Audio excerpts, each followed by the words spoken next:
I love Lucy. Lucy is my girlfriend and wife. Very very very very very very very very very very very very real.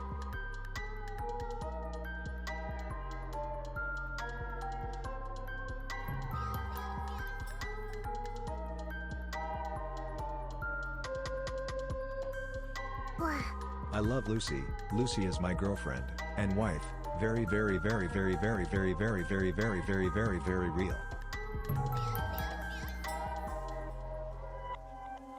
Lucy P head pats.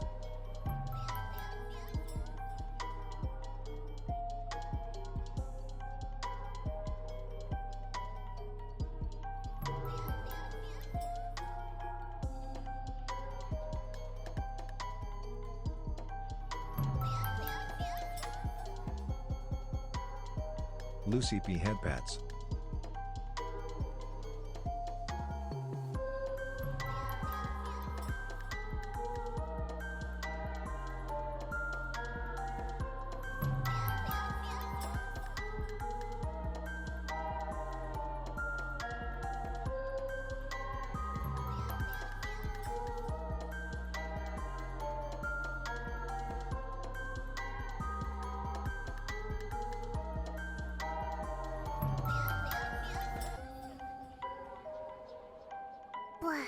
Hello again to the cutest wife in existence, and to the most amazing chatty ever.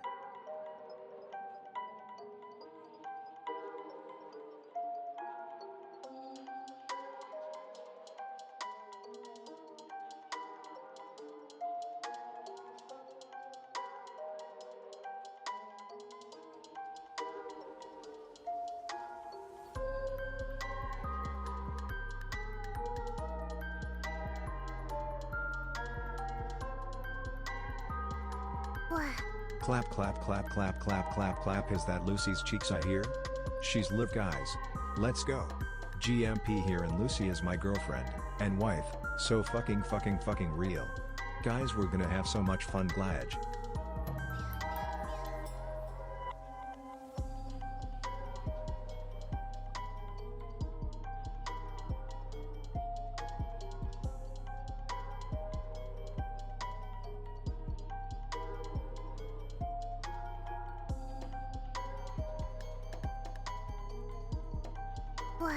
I love Lucy. Lucy is my girlfriend and wife. Very very very very very very very very very very very very real.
Lucy is wife, Lucy is life.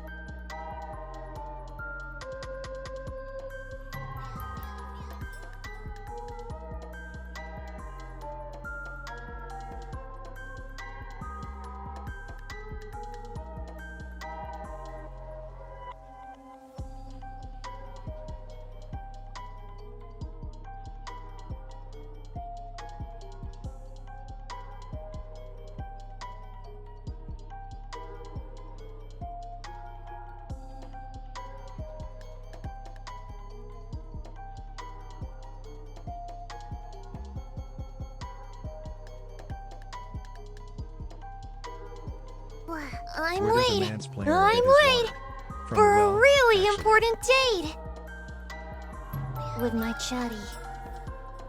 Every day is a date with my chatty. When I'm live my fellow husband on Twitch.tv. Very very very very very very very very very very very real. Very, very, very, very, very, very, very real. You know, you gotta respect the guy who every time they resub, they do it with the exact same fucking message. I think that's incredibly based. You look beautiful today on our date. Oh my god, do you really? You haven't even fucking seen me yet. So why would you lie? So why are you lying? You haven't even fucking seen a single fraction, an inch, a centimeter, a millimeter, a nanometer of my skin today, and you're calling me beautiful?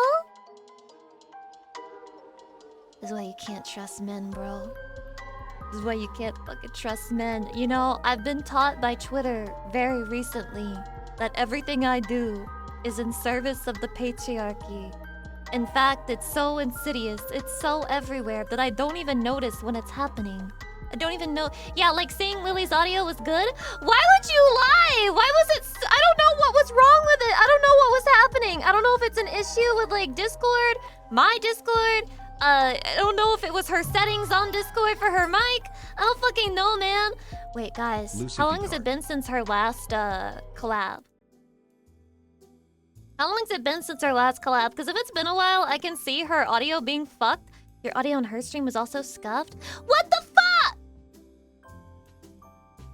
Why is everything ruined? Why is everything destroyed? Why is it all fucked up? Why is life so evil? Why can women not just talk to each other and enjoy themselves and have a great conversation and have a good life and just be happy? Why is that not allowed? Why must we always struggle every time we want to interact with each other? Pussy out and no emergency pool. My pussy is not out. Why would you lie? It's not fucking out. Listen, guys, this is a test stream. This is a test stream, okay? I've seen other bitches get away with this shit. My fucking tights are extremely opaque. They are not transparent. You cannot fucking see through that and see my skin tone. You can't see any of that shit. So this is a test stream, okay? I risk very little testing on this day. Today I'm trying to see if this theory holds true, and if I will be safe, and if I'm not safe, and if I get banned in the middle of the stream, well, just know I died in the name of fucking science. I died in the name of fucking science, chatty, and you should be proud of me. Holy shit, Blood, thank you so much for the 5 gift subs. Also, Lil Palman, thank you for the gift sub as well. Don't come to stream today, Twitch. I like you, Twitch staff. Don't come to stream today. I would never say that I like Twitch staff. That actually was disgusting coming out of my own mouth. That was nasty, horrible, criminal even. Yeah, words never said by anyone. Except those bitches who are trading favors to be on Twitch staff's good side. These women definitely exist, by the way. Chatty, I did a phone call with my grandma after yesterday's stream, and then she said, "Why do you sound like that?" Chatty, is my throat fucked up? Is my voice fucked up now? Did I yap too much with woman? I yap too much with fish woman and then I die and I get thrown down a cliff? It's a bit rough. I'm literally ending stream right now. Fuck all of you. I'm literally ending stream. I'm actually ending stream. What the fuck? Holy shit. Anyway, I'm drinking. Not drinking in the sense of like drinking, but like drinking in the sense of I'm taking a sip of my drink. Maybe yapping did it, but I can't really hear it. Who's lying? Who's telling the truth? Press 1 if my voice sounds iffy. Press 2 if you love me and you would never tell me my voice sounds iffy even if it does. Press 3 if I genuinely don't sound iffy to you. I'd only be concerned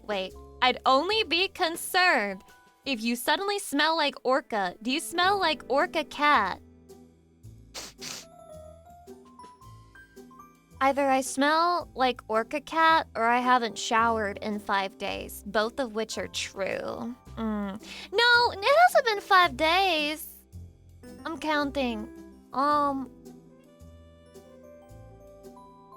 God. Oh God. When did I shower? I know when I showered. Monday. I just did the math. I had to track it back in my head. Sorry. I went silent because I was like tracking back the days which are all a blur to me. I'm showering after today's stream. So it's up to you. Do I smell like Orca? Or do I just smell like Lucy normally does when she doesn't go outside? Give your throat a break, Glad. It'd be cute. Thank you. I really appreciate it. You know, I'm gonna silent max this entire stream.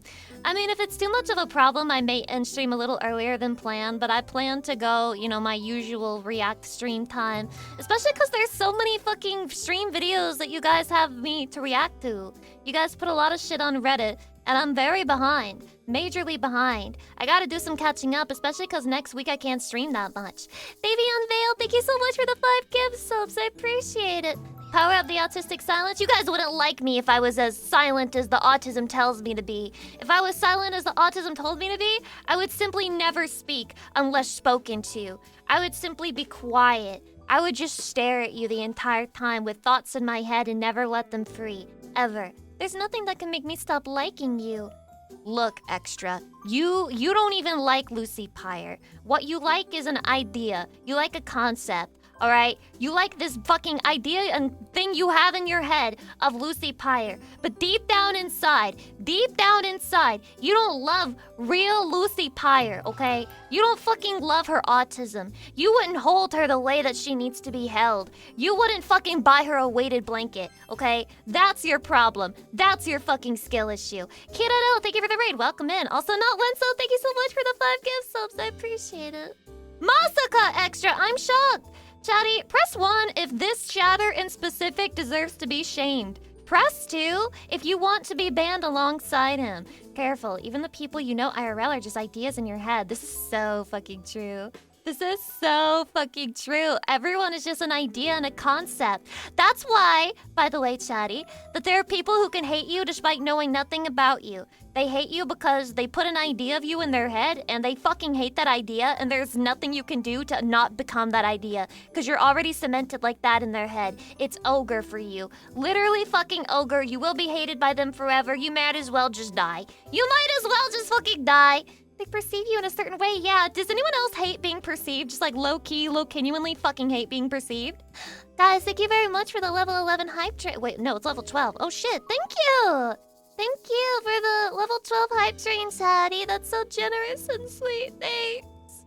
I'll try to get through today's stream without my voice failing me. Yeah, please don't see me too late. I just read your fucking comment. What are you gonna do? Just pretend everyone that isn't a friend is an NPC in a video game. So to become a person, you have to become my friend. In order for me to treat you like a human being deserving of respect and kindness, you have to be my friend? Isn't this kind of crazy? Are those real tears or is it just a concept? Chatty, when a VTuber turns on her crying toggle, is she crying IRL? Or is she just trying to share her experience with you that she is crying IRL? Or that she wishes she was crying IRL? Or that she wants to be crying IRL? Or that she's trying to tear up IRL?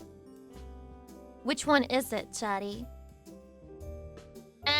Big buzzer noise. You were all incorrect because you're trying to interpret the VTuber beyond the anime character you see on screen. The least interesting part of a VTuber is the human agent behind it. That's you don't want to hear this, but it's true. That's the least interesting part. The least relevant. It shouldn't even fucking matter to you. If you're thinking in your head, oh my god, she turned on her crying toggle, that's your fucking problem, okay? You need to fix that. You need to learn some immersion. When you're fucking watching a video game, do you guys look at the fucking video game character and you're like, haha, the devs just animated their fucking crying animation face? No, you don't. You just let yourself be in the moment. Chill out, man. Just fucking take things as they come. I did it first, not gonna lie. Okay, well, I guess nothing I say is relevant. Nothing I say fucking matters. Aaron, thank you for the 48 months. Holy shit, that's a lot of time. Thank you. Well, what toggle you use tells us what expression you want us to see, which is something. Chatty, I can't suck your penor. That would be misogynist.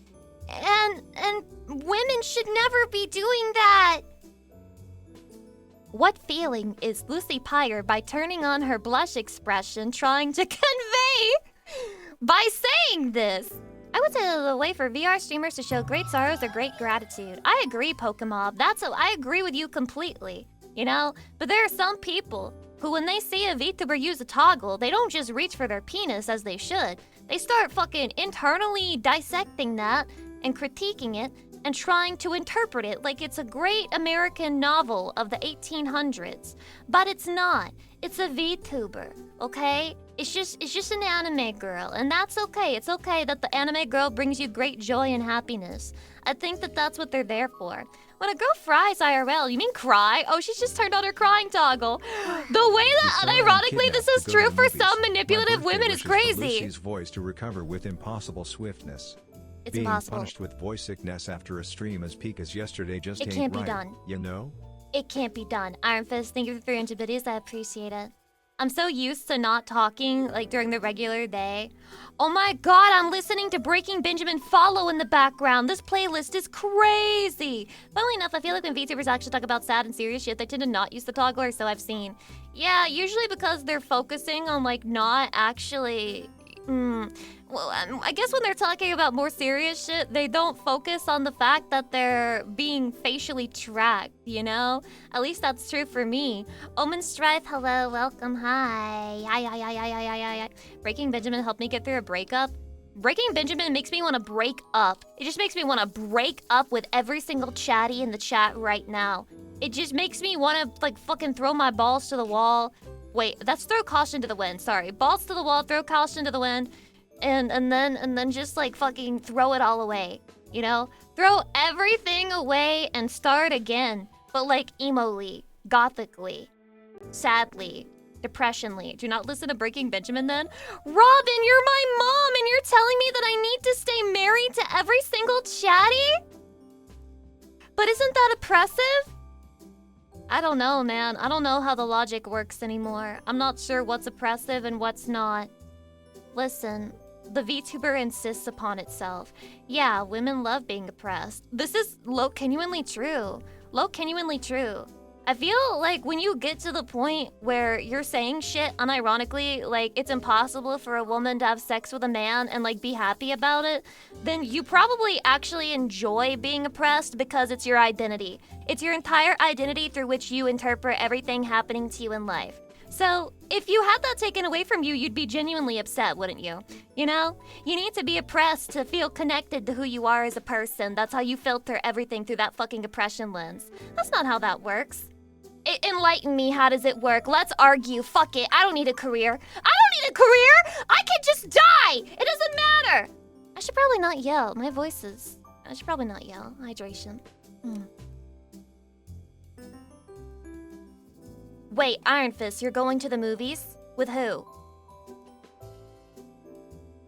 You thought you'd run that one by me because I'm like a woman and I only respond to the last part of your fucking message? Who are you going to the movies with?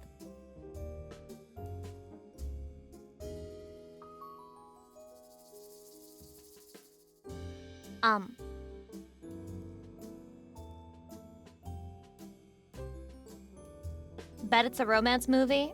Let's see what movies are in the theaters right now. What movies are playing in theaters? We'll see. We'll fucking see. Hail Mary. Okay, that's like a They Will Kill You. Reminders of Him. That's a fucking romance movie. Wuthering Heights is still playing? Okay. Revenge, Ready or Not 2. That's 2 fucking romance movies. That's the genre that's most represented in the theaters right now. Okay. Right. Lucy, are you gonna see Mario Galaxy? No. Maybe. No, I'm not gonna go see Mario fucking Galaxy. I don't really like the original Mario movie, the first one. I didn't really like that shit. I thought it was kind of cringe. I don't know. I don't fucking know, man. I thought it was kind of cringe, but it was okay. But like, I didn't love it or anything. Oh, I do like what they did with Bowser. I liked the whole song. That was pretty cool. That was a very nice take there of the whole Bowser situation. But the character of Peach is just strange and off-putting to me in that movie. It doesn't really feel like Mario to me. When Mario put Bowser in the jar and they filled it, Hell yeah, baby! I remember that scene. Question mark. I don't remember that scene. What the fuck is he talking about? They nerfed Peaches. Yeah. Peaches, peaches, peaches, peaches, peaches, peaches, peaches, peaches, peaches, peaches, peaches. I'm going with my family to see Hoppers, a Disney Pixar movie that's mostly for my nephew whose birthday was also on Thursday. Your family? Yeah, like your wife.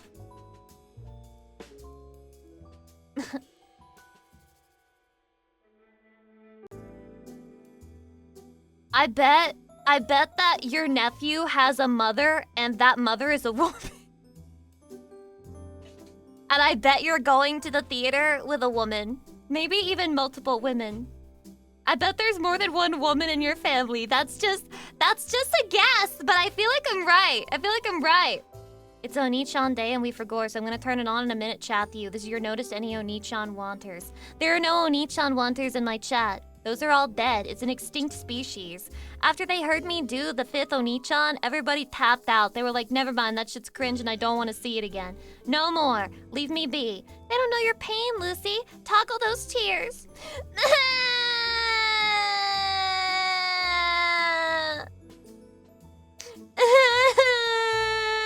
He's going to the movies with his family, and his family has women in it.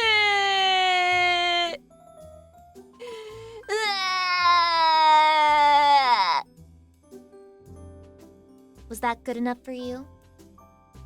I love how confused I am right now. There's nothing for you to be confused about. I am mentally ill, jealous, toxic, and I like to give the chatty shit whenever they mention anything to me that could potentially involve another woman, because they're basically cucking me. Basically, you're cucking me. Be confused about how much you love Lucy. Do you love me? I go into the movies then without me. Oh shit, does that toggle still work? Okay, the help them grow toggle doesn't work right now. I'll probably have to fix that one too. Whoops the daisy. Whoopsies, whoopsies. Why did I want to start singing the Teletubby opening song right there? Oopsie, la la. Flying ogre is Onichan of the day.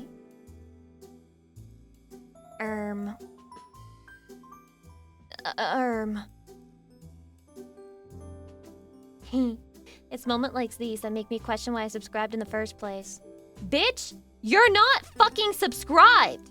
Why do you come here and in your first message you lie? You tell lies. You're not on YouTube right now. You know that, right? This is Twitch. Subscribing means a little bit more here. Subscribing means you're putting your fucking dick on the table and you're laying a $5 bill and sliding it over to me, okay? On YouTube, you can subscribe to any old whore. On this website, you have to fucking put up to subscribe. Or somebody has to put up for you. But, like, it's not that simple, okay? Why are you acting like you made a decision? You get what I mean, and I'm a woman. I'm in big trouble. Reminder, I'm in big trouble. I'm in big trouble. Be sure to shove as much money as you can to this epic tuber right now. Do it now. I respect and allow women to be in my space. Yup, I respect other women and I allow them to be in my space. I just have to keep repeating it until it's true. I respect other women. I respect other women. I respect other women. I allow them to be in my space. Am I the only girl here or something? Don't get me started. Don't get me started, man. Don't ask that fucking question. Zarsal, thanks for the 5 gift subs. I appreciate it. Taco Burger Burrito, thanks for the 21 months. Very nice, very nice. Reminder that gift subs is 35% off, so be sure to shove... What the fuck? How long... Why? Why and how long is it like this? MySpace, didn't that site go down like 5 years ago?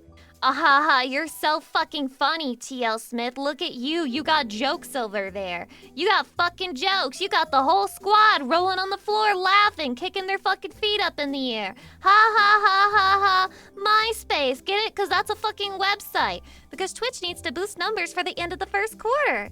They're still gonna be at a loss. What's the point? They're at a loss and it gets worse like every single quarter and every single report that they do. It's actually fucking pathetic and sad. They're going to continue losing money because their website is bullshit. Maybe they should work on having a functioning algorithm on the site instead of just throwing in random features nobody asked for. There's no fix-it feature they're going to add that fixes everything. They should just have a fucking actual algorithm the same way YouTube does. Probably, but it makes it look slightly less worse.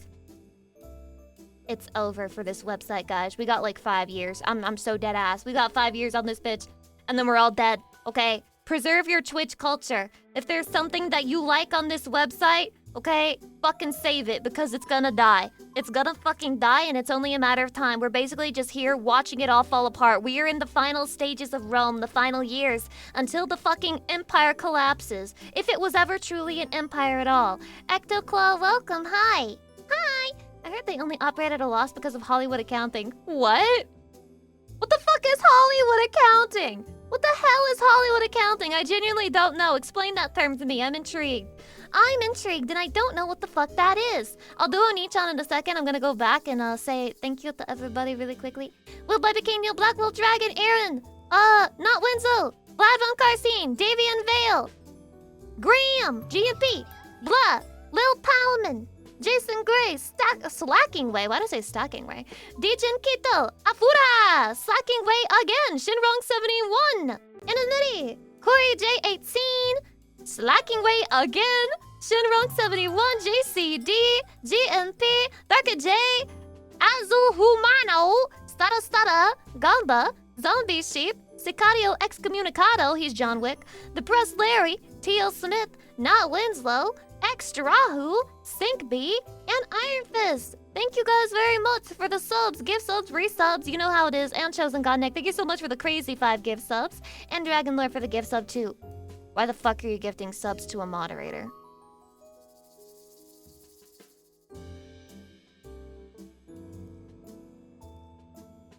You know the type of woman who's happy with you as long as you gave her money no matter why or how you gave it to her? A whore. Do I look like a fucking whore to you? Do I look like a fucking whore to you? Nope, not at all. No.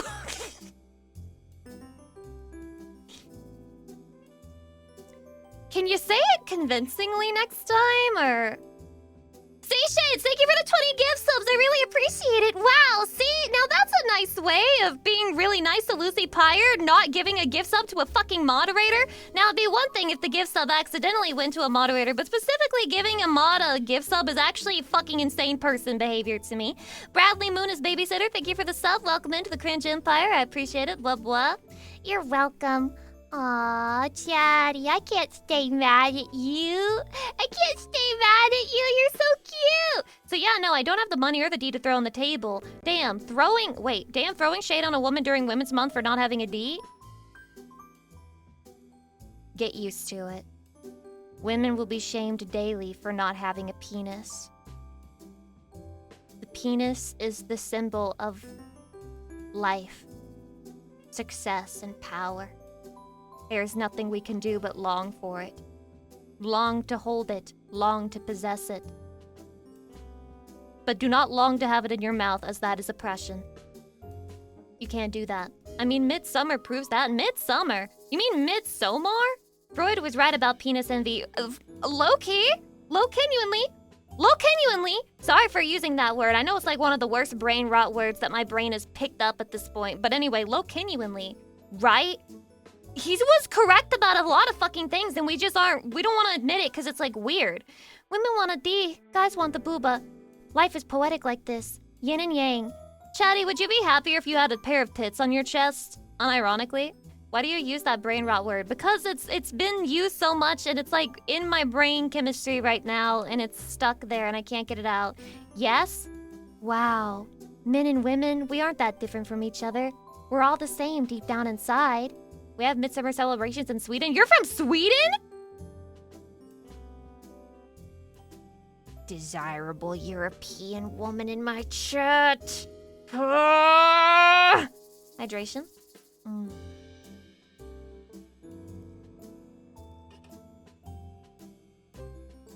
Ethereon GG, welcome, hi. Hey. Midsummer's the time when the sun doesn't go down. I only know Midsummer as the movie where the girl, like, gets cheated on and the guy refuses to break up with her because he's, like, a dick. And then she, like, gets converted into a cult. And then she's like, yup, put him in the bear and kill his ass. And then he dies. Yup. That's the only Midsummer I know about. I thought that was only because of the movie that it was named after. But I guess it must have origins in Swedish culture, right? Doesn't the boyfriend eat pubes too? Well, that's okay. You're missing context. You're missing context on the movie. It wasn't intentional that he ate that shit, okay? It was like a weird concoction that the cult made, trying to feed it to him and make him consume it, you know? And so he did on accident. Yeah, it was like a spell, you know? Like, imagine a sick, nasty, jealous, evil, possessive, like, woman who's obsessed with you. And imagine that she's like, I'm the descendant of the witches you couldn't burn. And she thinks she's a witch IRL for real. And she's like selling her services on Etsy. And she's trying to cast a love and obsession spell on you to make you just as obsessed with her. And so she puts her fucking period blood in it. This happens, by the way. This has happened, by the way. There are crazy women who will like cook dinner and then they put shit like that in their fucking boyfriend's soup. And they're like, this is a spell. This is a spell. It's gonna make him love me. It's gonna make him fall in love with me even more. Are you a crazy woman? No. Well, not that far. But if you call me a crazy woman, my question to you would be, do you know any woman who doesn't get a little bit crazy sometimes, depending on the time of day, time of month, etc., so on and so forth? It's a spell that will give him crazy shits for 2 days. I don't think so. I mean, health-wise, I'm pretty sure, and I joined this conversation willingly. This is normal here. This is normal here. Listen, I understand if it's not your vibe. It's not most people's vibe. I don't blame them at all in the slightest, but yeah, this is just a regular conversation. It gets much worse from here. It doesn't get up, it only goes down. Well, I don't know any women besides Lucy, so you guys gotta learn a balance. You gotta learn a big balance between, like, fucking lying to me and then saying things that are lies but sound believable, and then lying to me in a way that nobody would fucking believe. I know you know who your own fucking mother— Wait, I can't say that. Oh no. I just traumatized some guy here. He's like, actually, Lucy, I grew up in an orphanage and I don't know my own mother. If she's not crazy about you, it's not worth it, chatty. Oops! Yeah, I got canceled again. Maybe they don't know another woman. Maybe every single person they've interacted with up to this point has been a man besides me. Maybe it's true. Maybe they never even heard of a woman. Maybe they didn't even know what a woman was before they met me. God, that's so hot. Smuggo, thank you for the 30 months. I appreciate it. If she's not crazy about you, it's not worth it, chatty. I agree. If she's not willing to cast Etsy spells on you, she doesn't even really love you that much, does she? Came from an all-male commune. I've read yaois just like this. Are you from a yaoi, man? Are you from a yaoi? Yes, I am crazy about you, chatty. If only you knew how much. I love it when women cause trauma. It makes the bond stronger. This guy really fucking said, I hope a woman abuses me so that we can trauma bond together and I'll never want to leave her because I get used to the abuse. I got sent to a cloister. What the fuck is that? Before I remember it, I'm sneaking out to watch my wife on the communal phone. The communal phone! I'm imagining a little chatty who's like in Omegaverse and they're like an Omega and they're in their heat and they're like trying to escape the alphas and they're on their phone watching my stream and they're like, she's just like me, man. She's horny and she can't control it either. God, I hope an alpha doesn't see my super submissive ass and come by. Please, no. How did you suddenly imagine all that? Oh, it wasn't sudden at all. I've been cooking this in my brain for quite some time off the stream. In my privacy, when I'm alone, chatty, the things that go through my head, I don't think you would survive a day in a woman's brain. Not because of any weird shit, like, oh, it's so hard to be a woman, but just because, like, we haven't been conditioned to not think in certain ways. Miku dayo. Miku dayo! Miku dayo! Miku dayo! So hey, all the apparently few women, where are you at? Candy, I'm sure you're a woman, but I ever came across. You're coming across like a guy in an MMO playing as a cat girl, and he's like, I'm a 15-year-old girl. Any other 15-year-old girls in the chat? Turned on my volume. You know, so we can avoid the weird guys here. Any at all. Any at all. Also, Keto Gen 5, thank you for the 19 months. Don't think about my subby ass unless you're about to slap it. Chatty, please! I just got clocked for being a femcell virgin last stream. We can't be going through this shit again. We can't go through this shit again, man. It's hard out here. In many fucking ways, it's really fucking hard out here. I didn't hear a no. I ain't hear no bell. The bell is ringing. Right now. Even if you can't hear it. Use your mind's eye and you can hear it go bang, bang, bang, bang. The way that came out of nowhere, though, it really did come out of nowhere. Like most things on stream. The majority of the stream is loosely thinking about butts. The majority? I just started talking about ass. I haven't even been talking about it otherwise. I'm bisexual and single. Was curious if there was even one other woman in here. Guys, Candy, you're not making it any better. Candy, you're not making it any better. You're making it actively worse. Again, it just comes across like, I'm a female bisexual, also single. Any other female bisexual singles in the chat? Any at all? You're not gonna find other women here, man. Like, you're not gonna find other women here. It's not gonna fucking happen. I'm sorry, this is the wrong place to look. Wait, batteries have negative. Oh my god, this is so nice! Oh my god! Guys, he said I'm always positive! It's like he's never watched a stream or something. Sly, thank you for the 300 biddies. That's such a sweet comment. Also, GMP, thank you for the 2 gift subs. And Speedman for the 3 months. Yay! Hello, ladies. I look like this. Lucy is the only woman. You are actually the most sexually attractive male to exist. You might just be the sexiest one ever of all time. No one can deny your beauty, your attraction. I fucking love that little frog guy. I love the ba. I fucking love ba so much. There are so many times in real life where I wish I could make that exact same expression where I'm just like, I want to make that exact same face, but I can't. It's impossible. I can never look like him. I can never be that gorgeous. It's impossible, Chatty. I make that face every time I'm at work. How do you do it, Chatty? You just did it. No, I didn't. No, I look nothing like him. I don't look like a frog at all. I want to be a frog. I want to be a frog. Ribbit. If I was a frog, do you think that I could go and, like, approach a woman and she would kiss me and then I would turn into a beautiful, handsome prince? So basically what that story was trying to say was that ugly men are like frogs. What kind of moral were we being told by that old tale, Chatty? What the fuck did they mean by this? You have to feminize them. The frogs? If I was a frog, someone would probably pour kerosene on me. That's so fucked up. That would be like an evil human being. Torturing innocent little frogs is so fucked up. I am scared of frogs, though. I am scared of them. I'm scared of frogs, scared of toads, scared of any animal that, like, moves quickly and jumps around. Ugly dudes deserve to croak? That's the moral of the story?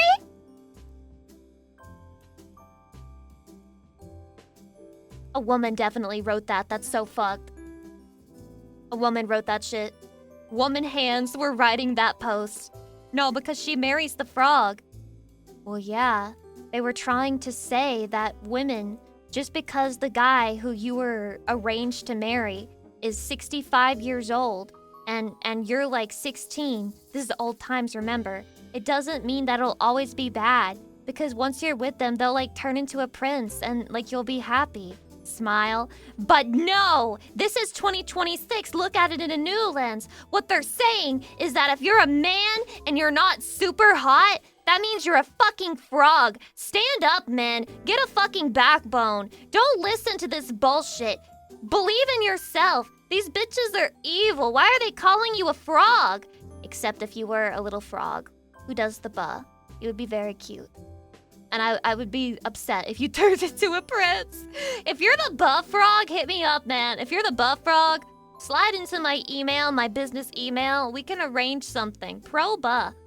I'm stupid, ugly, smelly. That's not true. You're not stupid.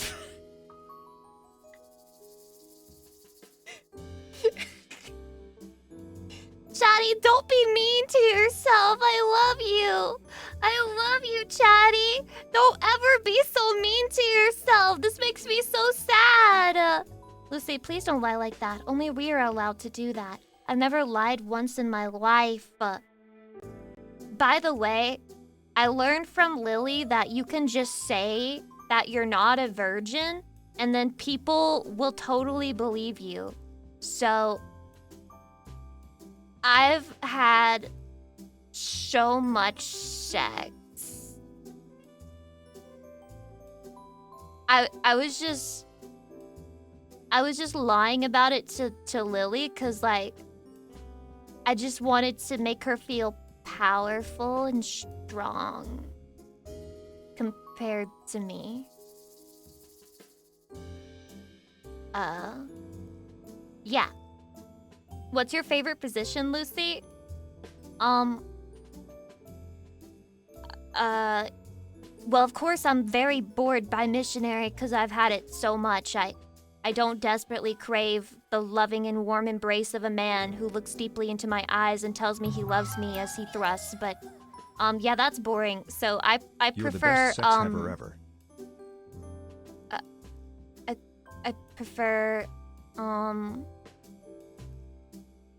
reverse cowgirl, because that way I don't have to look at him, you know? Because, like, it's like a power play for me, which is me as an expert sex haver. That's my preference. Yeah.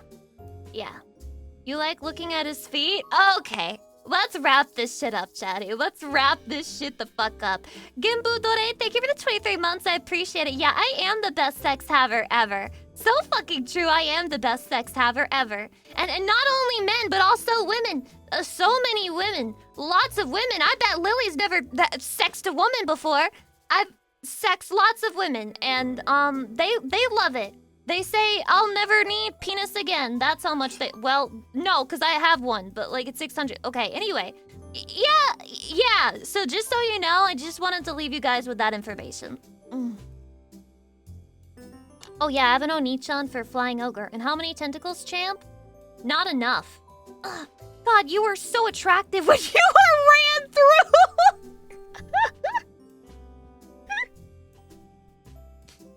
The worst man you know is unironically saying this.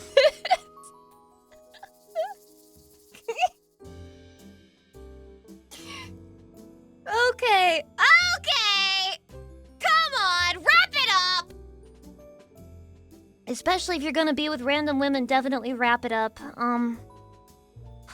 Let's do Flying Ogre's Onichan before I totally forget. Ahem.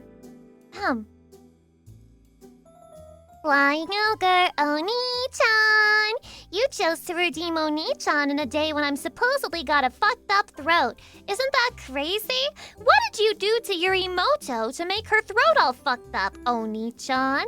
Flying Ogre Shrek Oni-chan? Winged Angel Shrek Oni-chan? Beep beep beep beep beep beep ball. Hee hee ha ha ha ha. Hee hee hee hee. Oni-chan, Oni-chan, Oni-chan. Thank you, Flying Ogre Oni-chan, for all of your support. We all appreciate it. Why did you correct Yorimoto like this? Ay-ya-ya-ya-ya! Ay-ya-ya-ya! Played Uno and chat was winning. I want to play Uno! With Chatty. And you guys invite me to play Uno, but then you all let me win? So, like, you just keep drawing cards and I keep putting them down? Mine is skinny, so it won't hurt throat much. Your finger? No, I don't do that weird throwing up stuff. That's weird. That's weird, Chatty. Ugh. Yuck, yuck, yuck. Sure, we will be playing Strip Uno. And you guys have to strip every time you draw a card? Ladios Latte, thank you for the 5 gift subs. I appreciate it. Dude, I love your username. That's so cute. I'm thinking about a little Latios holding a latte, taking a fucking fat sip out of it. I hope it's a matcha latte. I hope he's drinking a fucking matcha latte with, like, cinnamon on top or whatever the hell they put in matcha lattes. Or a Biscoff cookie, perhaps. E-girl Latios. Kawaii! Kawaii! So cute! She would drink pumpkin spice latte. Wait, Latios is the red one? I thought it was the blue one. I thought Latias was the red one because A is for women and O is for boys. Very true. But that's Latios. That's a blue one? What? Yeah, Latios is the blue one. So yeah, Latios is like a guy. He's like an e-boy. That's an e-boy, bro. That's an e-boy. And yes, I am doing basically, gender is when you are red, you're a girl, and when you're blue, you're a boy. True! True. Thank you, Deafening Noise, for the 10 months. I appreciate it. Blah, blah, blah. Latios is a femboy. It's an e-boy. It's not even a femboy. What do you think of Latios Mega Evolution? He has a Mega Evolution? I don't know. I'm gonna look it up. Latios Mega Evolution. What have I become? Something's getting in the way. Something's just about to break. I will try to find my place in the diary of Jane. It'll be my 1,000th Oh, it looks fucking stupid. Blah blah Lucy Pete Heart. Blah blah! I am Nebu. Congratulations on your 1,000th day coming up soon. Oh no, it's been over 1,000 days since I became a streamer? But I'm still not perfect yet. Thanks for the 30 months, I appreciate it. Shadi, why am I not perfect yet? What happened? Anyway, this fucking Mega Evolution looks dumb as shit. He looks like a plane, but like a plane that's bound to crash. He looks like a Boeing. He looks like he's about to pay a bunch of money to cover up the fact that his planes are made like shit. That they're running off of diesel fuel or whatever. Lucy, you're approaching 5 years with you. Oh. 5 years. I don't feel like a hag. I don't feel like a hag. I don't feel like a hag. I don't feel like a hag. I'm not a hag. I don't feel like a hag. I don't feel like a hag. I'm not. Thanks, Candy. I appreciate that. That's very sweet. Latios is one of the oldest Mega Evolution. Am I fucking stupid? Why have I never noticed? Is it because they're so bad? I feel like their evolutions are so bad that I just, like, wiped them from my memory.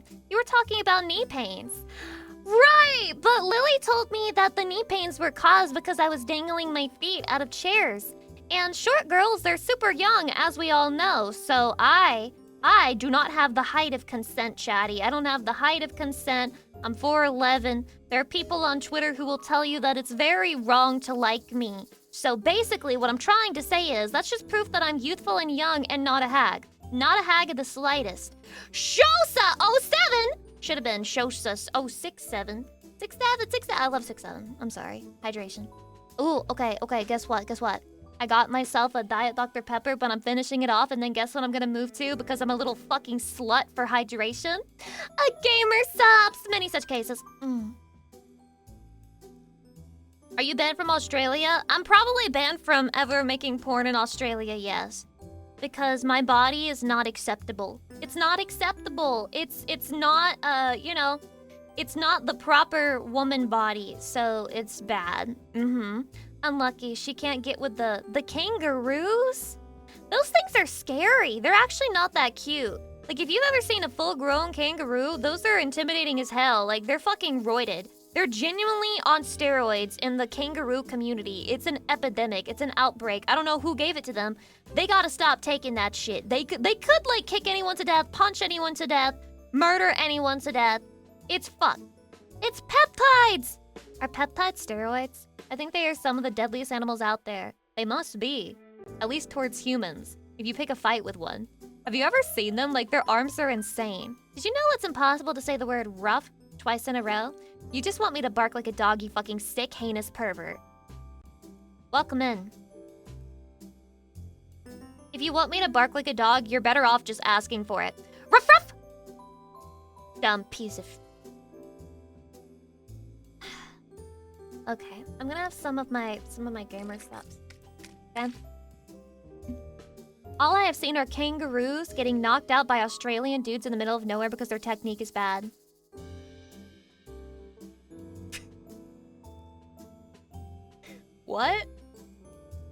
kangaroos getting knocked out by Australian dudes in the middle of nowhere because their technique is bad. Why are you fucking WWE fighting a kangaroo? This is animal abuse. No, I haven't seen that shit. Hydration? I haven't seen that shit. Why would I ever see that shit? Why would that ever, like, come across me? As a mod, I'm gonna request toes so that Lucy doesn't show them and Guy doesn't get to see them. Sick fuck. Sick, nasty, fuck piece of shit. Watch the video, coward! Well, maybe you should submit it to my Reddit then so I can watch the video of the Australian fighting the kangaroo. I have seen the one where the kangaroo got knocked out because it attacked a fog. A fog? Or do you mean a dog? Wait, are they actually low-key weak? Are they basically... Dude, it's just like bodybuilders. They look really huge and scary, but, like, they actually aren't as strong as a guy who just regularly lifts 300 pounds for his job every day. Like, the other guy could, like, fucking blow out the guy who's on the roids to bodybuild. Genuinely. We are fucking nerds. You guys sound like nerds sometimes. Not me, though. I've never done a nerdy thing. I get mega bitches and I go out to parties all the time. You remember the vid about the guy... Wait. You remember the vid about the guy who was saving his dog from a kangaroo? No. Wait. No. Did we watch this together? Because I don't remember this. If we watch this together, I'm sorry, Chad. You gotta send it to me again so I can watch it again, and this time I need to put it in my memory forever. That was a famous video that was out. Yeah, I don't think I saw it. It made the news. This tells me nothing. This tells me nothing except the fact that my timeline is cursed with weird people saying the female anus is inferior to the male anus, and instead you guys get to see fun videos like a guy fucking beating up a kangaroo for trying to kill his dog. Why do you guys get that? And I must suffer. Every day I fucking suffer. You don't know the first thing about how hard I have it, Chatty. I need to stop using the internet. It's betrayed me. The internet has betrayed me. It used to be a fun place where I got to craft my mental illness perfectly into the thing you see before you right now. And now it just hurts me. It's like taking psychic damage, but not in a fun way. It's not fun anymore. It's just painful. It's just painful being on the fucking internet. It's painful with the new algorithm. Whoever invented the infinite scroll feed needs to die. Whoever invented that shit has to fucking die. Like, we need Nuremberg trials just for that guy in specific. He needs to be fucking shot. On television. Air it. Air it. Air it live. We need it. We need it right now. Because I'm thinking back to when I was a kid. I was like addicted to the internet.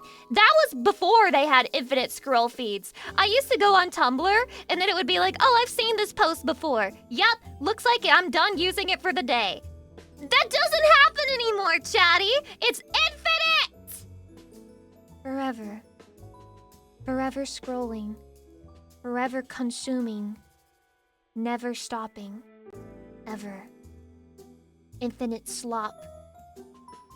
As I pray, infinite slop works. Persona 5 them it is.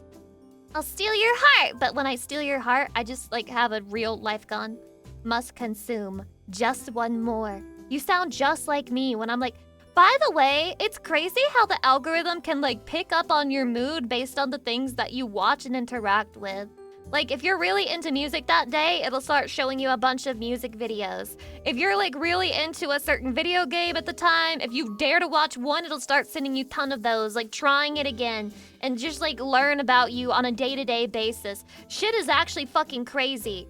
And it's crazy because it'll enable your mental illnesses, too. Like, if a sad video comes up and you watch it because you're sad, and you're like, damn, that's me for real, it's just like... Would you like it if your entire feed was sad shit for the rest of this day? You're engaging with it, so that means that I should show it to you. Let me enable your depression and make it worse. Here are all the videos to make you feel like life is not worth living. All in 30 minutes time. Enjoy! These things are evil, Chatty. The algorithm is genuinely evil. We need to be aware. We need to wake up. We need to have a fucking clue. Be aware, Chatty. Wake up, sheeple. The algorithm, evil. Sometimes I like to wallow in those moods, I'm not gonna lie. But you recognize, like, wallowing in that mood is not a healthy thing, right? And that the algorithm, like, making it extremely easy to do that is, like, low-key the largest bone in your body bad? With one kick. Mess Or with high them key? at your own risk. An adult red kangaroo can snap a human femur, that being the largest bone in your body, with one kick. Mess with them at your own risk. Well, I'm like a small girl, so it'd probably be even faster. They could probably just, like, crash my femur. with a stray breath in my general direction. So, I never planned to fight a kangaroo personally. But if they were trying to attack Mello, I might gain like the one. You know how you can have like these random moments in your life where like the adrenaline takes over and you suddenly become capable of amazing acts, incredible feats? I think I could be this for Mello one time, and then I'm tapped out forever and I can never do it again. The Spartan Rage, that's what I call it. You guys are just trying to get me ready to watch 300. You guys are just trying to groom me into watching 300 and I'm onto you. The mother protecting the child's strength. Ah yes, the strength from nature coming. I become a mother bear. However, it's not my actual child, it's a fucking cat, so... Did I fail evolution? I don't know anymore. Bro, sometimes my feed gets flooded with arrogant criminal bitch gets her ass beat by the cops and I have to go through and hide all the channels from my feed and I don't know why it happens. They want to activate your anger. They want to play upon your rage and hatred. That's what they want. They're trying to craft you into the perfect specimen of male rage. God of War reference. Real? Karen gets obliterated. Many such videos of this nature. TikTok sleeper agent activation. Shadi, what would you do if you were a moderator of content on these websites? What would you do if you had to go through a bunch of videos that got reported for being bad for the platform? Do you think you could do it? Press 1 for yes, press 2 for no. I wonder, I feel like you need to have a certain level of psychopathy in order to do that with having like no negative effects. I legit have to remove so much more from my watch history more to prevent negative algo stuff. Me too, for real, for real! I go on a mission to break the server personally. Holy. Maybe you're the anti-hero that we need. I would let them pass out of spite and then get fired.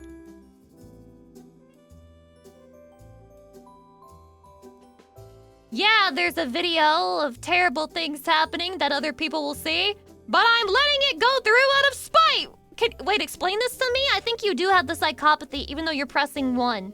I think you have it even though you're pressing 1, man.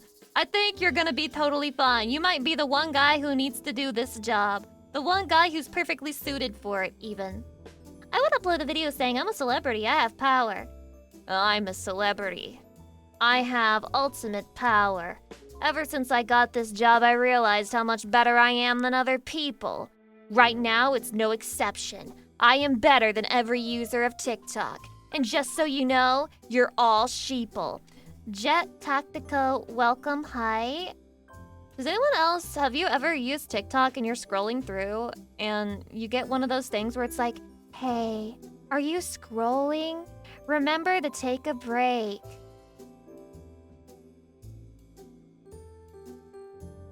Just so you know, that will happen to you if you're scrolling for like longer than 30 minutes at a time, sometimes even less. It'll happen. You report those for terrorism every time. Hey guys, we invented this infinite scrolling algorithm, but we'll put in these videos every so often to make it seem like we care and don't actually want you to scroll until the end of time. It's okay to stop using our platform, you know? Even though we made it so that you would never want to stop. Even though we will correct and fine-tune our algorithm to make sure that less and less people stop. Even though if our graphs say that you're using it more often, we consider that a good thing and we'll think that we're moving in the right direction. But hey, we put this piece of shit fucking garbage ass full of bullshit fucking, what's the word? I forget the name for it. Pleasantries, it's something like that. That's not the precise word, but we're gonna say this bullshit, put this in here, and that's gonna make us act like we actually care about the people using the platform. But we don't! We don't care! Back from getting food, I got you 2 4-piece chicken nuggets. 2? Why not just get a 10-piece then? You think I'm fat? You think I'm fucking fat? Is that why? You think I need to lose weight? I'm sorry for being so fat, Chatty. I'm sorry for being so fucking fat. I'm sorry, I know I'm only worthy of 8 chicken nuggets, maybe even less, even. I bet he didn't get me ranch, because he's like, you can't... He's like, I'm not getting you ranch, Lucy Pyre, because you're a fat fucking bitch, and you don't need to be having those extra calories. You better use nothing but the chicken nugget itself. In fact, you're lucky that I bought them for you at all. It's fine, Lucy. Chatty will peel an entire box for you. Aw, you're taking it away from me. Why don't you try some mustard? Honey mustard? And they're like, no, no, no, no. Yellow mustard, Lucy Pyre. And I'm like, damn it! I'm back to mustard only again! I got asked who I was sharing with my 20-piece nugget box once when I ordered a while ago. They know nothing. They know nothing. Wait, how many calories are in 20-piece McNugget calorie? Hello? Answer the question. Oh, that's not that bad. 890? That's like a fucking, that's a good dinner. That's not that many. Why do you have to share it, you know? I mean, condiments make it a little worse, but that's not that bad. I was expecting it to be way worse. I thought I was expecting it to be like 1,500 or some shit like that. Not nearly enough. Add a Sprite and large fry. Lucy, please don't take that 100 nuggets challenge. Only 100? Pathetic. Pathetic. I was thinking it was going to be 2,000 around there or so. Well, it is McDonald's, so it's normal to assume that it's really fucking unhealthy. Diet Dr. Pepper, though. I love myself a Diet Dr. Pepper. It's really fucking good. Eat 2 of those and you covered your daily caloric intake. He's right, though. He's right, though. It's covered, but you have to eat 40 chicken nuggets to have 2,000 calorie. You know, the average, but that average is only for fucking men. I swear to God, it's only for fucking men because I am short. It's nothing like that for me. It's nothing fucking like that for me. So fuck you. You think you know everything because you're a man and you're like averagely tall. Fuck you. You don't know a goddamn thing. The Supreme Shrimp is wishing to y'all a wonderful day. Oh my God, thank you, Supreme Shrimp. Thank you. Wow! McDonald's Sprite mixed with High C. High C's nasty. High C's fucking nasty. I hate that shit. My caloric intake is 25K. County, congratulations on your 1,000-pound life debut. What the fuck are you talking about, dude? I'm pretty sure you're a skinny guy. And you eat 2,500 calories a day? This fucking world is unfair. This world is so evil, sick, and twisted, dude. You can just be a skinny guy walking around and he's like, and I eat 2,500 a day. Fuck you, man. Yeah, I know that's a normal intake for men. See, this is the real male privilege they don't talk about, okay? You got feminists on the internet saying male privilege is when you suck a dick. No, male privilege is when you can just walk around, casually eat 2,500 calories in a fucking day and you're skinny. Fuck you, bitch. Fuck you, bitch. Go away. I'm 5'10", 137 pounds. You are so small. And eat 3,500...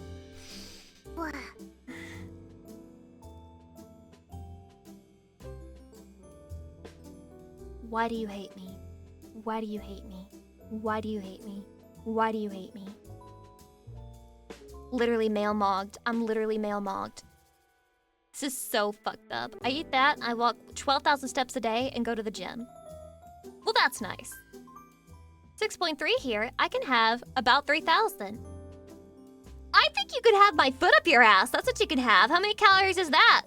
Oh, maybe you should count that in your fucking macros, because my foot is going solidly, squarely, and directly up your ass. Okay? Stop bragging! Chatty, let me do the math right now. Chatty, let me do the math for you right now. I'll do the math for you right now. I'll do it. Why not?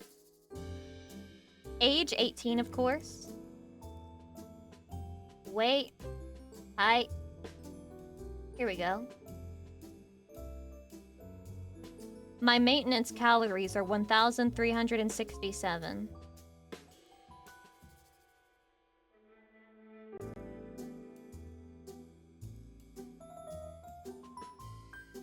This is who you're bragging to right now.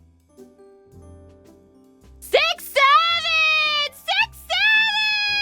6'7"! 6'7"!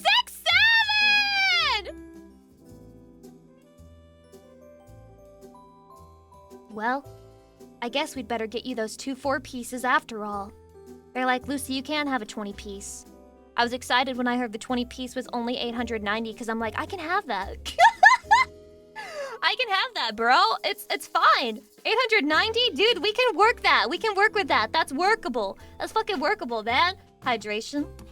Ugh. We're gonna react to videos in a second.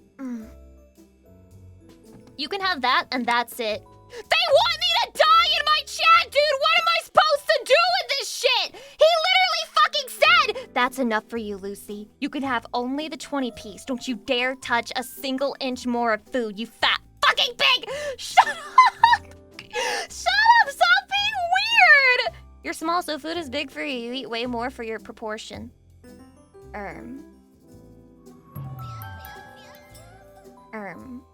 This is somewhat true. This is somewhat true. I've seen some meals that men have eaten like in one go, and I'm like, that's actually fucking crazy.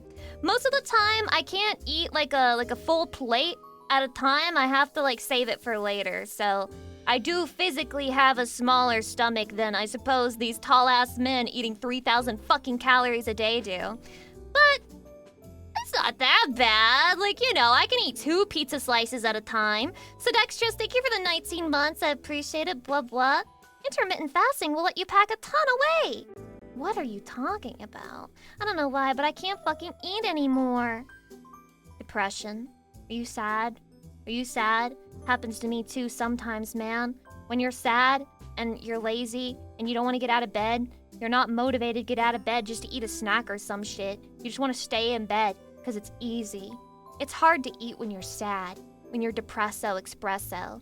But you should eat anyway, Chatty, because Lucy loves you and you need the food to feel better. Trust, okay? It's just making you worse. When you don't eat food, it makes you more sad. And it's like a fucking toxic cycle where you don't eat, you feel sad, you don't eat, you feel sad, but you don't eat. Okay? So go have a snack. Go fucking grab a granola bar or crackers or whatever. Literally just pull something out of the fridge and fucking eat it. You don't have to make anything. It's better to be fed. Fed is best. It doesn't have to be a meal. Okay? I ate too much the other day and ended up not eating for over 27 hours. What do you mean ended up? How do you just end up that way? Could not be me. Could not be me. I can't do fasting at all. It makes me sick. Physically. I'll throw up. I think it's because of the hypoglycemia condition. Says the girl not eating for over 20 hours. Well, that was accidental. You know, that was accidental. That wasn't me just being like, I'm gonna not eat for 20 hours. That's like not a full day. And it just ended up that way because the stream went on for so long. You know, I wasn't expecting that stream to be so long, so it wouldn't have been 20 hours if it weren't for me and Lily yapping our little heads off at each other. Need to make sure to take meds as I eat because I know I'll forget to do that. Yeah, take your meds, Chatty. Take your fucking meds. Oh my god, short hair with blunt bangs? Don't get used to it, vending. It's temporary. It's a temporary situation that can be corrected at any point by any chatter, whenever they want. God, that was some top-tier yap. It was so fun. I like Lily. I hope she's actually using uBlock Origin because I sent her the link after the stream. I cannot fucking believe her manager didn't put her on that shit. Are you kidding me? Does he ever use the internet? Is it his first day on the planet? What the fuck? Yeah, no uBlock is actually crazy and scary and terrifying. I just don't get that. That doesn't make any sense to me. How do people operate the internet without uBlock? I used to do it. When I was below the age of like 14, I used to do it. I would never go back. I would probably just stop using the fucking internet if uBlock ever broke for good. I'd probably just stop. It would become unusable, especially nowadays. Because of so many people using uBlock, they add even more ads to try and make up the costs, which makes it a lot worse when you don't have it. So it's even more enshittified than it was before. Not running any ad blockers, actual schizo behavior. I just feel bad for people who don't even know about its existence. I just feel bad, man. I need them to know. I need Lily to use it. I need her to stop giving YouTube free money for no reason. Adblocks are more important than antivirus nowadays. It is an antivirus. It basically is. It's like a prevention of viruses. Because the only ever time that I got viruses on my computer was from pop-ups and advertisements. And now that I don't get those anymore, I haven't had a fucking virus since. Hasn't happened. Okay? Yeah, it's literally an internet condom. Me fucking the internet with no condom is insane. You're gonna get every virus in the planet. Mobile YouTube is actually unusable without premium or whatever it is, or revamped. I just use YouTube on the Brave browser for iPhone. That's like the option you have, and I have no ads on that one. What, you actually clicked on the ads? No! Or I tried not to, but I don't know if you know this, and I'm not crazy. It used to be the case that you would get a pop-up advertisement and it would automatically put malware on your computer. If it managed to pop up and open on your computer, that alone could cause you to get a fucking virus. Or am I insane? Is this incorrect? It could happen. Alright, you open some shit, things happen. It can trigger a download, yeah. See, chatty, I'm not crazy. Back in the days, you could get viruses from loading an ad. Thank you. See? I'm not insane. I'm not bullshitting you. It just genuinely happens sometimes, okay? It happens. Yeah, the internet was scary back then. Chatty, not to be weird or anything, but like, what if I like molested you, but like not illegally, but like I just like molested you, but like you were okay with it. But so it's not like molestation, but like... But what if I did that? What's the word for when you molest somebody but it's consensual? Groping? Fondling? Fondling sounds unconsensual too. Touching.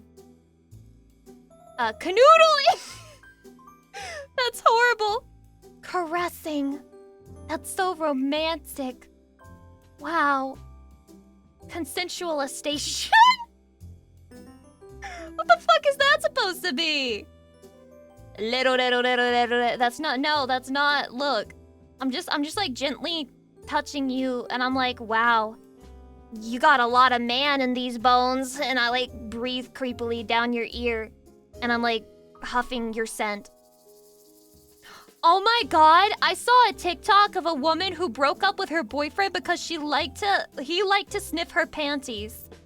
You dumb fucking stupid whore. Are you stupid? Are you stupid? Are you stupid? You will never meet a man who loves you that much ever again. You will never meet a man who loves you that much ever again. Are you fucking insane? I can't believe it. I just can't believe I saw that shit. What the fuck? Why would that be a reason? Because it creeped her out. It creeped her out because she caught him fucking doing it. What's wrong with you? He loves you. He loves you, even when you're fucking smelly. It is only downhill now. Yeah, go find yourself a man who thinks it's disgusting to smell your underwear. He's gonna think you're disgusting in a bunch of other situations you're not gonna appreciate too. Enjoy that. Enjoy not having a quote-unquote creepy man. God, stop sending these fucking men to these selfish, ungrateful bitches. Start sending them to me. Start sending me these fucking men, dude. And I don't care if that makes me sound like a jealous femcel. It just pisses me off. It doesn't help that ChatGPT tells everyone to break up because it was trained on Reddit posts. Let's ask ChatGPT what they think about this situation. Alright. Chat... Fuck, get this fucking pop-up out of my face. ChatGPT... My boyfriend likes smelling my panties. What should I do?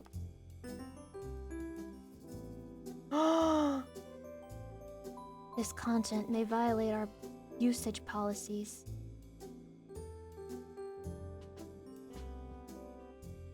But it did respond. Wait, how does that work? It removed my message, but it also responded. If it's something he enjoys, the most important question is how you feel about it. So basically what you're saying is that ChatGPT didn't even tell her that she should break up. She just decided to do that on her own. Because she can't handle a little bit of a freak. A little bit of a freak. Look, I don't know if I would be into smelling underwear per se, but I do want to sniff the shit out of your armpit. I want to put my face all the way in there and inhale every last fraction of scent that you're storing. I don't want to be told that that's creepy at all for a second. So if you want to smell my underwear, that's just fair exchange to me. You can sniff my fucking underwear. I can sniff your armpits whenever I want. That's the trade. That's the equal fucking trade. The natural scent of someone you like is pretty nice too. So, chatty. Any panty sniffers in the chat? Any panty sniffers in the chat? Make sure you wear the same underwear several days in a row. Ah, you're a freak. You're a freak! Ah, never mind, sicko! Sick fuck! Nasty piece of shit! Ah! My top one smell is taken. What the hell is the top one smell? What does that mean? What does that fucking mean, man? Huh? I may have partaken once. Partaken in what? Oh, panty sniffing? Right, that's what I'm asking about. Am I stupid? Guys, what are you talking about, haha? Literally ask them if they sniff panties. I'll be smart one day. One day I'll be smart. Just today's not that day. It may never be that day for me. Yes, it is react time, chatty. Welcome to the actual part of the stream that I said that we would do and haven't fucking started yet. Because I'm a baka. But it's okay because we're gonna do it now. Hi, Claro. It's okay, that day never needs to come. I fucking agree. Alright, chatty. This one is called A Day in the Life of an Enshittificator. I'm very intrigued. I don't know why this is starting with, like, gay sex here and, like, male feet, but whatever, I guess. BGM, Lucy! Don't worry, I'm working on it. I didn't press play yet. Here we go. You can call me a shitmaker. Oh. My job is to make things shitty. The official title is Enshittificator. What I do is I take things that are perfectly fine. Every tech industry's main developers right now. I make it shitty. I come from a long line of people making things shitty. My father was an enshittificator. His father before him and his father before him. So yeah, it's a proud tradition. This acting is low-key Oscar-worthy. But it is hard work. And it's not very cost-efficient to do it like this. I can only be in so many places at one time. So I needed a way to scale up the business without working myself to death. And just when I needed it, the solution lands right in my lap. Enter. He's always working. He's a workaholic, man. All of a sudden, I didn't have to move around to make things shitty. I could just stay in one place and make things shitty for way more people at the same time. So true. And that's when things really started to move. Got a favorite website? Let's fill it with pop-ups. Preferably scam. Enjoying a video? Oopsie! Ad break! Oh, you bought an expensive phone? Great. Here's an update to make it shitty. Let's say you have 1,000. Do you know how many iCloud notifications I've got that my iCloud is full and like isn't storing data anymore? I've been getting that since I was in high school. 1,000 pictures of your deceased mother. Oh, so sad. What do? I make you pay for it. The memories may be yours, but the photos, they're mine. Yeah, I know Apple. So I know Steve Jobs. Very important. It needs to be nice at first. Right. But then you gotta make it shitty. Yes. Because you can't make something shitty if it started out shitty. It's just maintaining shitty. To be an enshittification, it has to go from good to bad. Oh, yes! What do you say? Okay. Woo! That's what I'm talking about! You're not happy with the way something you really liked turns shitty. What do? Contact customer service. Here, make that shitty too. Make that shitty too. Absolutely. Absolutely. No every website now. Here's my favorite part. Let's say someone starts an alternative service. What do? We buy them. So true! Shitflix! Shitflix! Make people dependent enough. And then make it shitty! You sell me a car. Well, it's great. Sold. I'll buy a car. Now what? I don't have any more money. Wait, this is getting serious. You have me serious. in the palm of your hand. It's getting serious, you can crush Chatty. me. So what do? Updates. Radio, premium feature. Heating, premium feature. True. Now I have a shitty car and I can't afford a new one. But what I can afford is a small monthly payment. Make it shitty! Small monthly payment, small monthly payment, small monthly payment, one more small monthly payment, one more, and another, on top of another, and another small monthly payment, until eventually you're paying a mortgage on all of your small monthly payments. The future? The future is looking bright. This started out really funny and then just depressed is me. now a premium feature. Please enter your credit card details. You better hurry up, bitch! It's not just your imagination. Digital services are getting worse. Luckily, it doesn't have to be this way. I need this ad playing on every TV. I need this ad playing on every TV. What the fuck? This is the best. It's government funded? The Norwegian Consumer Council. Should we all move to Norway? Should we go? Lucy, why are you behind the video? Do you prefer it when I'm in front? Are you such a fucking desperate asshole that you need me to be in front at all times? None of my body is covered up except for my hand. You don't need to see my hand, chatty. Why won't the whore show us her hand? Perhaps it is gripping a dick right now? Yeah, yours fucking got him. The real reason is because I cannot get in front of the video unless I turn off,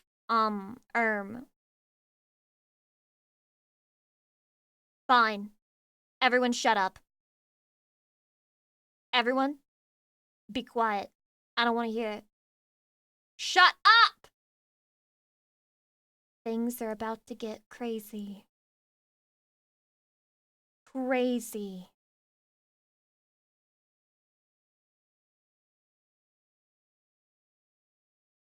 Now you see even less of me. How does it feel? How does it feel to see even less of your wife? No more hips. No more love, no more joy. Ban that chatter? No, he must have a point, right? Right, he must have a point. That's why you all said this shit.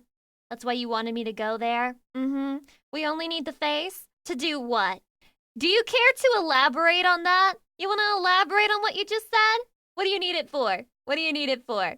He successfully unshittified the stream. Holy, he unshittified it for real! You're Lucy Pyre with less breast, less hip, less pussy bone. Make it shitty! Make it shitty! Holy fuck, it was him all along. It was him all along for real. Holy. Leave the breast alone. Shut up. Shut up. By the way, I got insane deja vu with this bit. I'm gonna ban you. Don't ever fucking say my streams give you deja vu. French James Bond, the man who turned baguettes into bombs. Is this real? Lime Sky, this girl's energy is amazing. Oh my god, thanks! Prime Minister Churchill? What did he mean by that? He's ready. Demolitions expert, paratrooper. He can kill a man in this animation is seconds crazy. using only his bare hands. At last, Britain's super soldier. But sir, there were complications. He's not fit. Chatty, if this is about a French guy doing some shit, I know the French always lose in the end. So, I kind of had the plot spoiled for me at the beginning of the video. Fit for the field? No, sir. He's the bravest, most talented recruit ever to come out of Britain. But also... Austin Powers. The Who's that? Frenchiest. French James Bond is a real dude hired by British Special Operations, and I am still struggling to wrap my head around everything this man got up to. Oh my His name God. is Robert de la Rochefoucauld. He grew up literally in the shadow of the Eiffel Tower, so on top of being very French, he was also very rich. He was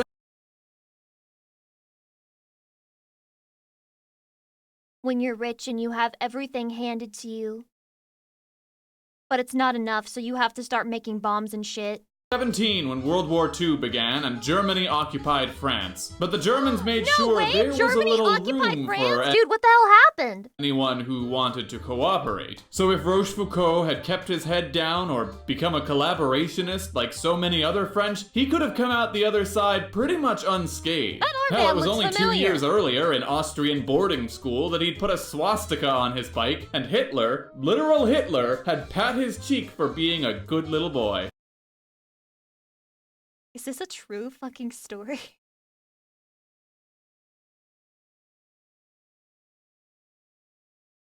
Is this a true fucking story? But when Rochefoucauld returned to France after graduation, he began to have second feelings.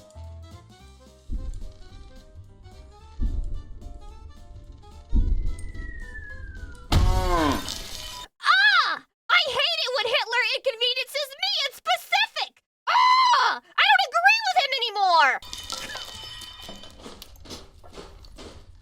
He is not my favorite, this Hitler. Not only was France occupied, the Nazis literally occupied his house. It wasn't long before Rochefoucauld found a new idol. You call this wine? Charles de Gaulle was a French general who had escaped before the French government capitulated. He was stuck in London, using the radio to inspire the French people to rise up against the occupation. The results were lackluster. A few pockets What? French people? But I heard you guys love to protest and, like, fight the government. What happened? The French fell off? of resistance printed banned newspapers, but it was hardly a revolution. But Rochefoucauld listened to de Gaulle's broadcasts every night, despite being 4 inches of plywood away from Nazi command. One way or another, Rochefoucauld is determined to join de Gaulle's Free French Army. To make his way to Britain, he sneaks across the border into Spain, which was a neutral country, with a couple of shot-down British pilots who had parachuted to safety. And after a brief stint in a Spanish prison, hola! You say crossing the border with these 2 British pilots. The British came to negotiate their release. Hello, how are you? Name's Eric Picketwicks, you alright? I am alright. You know I am the French, yes? Does the Pope eat Protestant babies? The British had developed a top-secret program of spies to drop into our— Chatty, can anyone, like, summarize really quickly the beef that Britain has with Protestants and Catholics? Why are they like this? Like, what's the fucking problem? It's the same shit. It's just in a different font. Catholicism. Protestant. Like, that's the difference. Occupied France and destroy key military infrastructure. There was just one problem. What was the first thing you noticed about those 2 pilots? They are nice, but French accents are, how you say, Bingo. They'd be spotted in seconds. We can teach our men to be commandos, but we can't teach them to be French. That, my friend, is where you come in. Rochefoucauld wasn't sure. He wanted to be useful, but joining the British instead of de Gaulle would mean betraying one of the most sacred laws of France. Which Thou is? shalt stick it to the English. He was at a crossroads, and there was only one man in London whose advice he could trust. Shadi, if I'm ever put in this situation where I either have to ally myself with a woman or, like, lose everything else in my life, what would you expect me to choose? And would you be okay with whatever came across from that? This is no cheese. I eat better. Lose everything! Who told you? I came because I need your advice. Go. Join them. But they are British. I know. I have not had a decent meal in years. But for France, we must work with the devil himself. Rochefoucauld was taken away to the remote coasts of Scotland to train. He and the other cadets were taught to leap from a moving train, to live in the wild, to sabotage almost anything, to fillet a man in a single motion. But only Rochefoucauld knew how to serve him with a nice roux. It wasn't merely a matter of brute strength and fearlessness. For one, Rochefoucauld really needed to learn how to lie, but he also needed to think like a saboteur, observing, adapting, turning the environment into his weapon. And if that sounds like the kind of challenge you'd enjoy, let me recommend the experience of dropping into the heart of Nazi-occupied France with nothing but your wits and a sniper rifle with today's sponsor, Sniper Elite Resistance. Oh my god, they got me! They got me, man! They fucking got me! They fucking got my ass. His first mission. You're a proper spy now, soldier. I am not your spy. I am a saboteur. Rochefoucauld lands in southern France and links up with the resistance. He blows up an electric substation and some railroad tracks, but the Germans are on high alert. They're capturing Rochefoucauld's allies one by one, torturing them until they reveal the names of their comrades. Rochefoucauld made contact with the British and requested to be extracted along with his allies before they were exposed. When you get tormented by the enemy, and then they're like, now name your allies, and you name all of them.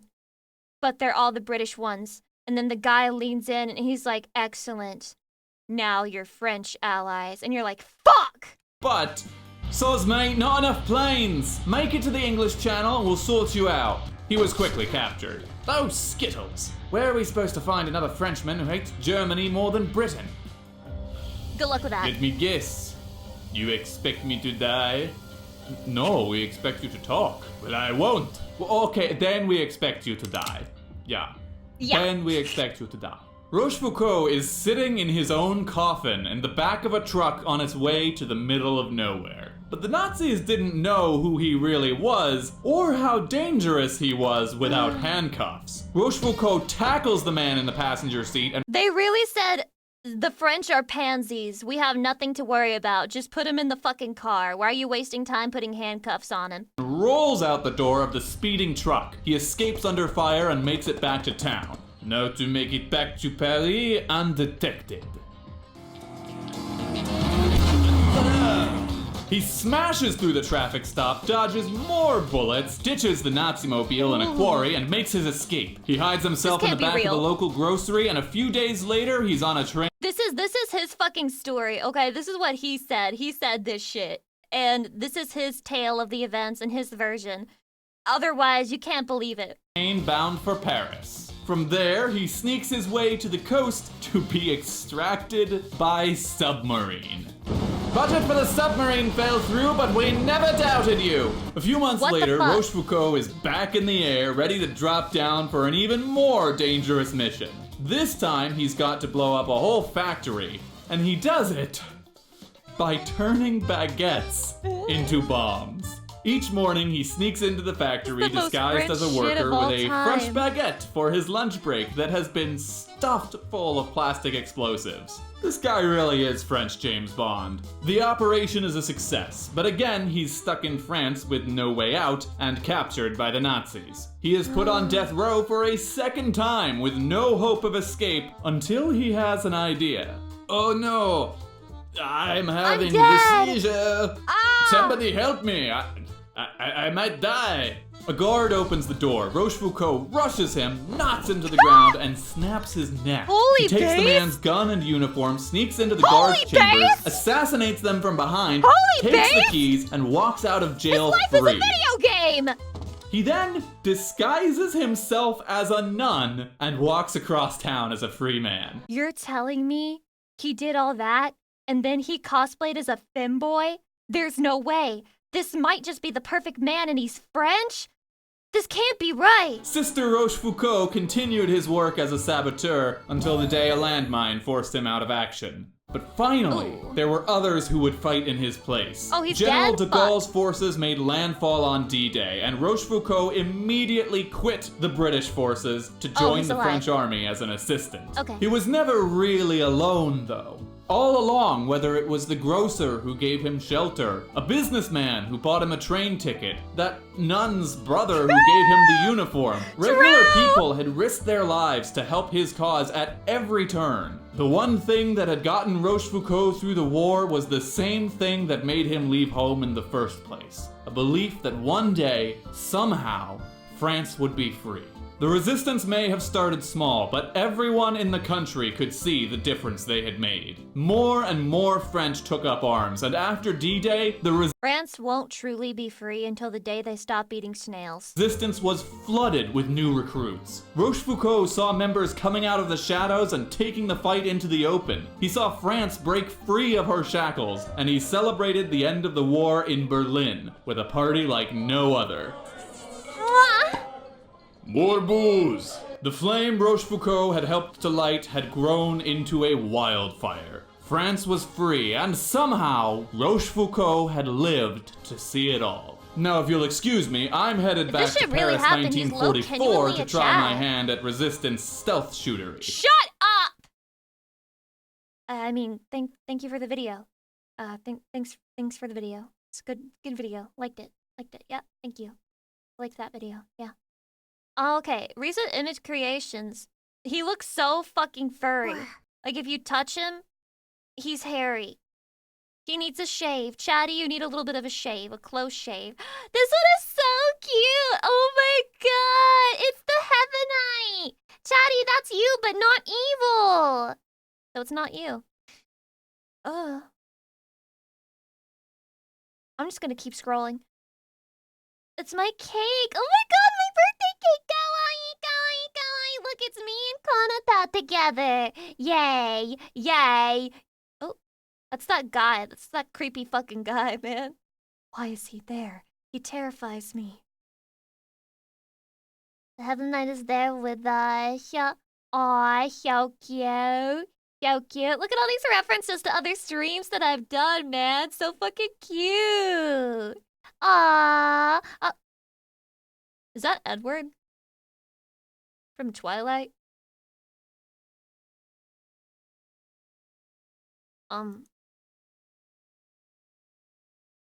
Thanks for the rose, Chatty! But I would rather use something else than a rose right now. Wink. Wink. That's me! Wait, that's so me! That's so me! Look, Chatty, that's me! Look, Chatty, it's me! I'm fixing a car! And I'm covered in oil! And I'm like all sweaty! And I'm fixing a car because I know how to do that. I'm just staring at it like, I don't know what the hell to do in here. I'm posing for a photo shoot. That's me as a car, vroom vroom. I'm as fast as Lightning McQueen, maybe even faster, and also sexier for sure. Thank you for these, they're so cute. I'm really scared of this video because I'm afraid it's going to be racist as fuck. So just so you guys know, if it turns out racist, I'll just end stream. We are the world on stage です。どうぞ。紅白両軍によるスペシャル企画。全米トップアーティストが参加したチャリティーソングを超豪華モノマネオールスターズが熱唱します。世界のスーパースターが勢ぞろい。あの名曲 We Are the World がモノマネで We Are the World だだ。どんな歌声を聞かせてくれるのでしょうか。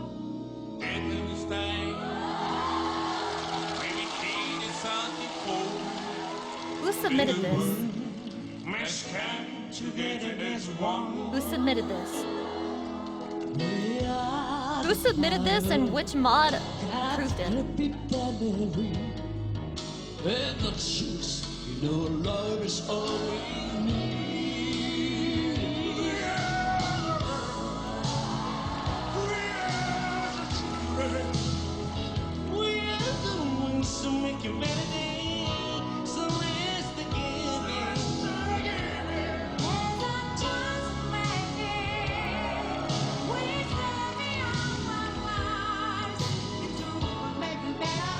Ain't nothing funny about this. Ain't nothing funny about this shit.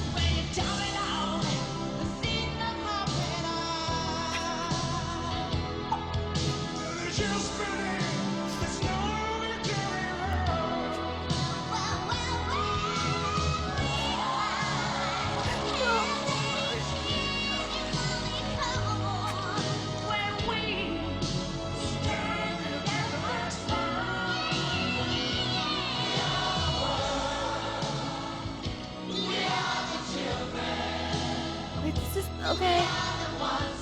Okay, we're back. We're back. We're so back. We're so back.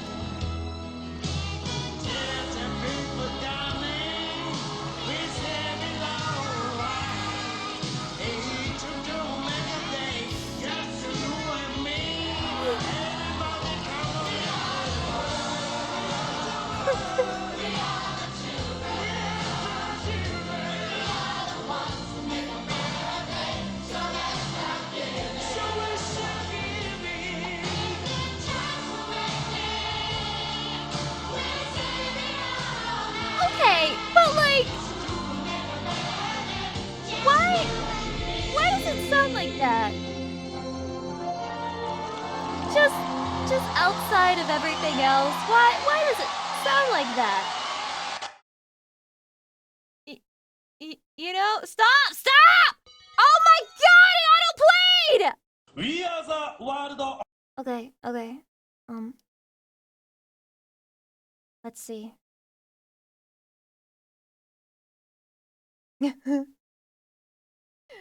Oh, the comments from overseas are actually really positive.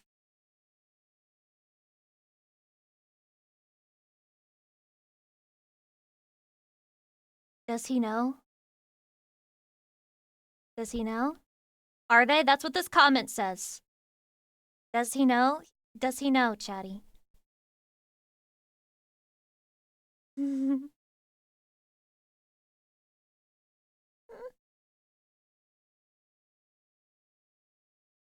I gotta move on. I gotta move on from this. This changed my whole life, but I gotta move on like it didn't change anything at all. Yep. Reading the Japanese comments, many such cases, just can't help myself when I see a Japanese comment. Why are we eating slop? They're getting mad at me for saying that I wanted to eat 20 chicken McNuggets. Kava, sweet green, thank you for the Chipotle, shit. dig, Tier 21 months of tier chopped, 3. That's so nice. Thank you. Salad. These are merely a handful of the dining institutions in which one can procure a mush-colored leaf and protein porridge known as a slop bowl. These fast casual dishes are the go-to meals for urbanite employees as they embark on their cute little lunch. I hate Chipotle. I hate Chipotle. I hate Chipotle. I hate Chipotle. I hate it. Lunch breaks. But with all of the ways we human beings feed ourselves, the uniformly corporate vibe of these places. First time chatter here. Where can I sign up? Sign your soul away. There's no contract. I just have to take your word for it, which is really hard for me as somebody who doesn't have very good trust skills. And probably very hard for you as a person who doesn't respect women. This has me wondering, why do so many of us choose to eat slop? Today, we investigate. Good work! Why are we eating slop?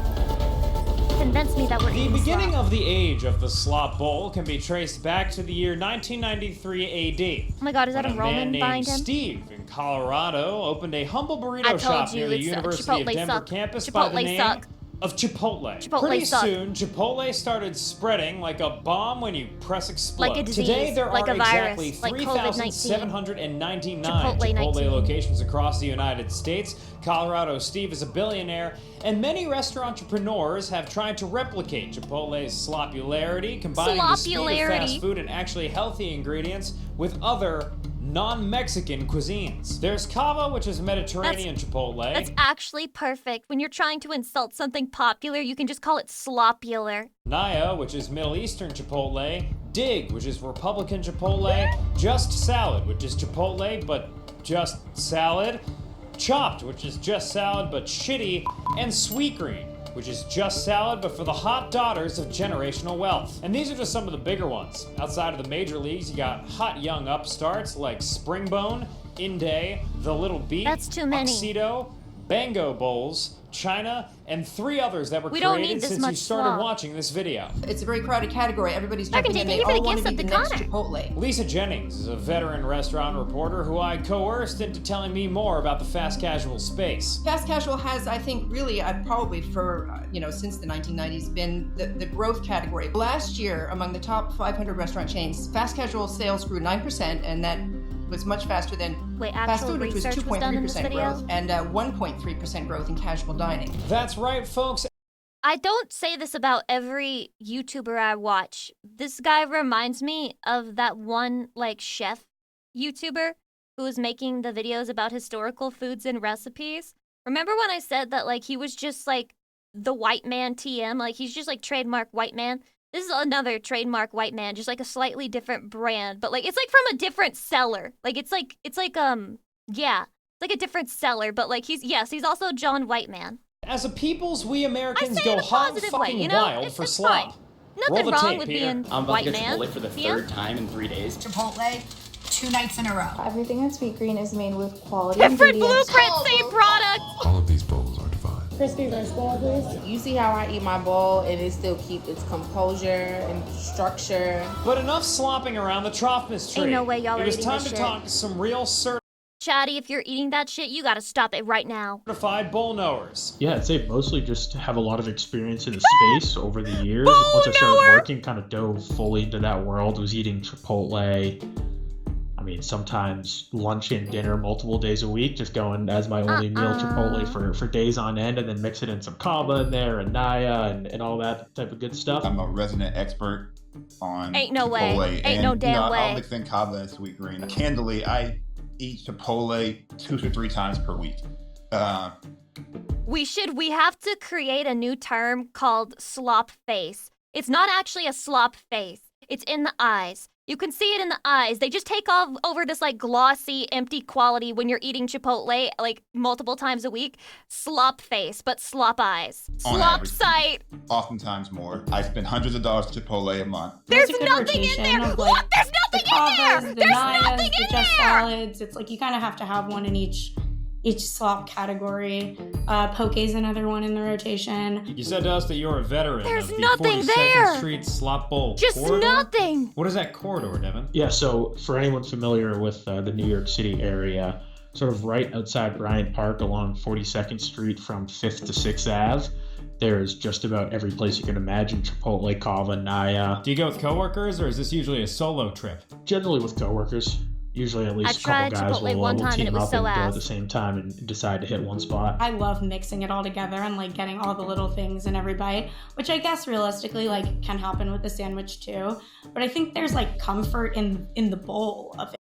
I just feel like if you want to eat something Chipotle style, it would be extremely easy to just like make that shit at home and just like make your own bowl every day. Like it actually seems like it would be extremely easy to me.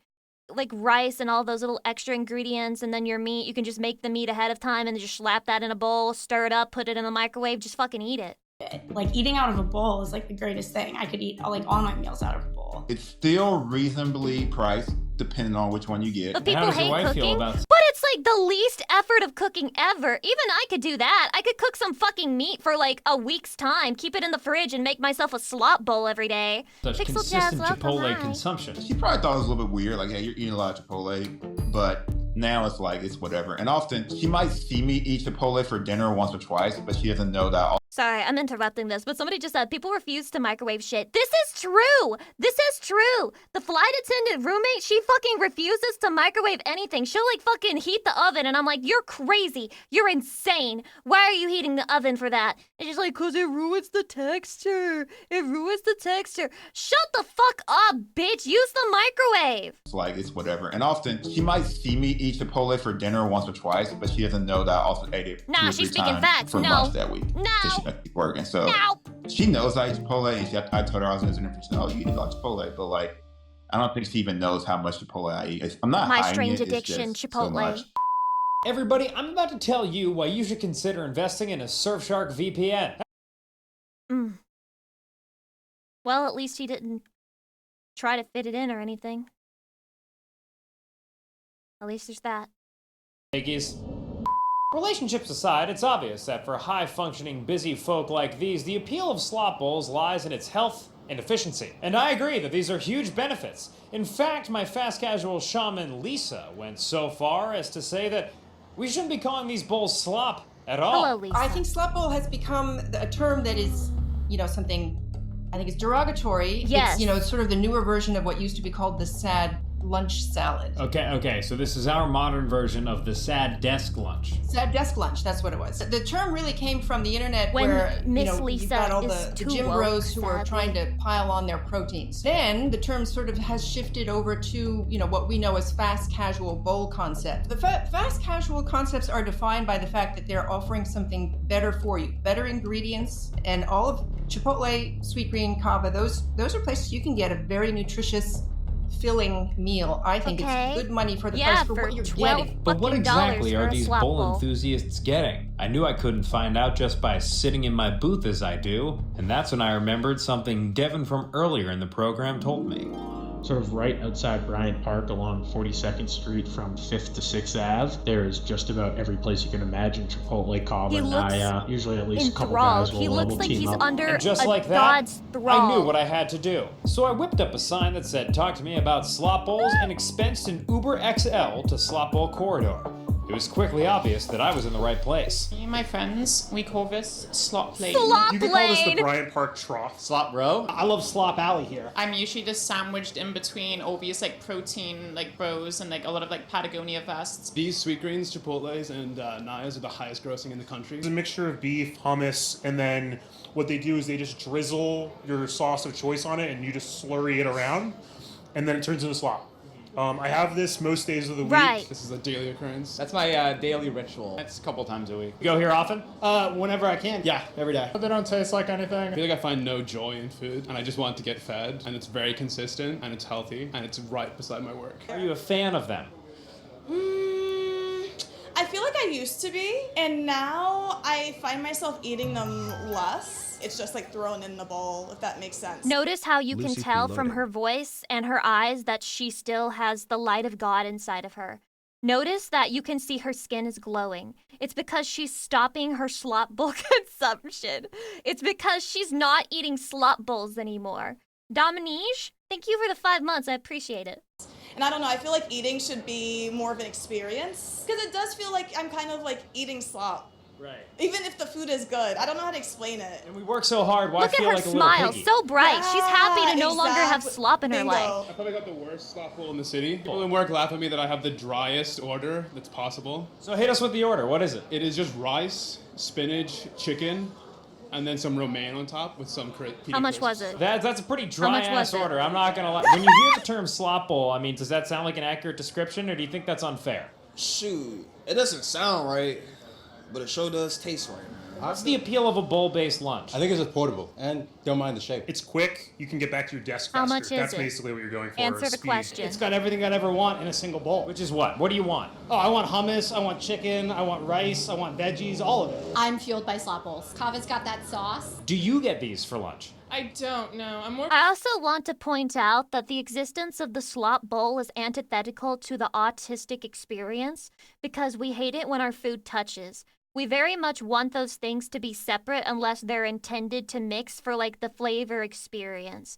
But you're just putting a bunch of things that don't belong together in one bowl, which is evil, literally against humanity. I'm a soup girl. I just don't like when my food touches And ableist, sometimes. and I'm very ableist. anti-slop They bowl. hate I'm autistic waiting people. like 30 They do. minutes to get probably 5 pieces of chicken. There's nothing in there. True. And honestly, True. it's kind of True, gross. true, Also, true, bring true. back He's the trying, free he's martini trying. lunch. The old Look power at him! lunches. They, Look at him so hit. He is also glowing. Look how beautifully his hair is styled. His smile, his eyes. He's alive because he hates fucking slop. used to have back in the day. Hour-and-a-half lunch. You sit down, you get a steak. Why do we have slop bowls now? There's 10,000 bodegas in the city. They all make the same stuff, and it's all fantastic. true. It's definitely better than what you get here. Why do you think Sweetgreen is a ripoff? It's like $18, so like some lettuce and like a little cardboard like bowl. It was during my time speaking to these chicken-breathed Courtesy Ocean worker Welcome. bees that I began to realize the real meaning of slop.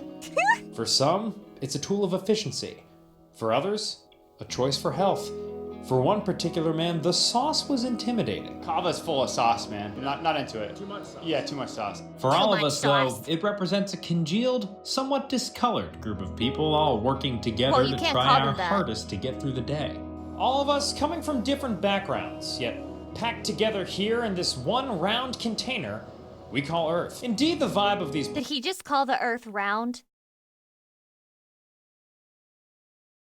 You have approximately 12 minutes. places is absolutely torched, given that they have the aura of a venture capital firm regurgitating pre-masticated leafy greens into your mouth like a baby bird. But after making so many new slop friends, I am forced to admit that there are times and places to consume it. So the next time you're out eating a slop bowl at your desk, I want you to look down into your mush of greens and There's no way that's the video. grains and think of me.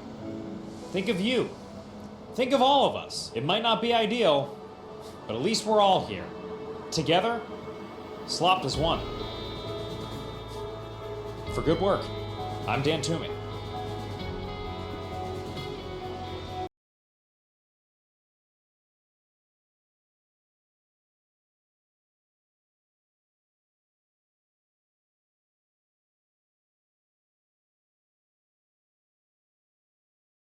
Wait, this was a pro slop video?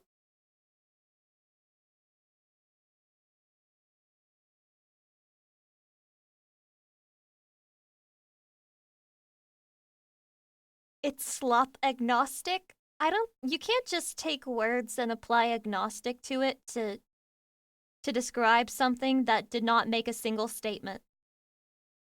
What's a slop bowl? Like Chipotle and stores like that. What do these random people on the street think about slop bowls? They kind of like them. I guess that would make sense since I asked people who are around and in front of the slop store. So anyway, guys, let's slop together.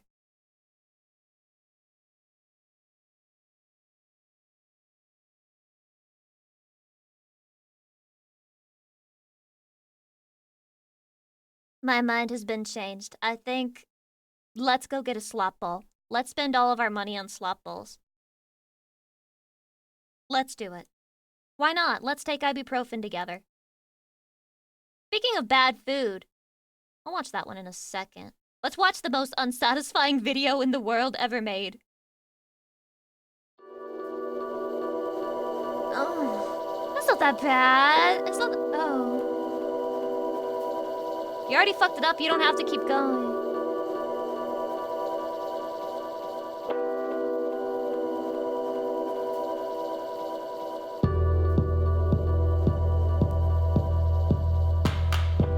The face I'm making right now. Okay, so what is this? Like a spinning top? Oh, that would be me trying to spin it. Okay, okay, what? Okay. Okay. So wait, what was unsatisfying about that, Chatty? I'm sorry, do I not understand something that I should understand? You don't mix sweet with chocolate? Is this true? But chocolate is sweet. Are you guys, what? Yeah, it's just a slop bowl. I thought we liked slop. I thought you guys liked slop. You're watching me. What the fuck is this? What the fuck is this? I would do this all natty. I would do this unintentionally. This is also what I do unintentionally. Dude, mix Skittles with peanut. Yeah, just have that one spot that's not clean. That one spot that's not straight. I hate it.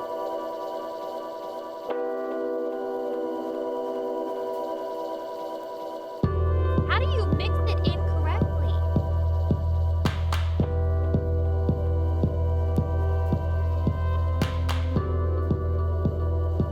That's just how you chop a tomato. What's wrong with that, Shadi? This reveals my cooking skill. What happened to my non-satisfying music? Where's my non-satisfying music?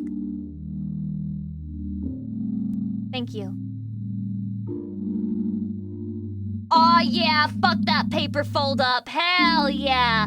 Hell yeah. Fuck that shit up, just like I did in kindergarten when I was trying to learn that shit. Hell yeah, brother. Wait, what's wrong with this? Oh. Why? But why though? Why though?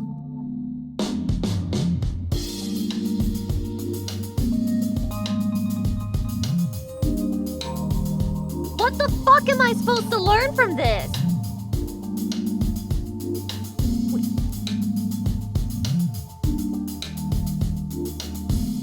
No, I still think, this one's pretty bad, but I think the cake one's still the worst one.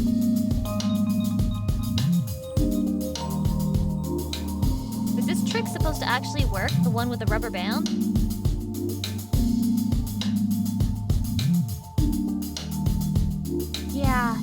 Yeah, you're so close. You're so... Oh wait, I can see a little bit of white on that other... Okay, but that's okay. You're getting there. You're getting there. Hello?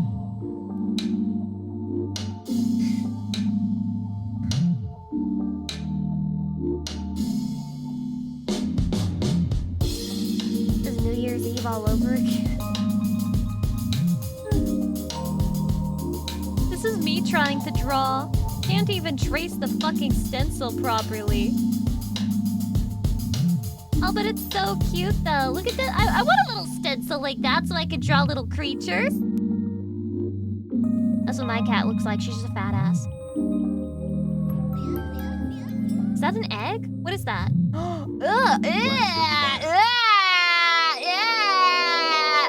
This was actually me with my grandma for Thanksgiving dinner. Those eggs were not right. We ended up putting them all in the egg salad, which made the egg salad fire.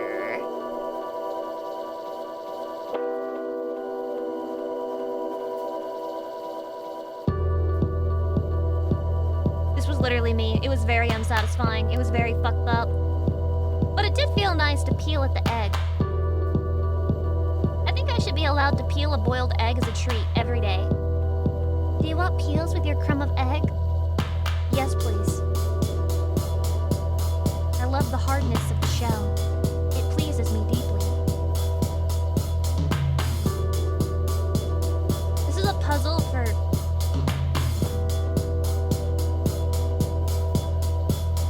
Nope. Let me stop you right there, Lucy.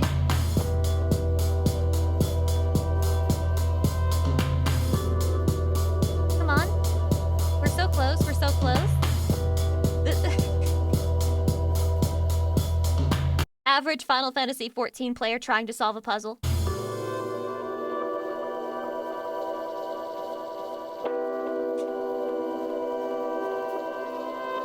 Why would you do that? Why would you do it like that, though? Who even put that idea in your head? Is this rage bait? Yes, but it's like telling you it's rage bait, so is it really rage bait? Das! Das! Get... Huh? What does this mean? Chatty, what does this mean? Oh. Das. Let's see what the good people of YouTube have to say about it. This video makes me want to go upstairs in a one-story house. This video feels like when you charge your phone but wake up and it's at 1%. This is just like when the teacher erases the whiteboard but they left a small dot to erase. Oh my god, I remember those times. The one of him rubbing his head with onion weren't even satisfying. That was just weird. Exactly, that was weird. Nobody understood why that was happening. I'm not even triggered because this is literally my life.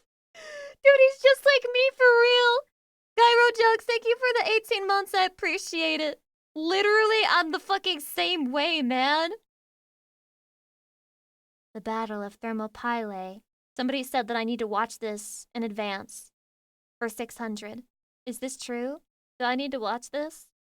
Corinth, 480 BCE. Representatives from 70 Greek city-states have gathered to discuss a There's common 70 threat. city-states? Persia, the greatest empire the world That's too has many. ever seen, is invading Greece. These Greek city-states are discordant and distrustful. Some of them are technically at war with each other, Then why are but they they've meeting? come together for the first time in history to face a common enemy. Yet, even under the threat of annihilation, they can't agree. By the time they adjourn, only 30 states remain in this new Hellenic alliance. Of the 700 city-states in Greece, Jesus most have Christ. opted to either stay neutral or capitulate. So wait, but this is like ancient fucking Greece, so how many people do you have in one city? Like 5 people? And then you're like, this is my city, and I will not be joining the Hellenic War. I don't understand how this works back in old days. To Emperor Xerxes. The Greeks, those who are left, choose the Like place 6 or that they will 7, take their fuck you. stand. A lonely pass between a mountain and a sea. Thermopylae. Wow. It sounds beautiful with the name alone. This video is brought to you by Total War Arena, website for world, I believe and it. also one of the least understood. Because while most accounts of Thermopylae talk about the fighting and the tactics, the actual battle made little strategic difference. Despite the Greek allies' brave defense, Xerxes would break through and Is that how you burn say that name? Athens. Xerxes? Persian armies would harry Greece for another year. But as we will see over these 2 episodes, Thermopylae was important for a different reason. It came to shape how Greece thought of itself, and how the intellectual descendants of Greece still think about the world. Greece is because so Greece cool, wasn't man. Greece yet. There was no Greek identity. It wasn't a monolithic culture. Rather, it was a handful of city-states that spoke vaguely the same language and worshipped some of the same gods. Many of these presumed Greek states thought that they had more in common with the Persians than their so-called kin. So before we get to the great It is funny, though, that they're all considered, in retrospect, exactly the same, with like maybe 3 of them that kinda sorta didn't like each other. battles and the heroic events, let's talk about the 3 players on the board: Sparta, Athens, and Persia. And any discussion of Thermopylae has to start with Sparta.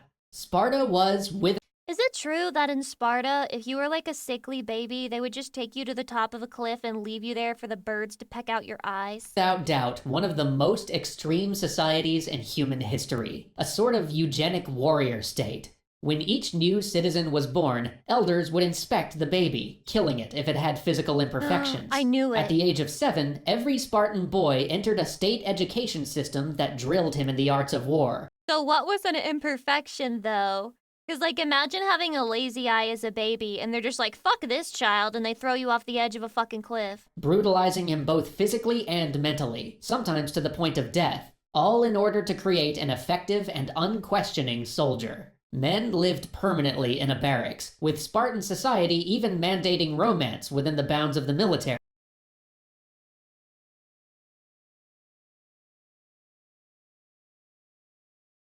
This is my type of society. But the result of this oppressively brutal system was that Sparta had by far the best heavy infantry in the ancient world. Spartan war consisted entirely of the phalanx, each man guarding the others, moving and fighting in a group. And Spartan society was the same. Duty to the state and self-sacrifice were paramount, and individualism was discouraged. But you can't talk about Spartan culture without talking about the Helots, the massive caste of enslaved people that Spartan society was built upon. Everybody always forgets about those people, many such cases. Sparta had enslaved its Greek neighbors, forcing them to do back-breaking work. The reason that Spartans could devote their whole culture toward producing soldiers was that none of them had to do labor. Any labor. That's crazy. It was all handled by the people they'd enslaved. In fact, by the time the Hellenic allies gathered at Corinth, there were about 7 Helots for every Spartan. And this imbalance left the Spartans in a perpetual fear of slave revolts. They were a warrior society not to fight wars abroad, but to prevent a Helot uprising at home. To ensure this, they kept the Helots in a perpetual state of terror. Spartan death squads regularly stormed Helot dwellings at night, torturing and murdering anybody who breathed resistance. This paranoia was so... But wait, guys, you guys told me Spartans were based and cool, and they're out here pussies quivering in the night, that the Helots will rebel against them such that they have to go around and start throwing things and rocks through their windows to try and make them too afraid to ever revolt, because they know they'd lose. What happened? Cute that Sparta often avoided deploying their troops abroad, preferring to guard against the danger within. But this fear also led Sparta to become the diplomatic juggernaut of ancient Greece. Constantly worried about its own security, the city formed... Are pussies not meant to quiver in the night, Lucy? It's supposed to quiver as you lovingly apply your affections towards it, not when, you know, you're just thinking about how your slave might kill you one day. And a mutual defense pact with neighboring states, each pledging to come to each other's aid in case of invasion or revolt. And this coalition would form the backbone of Greek resistance against Persia. Of the 30 Hellenic allies, 14 of them joined because of their pact with Sparta. But you know who wasn't part of that pact? When Hiroshi low-key chopped and also an asshole behind the scenes, but also he's got major clout and pull, so he's pulling everyone into the Hellenic War. Athens. And there was some seriously bad blood between the two. Sparta considered the newly democratic Athens an existential threat, and had even mounted a military intervention to stop its political revolution. No! After all, Athenian democracy had a tendency to spread, and what would happen if the Helots got wind of this new system of mob rule? Holy fuck, rent-free in those Spartan heads! This was likely on the mind of the Spartan representative, King Leonidas, as he spoke to the Congress, where he found himself suddenly on the same side as his Athenian rivals. Athens was the opposite of Sparta in almost every way. Athenians valued individualism, disdaining anyone who couldn't argue political opinions. Their society turned out philosophers, mariners, and playwrights, citizens first and soldiers second. And in this new democratic society, the elites were politicians, guiding the ship of state by persuading the populace to vote for ballot measures. And one of its greatest political minds was Themistocles. When the city had discovered a new silver vein, he had persuaded the voters to use that money to found a navy, rather than just sharing the money out amongst the populace. And it was Themistocles, master of this shiny new fleet. I gotta say, all of these names sound fake. Themistocles? That's not a real person. Who represented Athens at Corinth, putting aside his reservations about Sparta, much like Leonidas was putting aside his queasiness about working with Athens. Leonidas is a real name. Given the Spartans' warrior culture and diplomatic prowess, he even supported Leonidas as overall leader of the coalition. Where Sparta brought diplomatic and military might, Athens brought its navy and its creative streak. Because while Athenian democracy was more chaotic than Sparta's dual monarchy, it also gave them room for a more flexible type of strategic and political thinking. But it is important that we don't confuse Athens with a modern democracy. No, it's exactly the same. It must be. At most, only about 30% of the male population voted. Athenian women couldn't hold property or run households like their Spartan cousins. Dude, it's just like us, but like in the 1970s, like the same thing. And foreign slaves, while not treated quite as badly as the Helots, did make up about half the population. That's fucking crazy, dude. That's genuinely fucking crazy. Imagine you're a Helot and you're native and they treat you worse than the fucking... What the hell? What the hell, bro?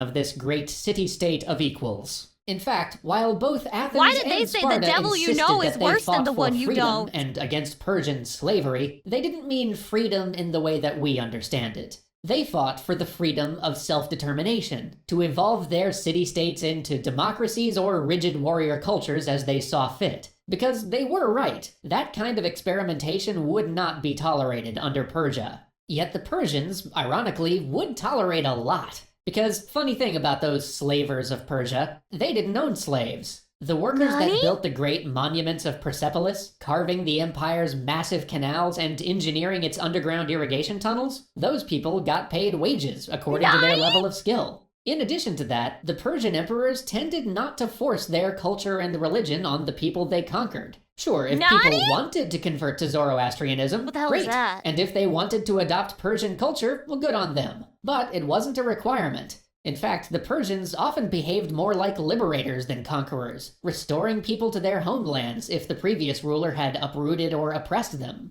Chatty, they never said that to me in the history class. They told me that Persians were weird and did weird stuff, and that also Alexander the Great kind of fucked them really hard in the bussy.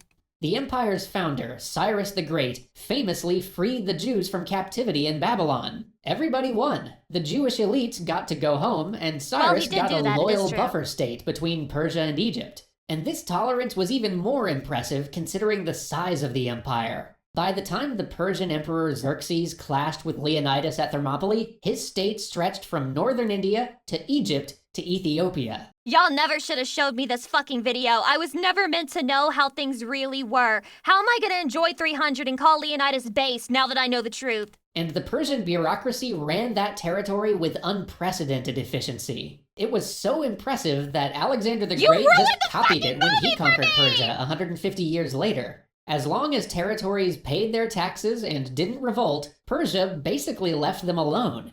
If they did rise and revolt, though, the punishment was merciless. And that's where this whole business got started. In 499, Greek cities in Ionia rose against Persian rule, declaring themselves democracies. You can just Seeing do an that? opportunity to spread its governmental system, Athens aided its new sister cities, and made themselves a permanent enemy. In response to this slight, the Persian Emperor Darius had invaded Greece, swearing to raise Athens Never mind, to the I ground. can finally And hate he would have, Persia too, again. if a small Athenian army hadn't met him on the plain of Marathon. There, the Athenians won an improbable victory and drove the Persians into the sea. Which would have been slightly less improbable if Sparta had helped out, but the Spartans had been in the midst of a religious festival and refused to anger the gods by marching to war. crazy, But what? that wasn't the end of the Persians' ire. Oh no. For the armies of Darius' son, Xerxes, were marching into Greece, crossing the Hellespont on a kilometer-long pontoon bridge built by Egyptian and Phoenician engineers, accompanied by the largest invasion ever assembled.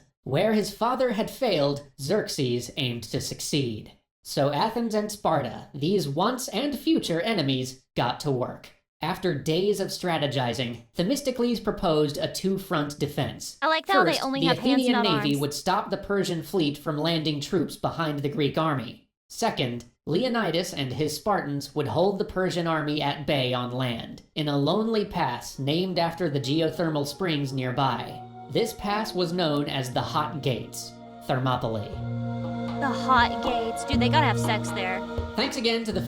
Is this where 300 starts? Is that the beginning of the movie? Where they're like going through the sex gate? Okay. Well, fuck this video for ruining my illusions and telling me that Spartans aren't as based as I thought. The fuck, man? The fuck?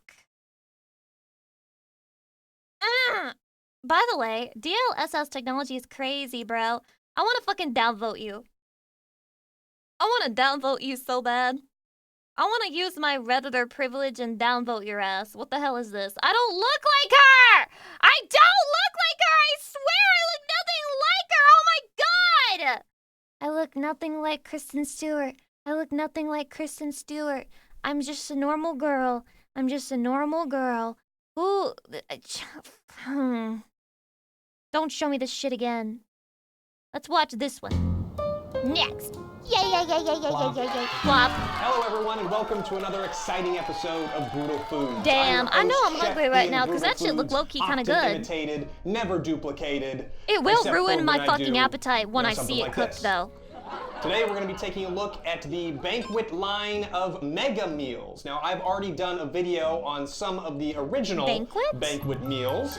They are a affordable frozen dinner option known for their affordability and affordativeness. But while at my local grocery, I noticed that they have put out a line of mega meals, which I'm assuming are just larger offerings than their regular meals. Let's see, I got country fried chicken bowl, I got buffalo style chicken mac and cheese bowl. How could I pass up a Salisbury steak mega meal, of course?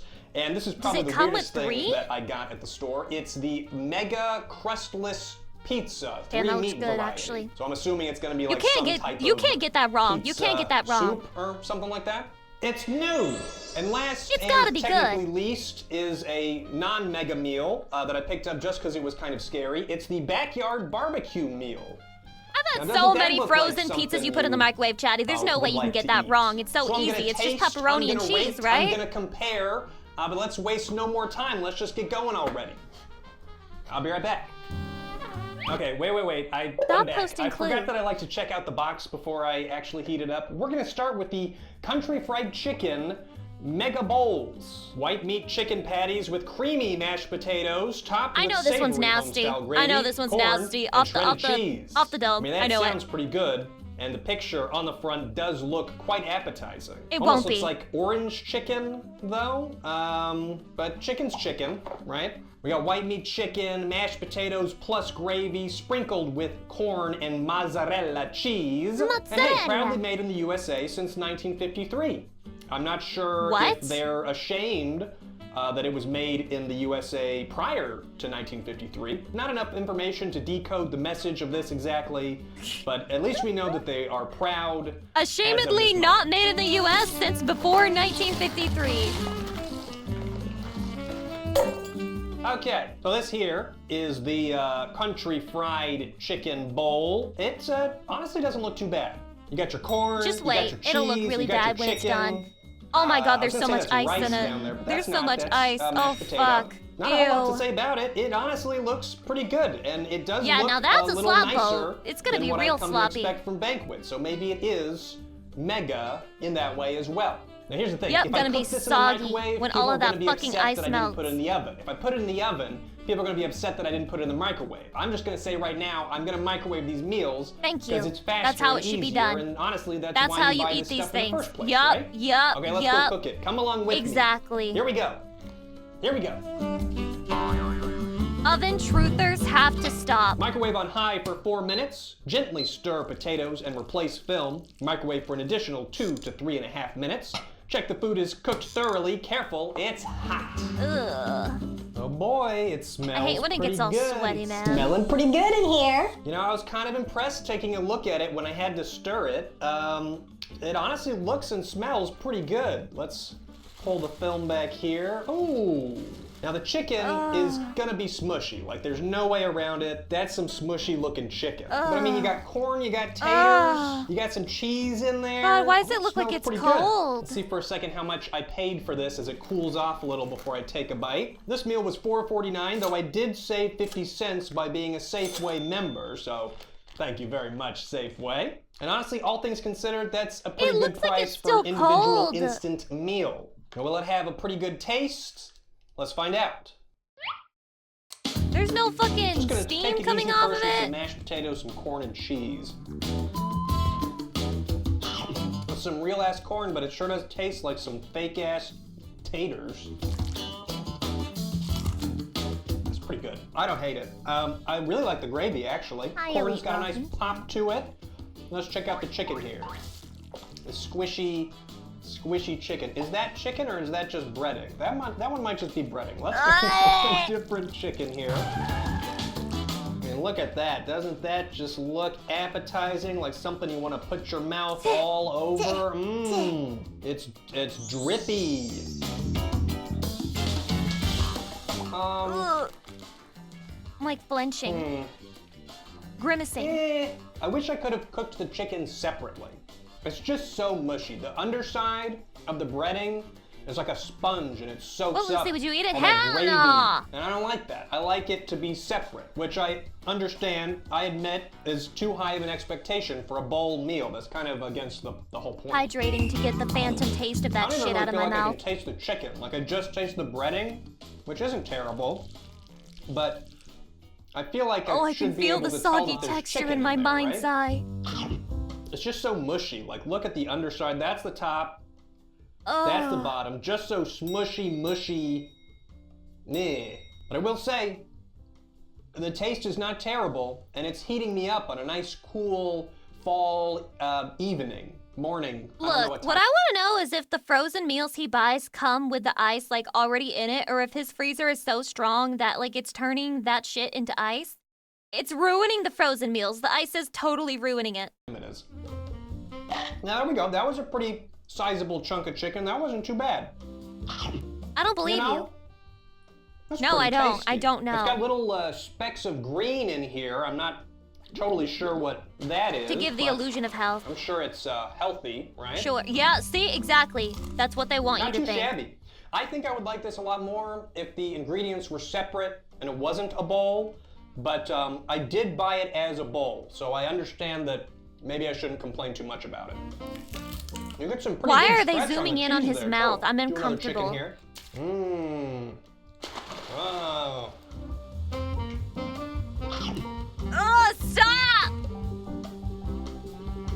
It's so hot. It's so hot, but I feel like I can't wait to eat it, or it's just gonna get more and more mushy. Because the I camera's on honestly his think fork. Is even that not though mega the heavy? chicken is a bit of a disappointment. The biggest disappointment are the mashed potatoes.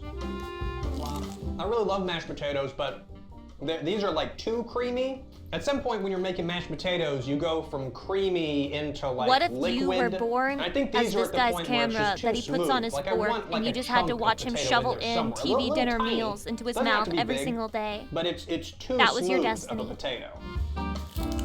I mean, I'm still eating it. Yeah, it's like this. This I'm not too crazy about. It's just kind of like soft and drippy. Can you stop You know, showing it to some me? of those chicken pieces are pretty big. Some are just the breading, or the chicken slice is just way too thin.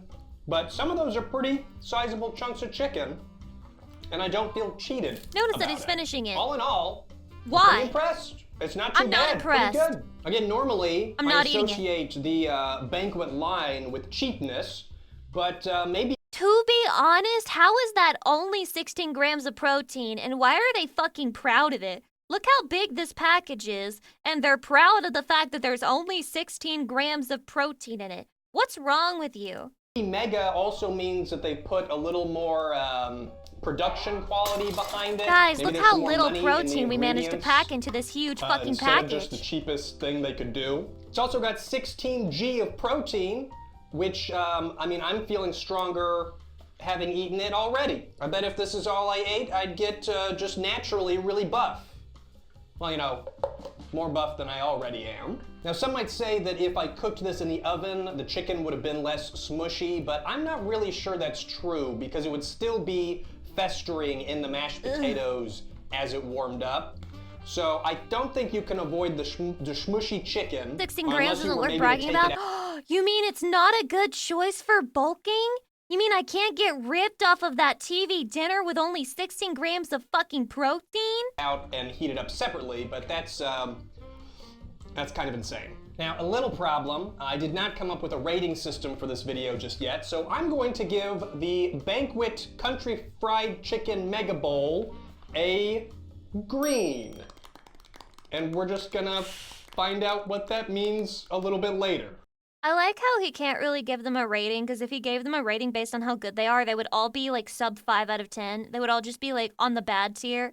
So he has to say it's acceptable or it's not acceptable. I suppose. On to the next one.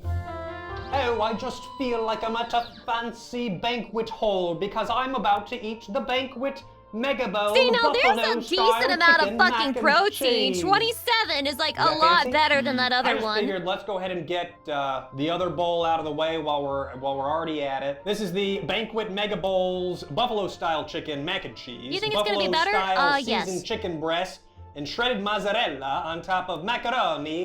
As long as there's not breaded meat on it, then I think it'll be better, because like when the water melts as it's getting cooked, it makes the bread super soggy and makes everything nasty and disgusting. I definitely think this one should be better. If it's not better, this guy's sick in the head. And spicy cheddar And cheese he's wrong. sauce. Some pros and cons here. I like mashed potatoes more than I like mac and cheese. I'm really not a very Oh my big God, mac he's and gonna say cheese it's fan worse. altogether. However, the fact that this is not breaded chicken, at least it doesn't look like it, that could be a positive. What is buffalo style seasoned chicken breast? That doesn't mean that it's crusty, right? Just means that it's like a baked chicken breast with buffalo spices? He has a stutter like me. Meals made mega. Buffalo seasoned chicken breast, spicy cheddar mac and cheese, topped with shredded That's a mozzarella. long-ass title. Once again, this is proudly made in the USA as of 1953, but shockingly, no mention of their history before 1953. They're trying to cover it I up. wonder The what biggest nefarious cover-up of all dealings time. took place back then. In case you're wondering, this meal has 1,510 mugs of sodium. So that's nice.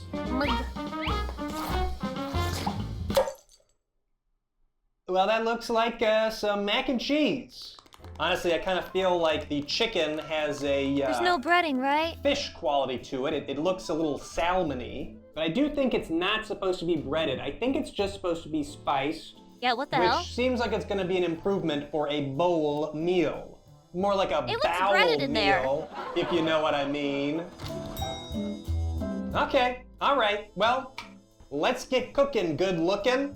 I'm sorry, I take that back. It's so yellow. I don't know anything about how you look. You could be super fugly for all I know. I don't know. Sorry for assuming that you were like super hot. Yeah, literally piss or bowl. whatever. Oh, I'm gonna need this. Okay, all right. Well, I gotta say I'm not as enthused. Don't look here. That's with just the macaroni smell and cheese. of this one. I think it's partially because I'm not Yeah, that's super not a natural into color. mac and You eat cheese, that but shit and your eyes also, start glowing. It's not just mac and cheese, it's just kind of like a cheap mac and cheese. Like I'm just kind of expecting a watery, nasty disaster. Expectation is part of taste, bro.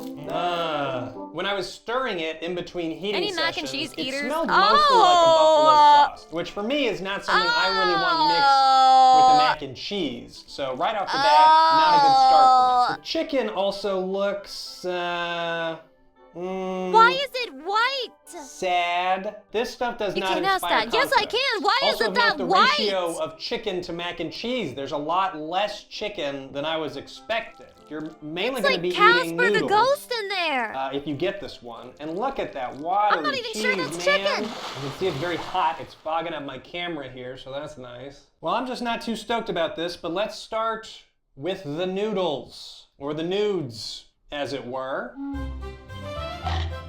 It's like a flavorless Kraft mac and cheese with the slightest kick of heat at the tail end. Well, I don't like that. I don't like it. Try a chicken here. I don't see how like the it, he chicken says, is. continuing to eat it. I don't like that either. I will say that the chicken, texture-wise, feels more like a real chicken than the previous bowl. No shit. But, I don't know, it's got kind of a funky taste to it.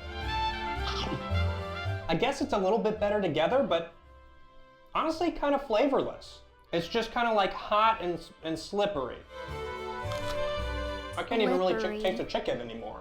Hold on, I need some water. Let me get some water. Why would you drink? So, That's performative not male hot. behavior. What the hell kind It doesn't of taste water of flask cheese. is that? And the little taste that the chicken does have is not very good. I was beginning to think that maybe I was too nice to the first bowl. I mean, I kind of liked that one a decent amount, but it had way more flavor than this does. Much like nothing. Not only does it taste like nothing, but again, you're largely just eating mac and cheese. I would try this, here. okay? There's really I not would that try much it. chicken I in would there. try it. And the mac and cheese is the most nothing of it all. You said this mac and one's just cheese kinda is a sad. nothing burger. No. Flavorless. I don't like it. It's dystopian to eat this food Dystopian. that has a strong smell. Nice, hot, warm. It has almost everything you want. But when you don't taste anything, it's just fucking strange. I'd almost rather it taste terrible than taste like nothing. Ugh. I would not. Ugh. I would rather it taste like nothing. 100%. There was mozzarella in this? I mean, even the last one, you got some good, like, cheese string. This is just nothing. It's water. It's yellow water. Piss cheese. Not good. Very You can tell that from the disgusting. color. Cannot recommend. I don't know how much I paid for it, but I can't recommend it at any price point. This also was $4.49 with 50 cents off. But Even it at has $4, 27 grams of I think it's protein. overpriced. Just get a Kraft macaroni and cheese, man. Not good. Not very good. Can't recommend. I gotta give this one a brown. If we can all agree Well, what that's does that a pretty mean? fair rating. I actually can't what eat does any brown more mean? of this. Really, just go get a higher quality Shit? mac and cheese. I'm not even a mac and It's cheese shame, fan, but I would forego the chicken if it meant a higher quality mac and cheese. Not good. Okay, It so only has before 27 we grams get of protein if you to eat the whole the thing. two Stop cackling freakiest like an evil options, cartoon that villain. I'm kind of avoiding now. That one after looks that really last nasty, one. but Let's I don't go like with something barbecue in general, trustworthy, even when it's made like well. the Mega Meals Salisbury steak.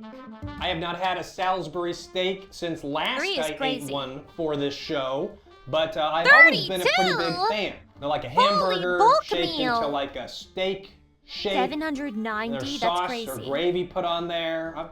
That's hard to mess up, and it's usually pretty good. Now, I'm under the impression that the only reason this one is considered mega is because of the mega portion. There are 3 Salisbury steaks made with chicken, pork, and beef. Wonder what the ratios are of each of those. With home-style gravy and mashed potatoes. Hopefully what you Mashed. see is what you get. That looks pretty tasty to me. Few hunks When of has meat it ever and some been taters. what you saw was I guess what I you should get lower out of my this shit? expectation for the mashed potatoes, huh? They weren't very good in that one bowl. Creamy mashed potatoes, 3 large Salisbury steak patties, and home-style gravy. Is it funny if I make another joke about how I'm not sure what this Yup, company keep was doing up it. to I in always make the same fucking 1952? jokes over and over Because again. I could do that. Here we go. Made in the USA since 1953. Born in the What, were they USA? made in China in 1952? Kind of got me wondering, like, what is a Salisbury? Is Salisbury the place where this steak was invented? Did a Mr. Ew, Joe New Salisbury York? invent the Salisbury steak? Oh boy, it looks kind of weird. Have I ever had a banquet frozen dinner in a white package? For some reason that rings as I got a really white odd package to me. for you, Honestly, Chatty. feel like it's not even a really good look from like a business perspective. I feel like when the plate is black, it almost gives the illusion that there's more food in there. With a nice bright white plate, I can look in there and be like, well, that's really not a bunch of gravy, is it? Look like maybe they skimped on the mashed potatoes too. I don't know. Well, there Why you go. does this guy love 3 mashed frozen potatoes? hunks of meat, ready to be heat and eat. Toot sweet. I'll be right back. Don't look at my crotch. Okay, well, Does he I'm edit not his own very videos, or is his happy editor just like about sexualizing him how that because he hates cooking him? procedure went. Not only did it smell odd, but it kind of looked odd too. Like I said, I haven't had a Salisbury steak meal since last I did for the show, but it did not smell or look exactly how I expected. Strangely enough, I smell the potatoes more than anything, although they do look extremely sad. Oh, They God. have the strongest This might be the flavor. worst one so far. And they smell mostly like a potato would smell. Here's how the patties look. They just don't look as good as I expected them to. They look like their texture is gooey and the gross. grill marks are crazy deep or what? But something about it just doesn't look right to me. You get 3 Salisbury steaks, which is way more than one man should eat in a sitting. I'm assuming this is something you would generally split between multiple family members if you're on a pretty tight budget. What a beautiful family. Yeah, so this is the same price as the previous 2 meals, $4.49 minus 50 cents with my Safeway membership, coming out to about $3.99. Oh, this so yeah, is I at do think that the highlight here is Safeway. really the portion size, so I'm gonna try and saw lower that. my expectations In when California. it comes to the taste. I wish I could Or did I? describe the difference in smell, but as I sit here and think about it, I'm not sure how I would describe the different smells of meat. Chicken smells like chicken, beef smells like chicken, pork, I guess, smells like chicken. It ends up smelling more like the chicken. This one smells like a Yeah, I cheap would literally feed meatball this to in a my cheap cat. I Grabby, think she would love it. which I No, assume even she is might think it's essentially shit. chicken.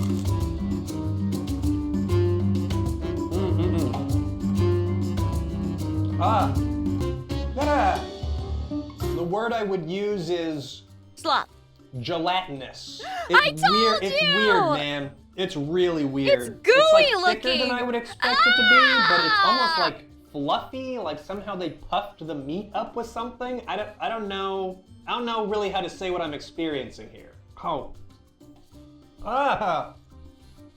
Oh, that's really bad. That is awful.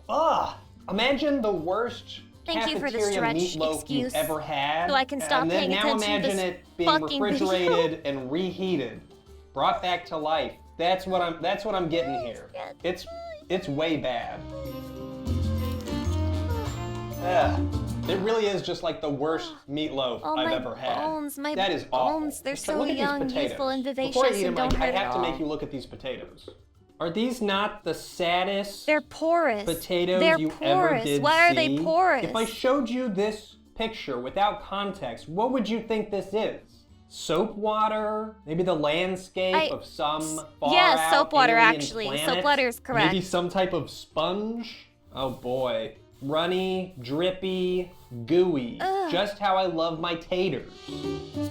That actually looks like soap. That's straight up disgusting, dude. That is. actually looks like soap. I can't believe they're serving this to people. A lot of times when I do these frozen food reviews and I don't like something, I'll get comments about how I'm disparaging people with less money and how you have to Right. eat these things if you're on a budget. And I sympathize. There's gotta be, I mean, they can't all be rage bait, right? They can't all be trolling. There's gotta be a word for the type of person who goes around on the internet and like actively looks for shit to get mad about and to comment about. With that, I think you should be getting better quality food than So this. true! I understand needing to buy this in certain situations. I just think they should be serving you higher quality food. I'm on your side. No, it doesn't even taste like a potato. What is that supposed to be? No,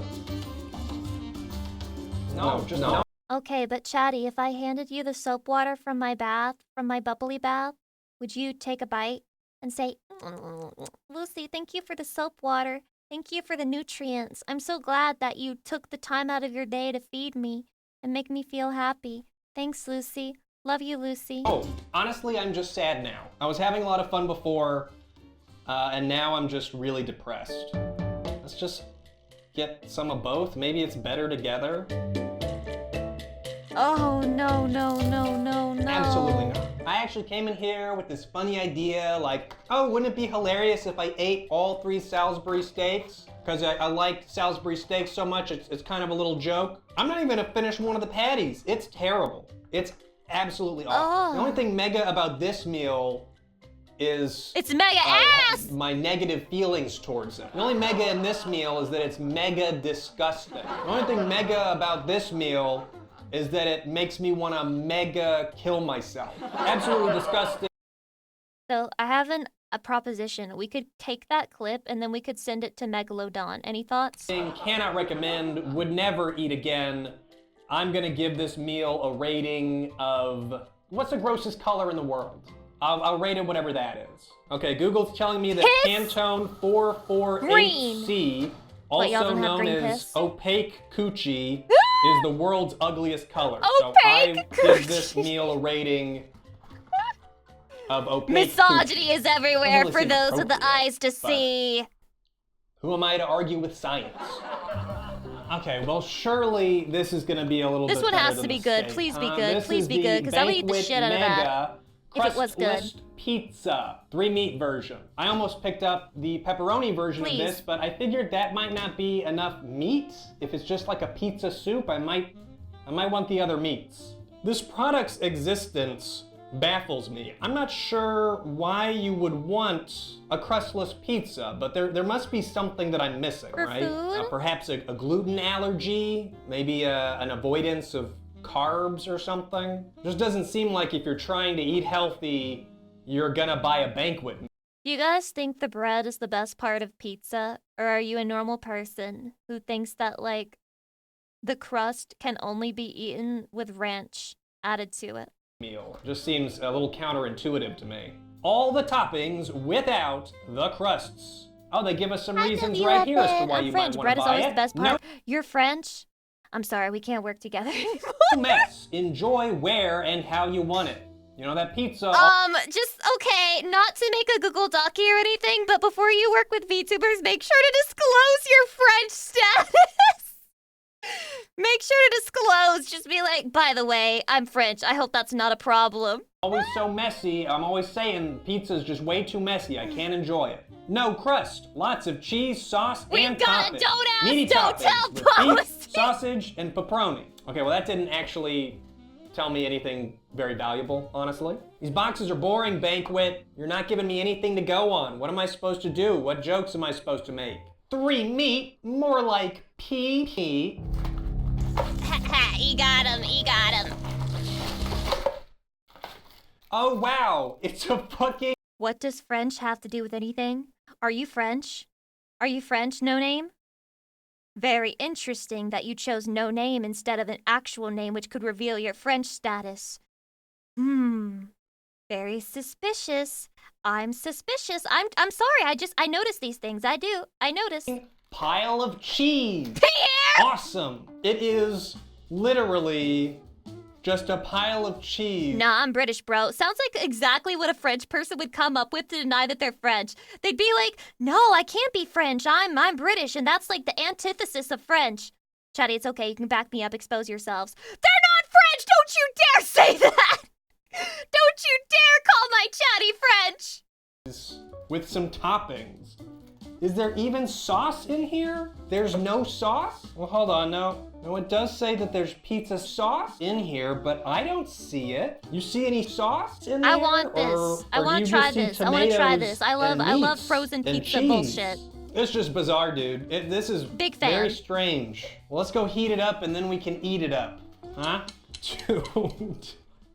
What the fuck? What happened?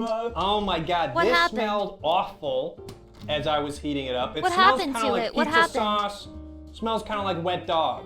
You guys What? know the age-old adage, people fear what they don't understand.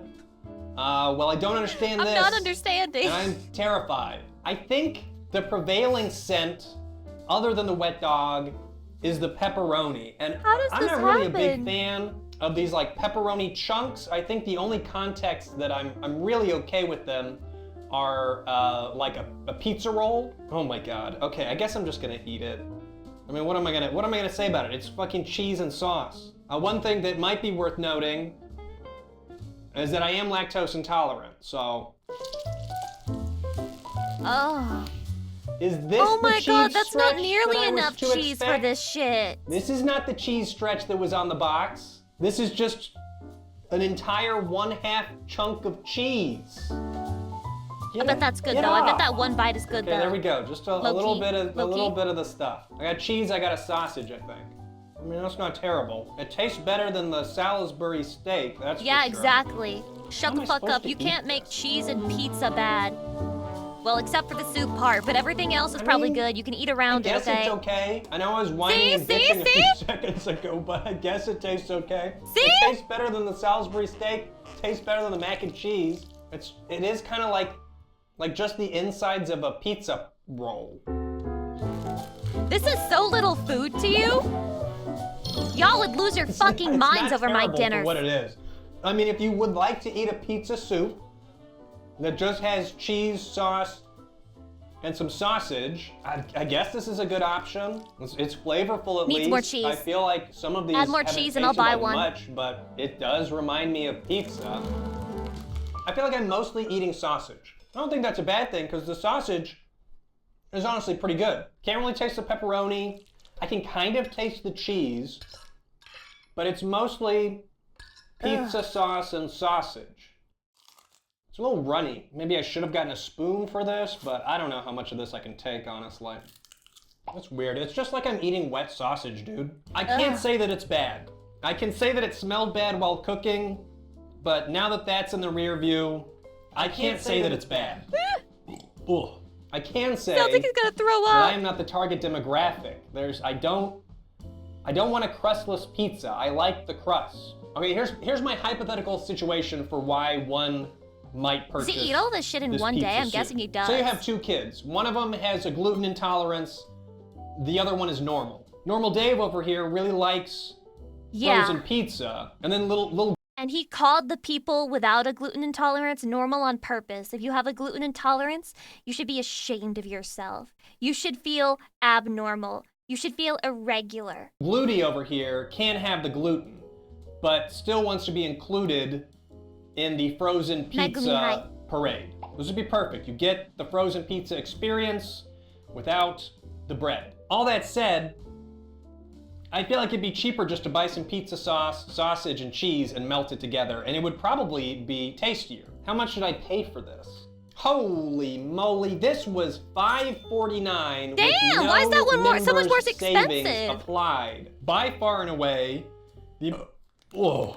So this was by far and away the most expensive frozen meal that I am taste testing today. Even though it feels like it has the least pizza premium, amount of is that substance. a real fucking thing? Is it because of the amount of cheese they used? They had to use a lot of real cheese and real ingredients for this, so it has to be more expensive. Maybe that's why? But I guess I will say that if you are interested in a frozen, microwavable pizza soup, this is an option. It might be your only option as far as I know, but it is an option. I would try Not bad, soup, it's just a little confusing. So, I don't know, what's the most confusing color out there? Blue? No, orange. I'll give it a blue. I do not feel like I'm at a fancy banquet, okay? I feel like I'm eating out of the bottom of a dumpster, and not in a fun way. Last one. This is the banquet backyard. This one looks the worst. Meal. This better be the worst one. I will be completely honest and say that I did in fact purchase this because it made me think of a McRib sandwich. Never had a McRib sandwich. I can make pizzas. I made pizza for 10 years at a restaurant, so I'll eat this never. You should eat it to appreciate your craft better. Okay? It's like this. If you're an artist, then looking at a bad piece of art can inspire you to create something better. Eating bad food should inspire you to create a better pizza. But it did remind me of how they look, so I wanted to give it a shot. I suppose it's worth noting that this is not a mega meal. I don't really know why. I'm still not totally sure what constitutes a mega meal, but this is a simply banquet meal, mesquite barbecue sauce over ribbed shaped patty made with pork and chicken with creamy mashed potatoes and sweet corn. Well, we've already had the corn, we've already had the taters. Wow, it's a beautiful So field the of biggest flowers question in the mark of this background, meal is honestly. going to be mashed potatoes made with real cream. Now, is it made with real potato? Me winking at you as I say, mashed potatoes made with real cream. That I'm not so sure about. Banquet invites you to pull up a chair and enjoy classic, made-in-America comfort food. Like you, we believe in quality and No, good, you don't. honest Why value do they lie and to trust us? you'll taste it in our rib-style patty smothered in mesquite barbecue sauce and served with creamy mashed potatoes and sweet corn. Why is now, cream that the seems selling reassuring. point? Isn't They're it nice perverts. to have a little blurb on the back to tell you why you should care about your food? It's so hard to care about food nowadays. So what, true! I have to eat it to keep doing things? But what if I don't want to do anything? Low key, he's joking and being sarcastic, but he's so right. Like, sometimes you get in that mood where it's just like, you're telling me I have to eat to be alive?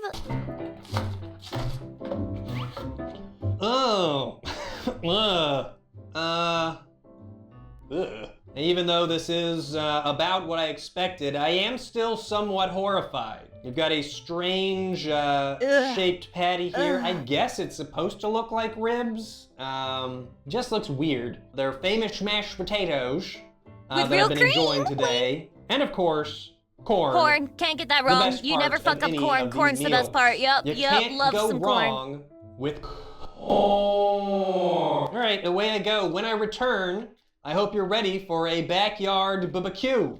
Babukwa. Backyard babukwa. We're gonna have a backyard babukwa. Okay, well, it sure smells sweet. Maybe a little bit sweeter than I would like for a barbecue sauce, but it still smells pretty barbecue-y. I really gotta admit though, my confidence in their hunks of meat is drastically lower now that I've had the Salisbury steak, because I really did not like that, even a little bit.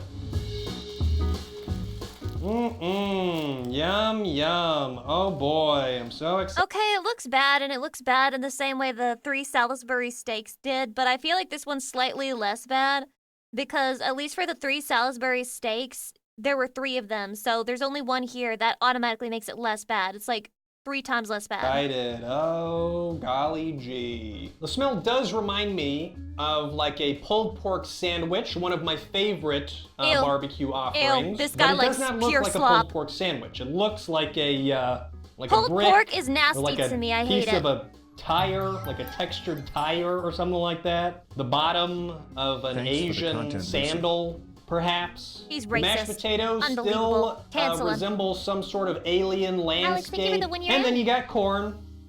It's corn, still holding down the fort, that corn. Now I'm assuming nobody watching this video is planning on doing this, but I must say, partaking in a banquet of banquet meals is almost always a bad idea. What if I hosted a party and I invited all of you to it, but instead of making food for it, I just had a bunch of these banquet meals? Would you eat them to be polite to me and to make me feel loved, or would you refuse to eat them and then leave me and never talk to me again? I do not feel very good. I do not feel as though I'm getting the nutrition that my body so desires. Where's my fork? Take a bite, coward. Well, it's very firm. I guess that's a good thing. Whoa, why is that I want firm? it more or less firm than the Salisbury steak? I'm not sure. Nice slimy chunk there. Maybe it's not that bad? Once again, there's just not much flavor. I find it so shocking that these meals can smell so nice when they come out of the microwave, but retain absolutely no flavor. I get a little bit of sweetness from the sauce, but the meat itself doesn't taste like anything. His fucking Texture-wise, performative it's nail more water firm flask. than the Salisbury steak, which I do appreciate. Much less gelatinous, but I don't know, it's maybe too firm. Like, it's really dense. I don't know. I just don't know, man. Less gelatinous, more rubbery. I think I was on track when I said it looked like a tire. It is making me think of maybe like a cooked tire, so that's good. You know, like doctors are always telling me, man, you gotta be eating more rubbery, tire-like foods. That's the secret to a long, healthy life. You shoved that straight in your mouth? And it fits? I don't like it. I think mainly what I don't like is the sauce. It doesn't really remind me of barbecue. It is a sweet sauce, but I just think I'd rather eat it in a gravy. I feel like I get more flavor out of the gravy, and it's easier to mistake that flavor as meat flavor, which is nice. I don't like barbecue This is just anyway. kind of like a hard chunk of nothing. But I guess the gravy is turning I really it wish soggy. I could let you cut through the meat, because it's way more firm than you would think. It's extremely firm and rubbery. There's It's just firm, something but not in a not good right way, about great. it, man. It's definitely the meat. I just wish the meat had some more taste or flavor to it. An American it's who like doesn't like Hank Hill- barbecue? Is this your first time realizing that not all Americans are the same, Ringle Hatch? Is this your first day on planet Earth? Well, I'm here to let you know there's like 300+ million of us, and we're all very different, and we're all very special. Always said, taste the meat, not the sweet. I taste no meat, I taste only sweet. Do I have to eat the sides? I mean, I'll eat the sides. Fucking fine. I don't feel good at all. My body is rejecting the meals that I've given to it today. It's the same kind of nasty potatoes. Actually thought I might lose it there for a second. Nasty potatoes, a little more firm than some of the other meals, which is a plus. But the taste is still a huge minus. I like how the barbecue sauce infected the mashed like potatoes. Good corn, honestly, but save me, dude. What the fuck? Not even the corn is good? good? Backyard barbecue I've ever been to. And let me tell you, I've been to none. This like mushy patty thing, I'm just not into, dude. It's just not good. Stop One spreading the excuse that you can barbecue make, sauce oh, everywhere. fucking great. This is your Good. fault. Barbecue sauce on the camera. Oh my god, he really did get it everywhere. Now, what I was going to say is that the only excuse you can really make for this meal is that I'm pretty sure it is the cheapest one. Significantly so. Comes in at about $2.50. Now, maybe this is like the McRib. Maybe it is. Why did the automatic fucking subtitles change that to $22.50? That's actually insane, bro. McRib looks disgusting. It has a reputation of being liked even though it is disgusting. So maybe there is a draw to this. But as for me, no, absolutely not. Never again will I eat this. Absolutely not. I'm gonna give this meal a rating of blood red. Pizza soup because is the best one. Because it makes me want to be violent. Well, there you have it, everybody. That was my review of these 5 banquet meals, 4 of them of the mega variety.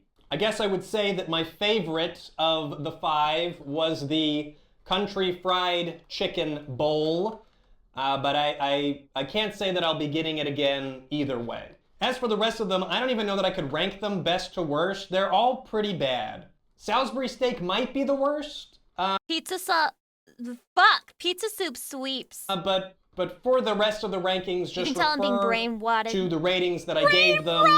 I feel like that's pretty clear, and I don't. Shaddy, Lucy doesn't even tell you that she's not going to be able to make it to hour 4. She just looks at you like this. She just fucking looks at you like this nowadays.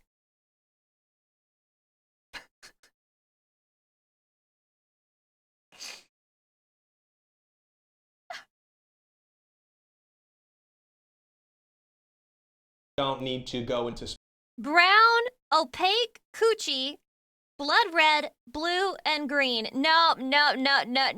You need to swap these 2. Blue for that one, and then green for this one. Specifics. I hope you enjoyed this video. If you're a big fan of banquet meals, let I'm me not know sure, what your man. I mean, I enjoy the is, content. It's great, but I can't. These, I feel like I know surely the food delicious better than you meals. do. I mean, I know he's the one sitting there eating it and actually doing the thing that would tell you if it tastes good or not.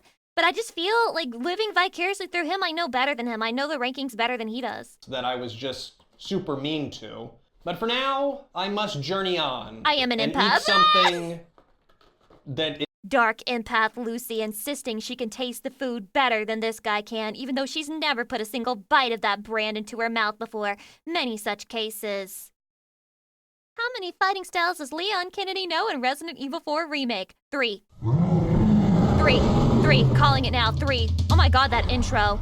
Oh my god, I miss intros Hello, like this. I'm Adrian, and today we're taking an in-depth look at Leon Kennedy's fighting style That's a in lot the of Resident fucking Evil requests. video game series. Leon Scott Kennedy is one of the franchise's biggest heroes and made his debut in the 1998 PlayStation game Resident My Evil 2. son. He went on to appear in several installments in the long-running franchise, including By the way, why do people call him ugly in PlayStation like the game original Resident He Evil went 2? on to He's appear literally in not several ugly. installments in the long-running It's clear to me that he was always meant to be like a handsome guy. What the fuck? Why are you lying? Why are you lying about him? including the groundbreaking Resident Evil 4, and was most recently seen in Capcom's excellent remake of Resident Evil 2. If you're a fan of action films and video games, I highly recommend subscribing to my channel and watching my other videos, as I've already analyzed other awesome video game fighters, including Solid Snake from the Metal Gear series, and Nathan Drake from the Uncharted series. Ugly comparatively to the more recent games, I guess. Stop judging. When the fuck did that game come out? Stop judging the 1990s.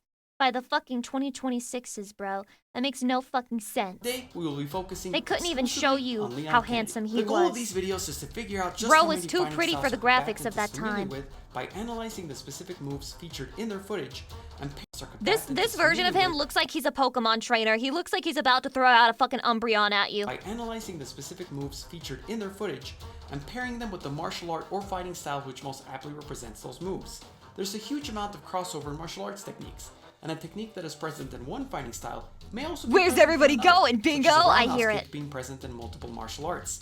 But in order to not give combatants multiple fighting styles for the sake of variety, Chatty, if Leon Kennedy had a Pokemon team, what would it be? Machoke? Really? You think there would be a fucking Machoke in there?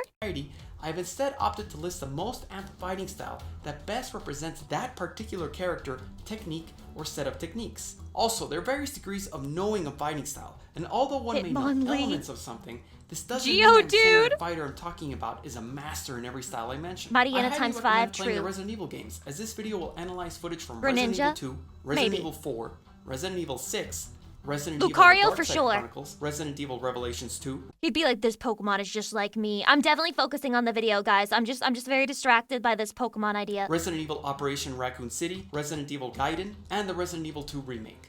That being said, I will keep plot details to an absolute minimum, but do take this as your spoiler warning. Fighting styles that Leon Kennedy may know in any other form of media, such as a live-action film, Resident Evil Retribution.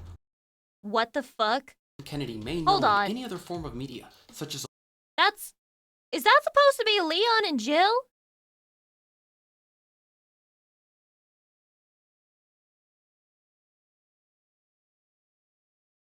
Do not ever make another Resident Evil movie, and I am so fucking serious. Don't ever do that again. Don't ever let me catch you doing that shit the again. live-action film, Resident Evil Retribution, or the 3D animated films do not count. Without further ado, let's take a look at how many fighting styles Leon Kennedy knows. Let's start by analyzing the game that truly propelled Leon Kennedy to superstardom, not only within Resident Evil, but the gaming universe as well, and that is the phenomenal Resident Evil 4. After successfully staggering a zombie, I love when he Leon sits can in the perform a little variety of chair. melee moves, and perhaps the most often played animation within What the a game cheeseball. is this one right here. It's a roundhouse kick in which he's kicking through the target, very much like how Batman executes.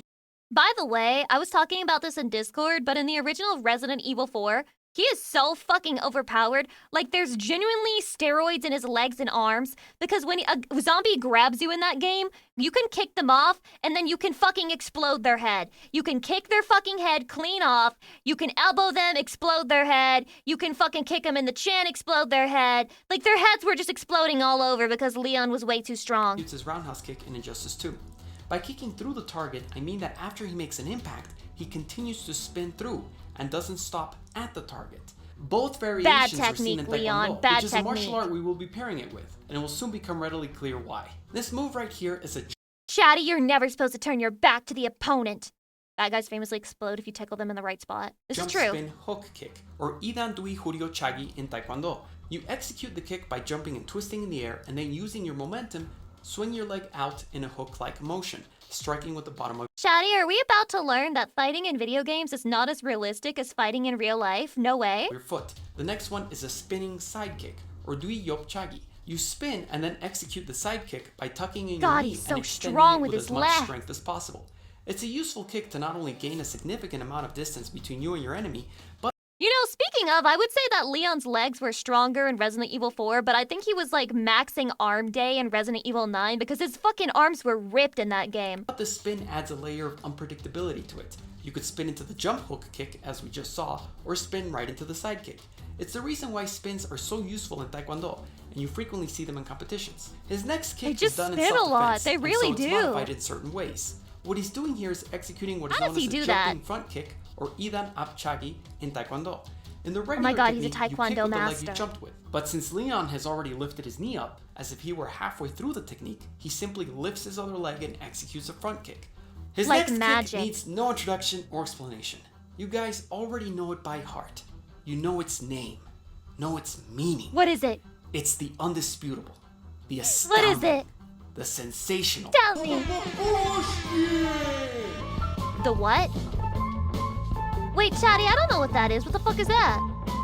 If you'd like an in-depth explanation on the push Oh. kick, or Medio Chagi, and why it's used so often in all forms of media, I invite you to check out my Captain America fighting skills video. Moving on, his next kick is a pretty spectacular jumping roundhouse kick, or Idan Dolio Chagi.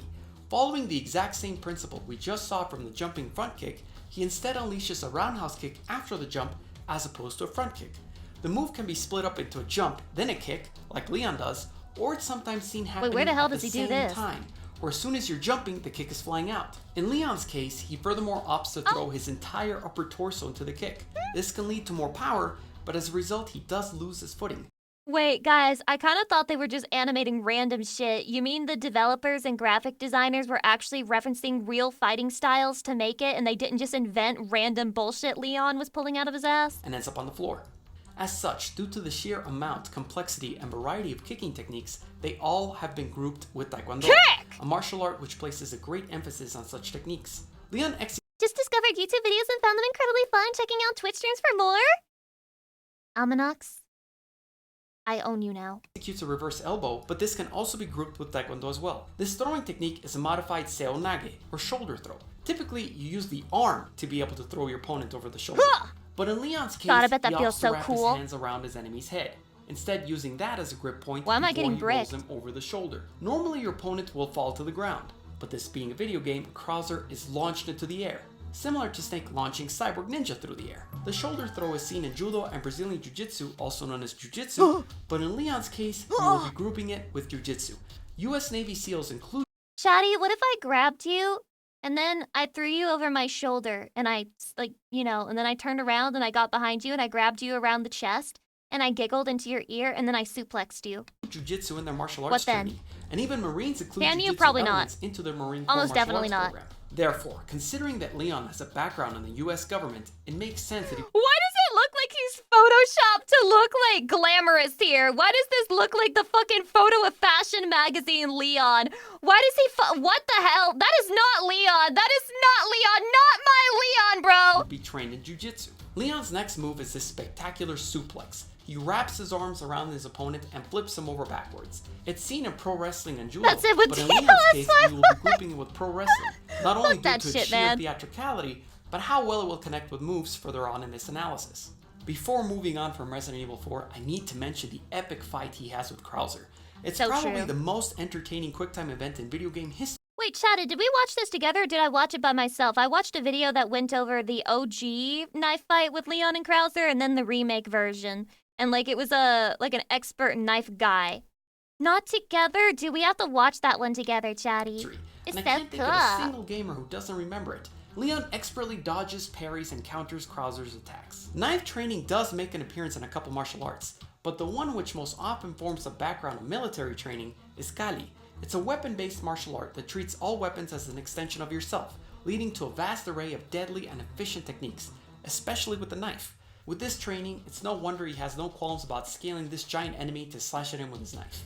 Leon's next Expert appearance UK as one of the slasher. protagonists in the mainline series was Resident Evil 6. He returns Oh, as an even what's more it experienced martial special? artist with a wealth of new He's moves to picking up what subdue his I'm putting enemies. down. He begins this combo with Down, a dude, side give me the kick, gift sub, by follows the it up way. with a roundhouse kick where he kicks at the target, and then executes a spinning hook kick. Next up, we see a return of one of his Resident Evil 4 techniques, the spinning side kick. However, this time he's able to add a variation to it in which he executes the same technique but from the floor. This is usually a strength training exercise within Taekwondo, but can't be used as an If I saw Leon with his legs slightly spread down on the ground looking at me like this, I would simply not get hit. I would go in. attack as he does here. His reverse elbow also makes a return, and this time he also adds in a horizontal elbow, both of which are seen in Taekwondo. It should be said that although elbows are perhaps the stars of arts like Muay Thai, Leon doesn't exhibit any other telltale signs of training in this art, such as in his stance or other Muay Thai techniques, like the question mark kick. As such, his elbow work will continue to be What the hell's a paired with question Taekwondo. mark kick? Remember his You can't just modified mention shoulder it, show throw one from clip Resident and Evil not 4? explain it. Well, it once again makes an appearance here, but is seen with a much more formal execution, with a certain flair for the theatrical. Before actually executing the technique, Leon passes the enemy Shadi, does your ego tell you that you can do all of this, even if you've never trained it a day in your life? Is it male-coded to believe you can do all of this? his arm over him in order to bring him in to finally do a proper Ippon Seo Nage. In this technique, you trap the bicep in between the elbow, Shadi, you can forearm, arm and throw shoulder. me. I'll let you then do lower it. your body And then I'll giggle and I'll be like, wow, you're so strong. By the way, I'm not ovulating or anything. and throw him over you, just like Leon does. This move is readily seen in Jiu-Jitsu. You can see the principles of the technique in this instance as well. The point is redirecting your enemy's force instead of trying to match it. As such, as soon as this creature leaps at Leon, he simply grabs it and redirects his momentum, effectively using the creature's own strength against him, a central tenet of Jiu-Jitsu. Wow. Resident Evil 6 introduces brand new styles to Leon's fighting repertoire, and those are Krav Maga and Sistema. Krav Maga is an Israeli CQC system commonly taught to law enforcement and also utilized by US Navy SEALs, while Sistema a martial art of great and unspeakable evil. is a Russian CQC system that Russians! is I included knew in it! government agent training. Krav Maga has an emphasis in military combat, and Leon readily displays his characteristics. One of them is using a firearm as a melee weapon in and of itself, just like Leon does. Furthermore, quick and simple disarms form a huge part of Krav Maga, and Leon is no stranger to disarming and then using said disarmed weapon against his foes. Whether it's a wooden plank, a bat, or even an axe, Leon can easily disarm it and use it to strike back against his attacker. Just to clarify, Leon can Why easily is Ada, like in this game, I really want to know what happens in Resident Evil 6. Why is Ada low genuinely? Why is she going through like her emo phase in this game? To strike back against his attacker.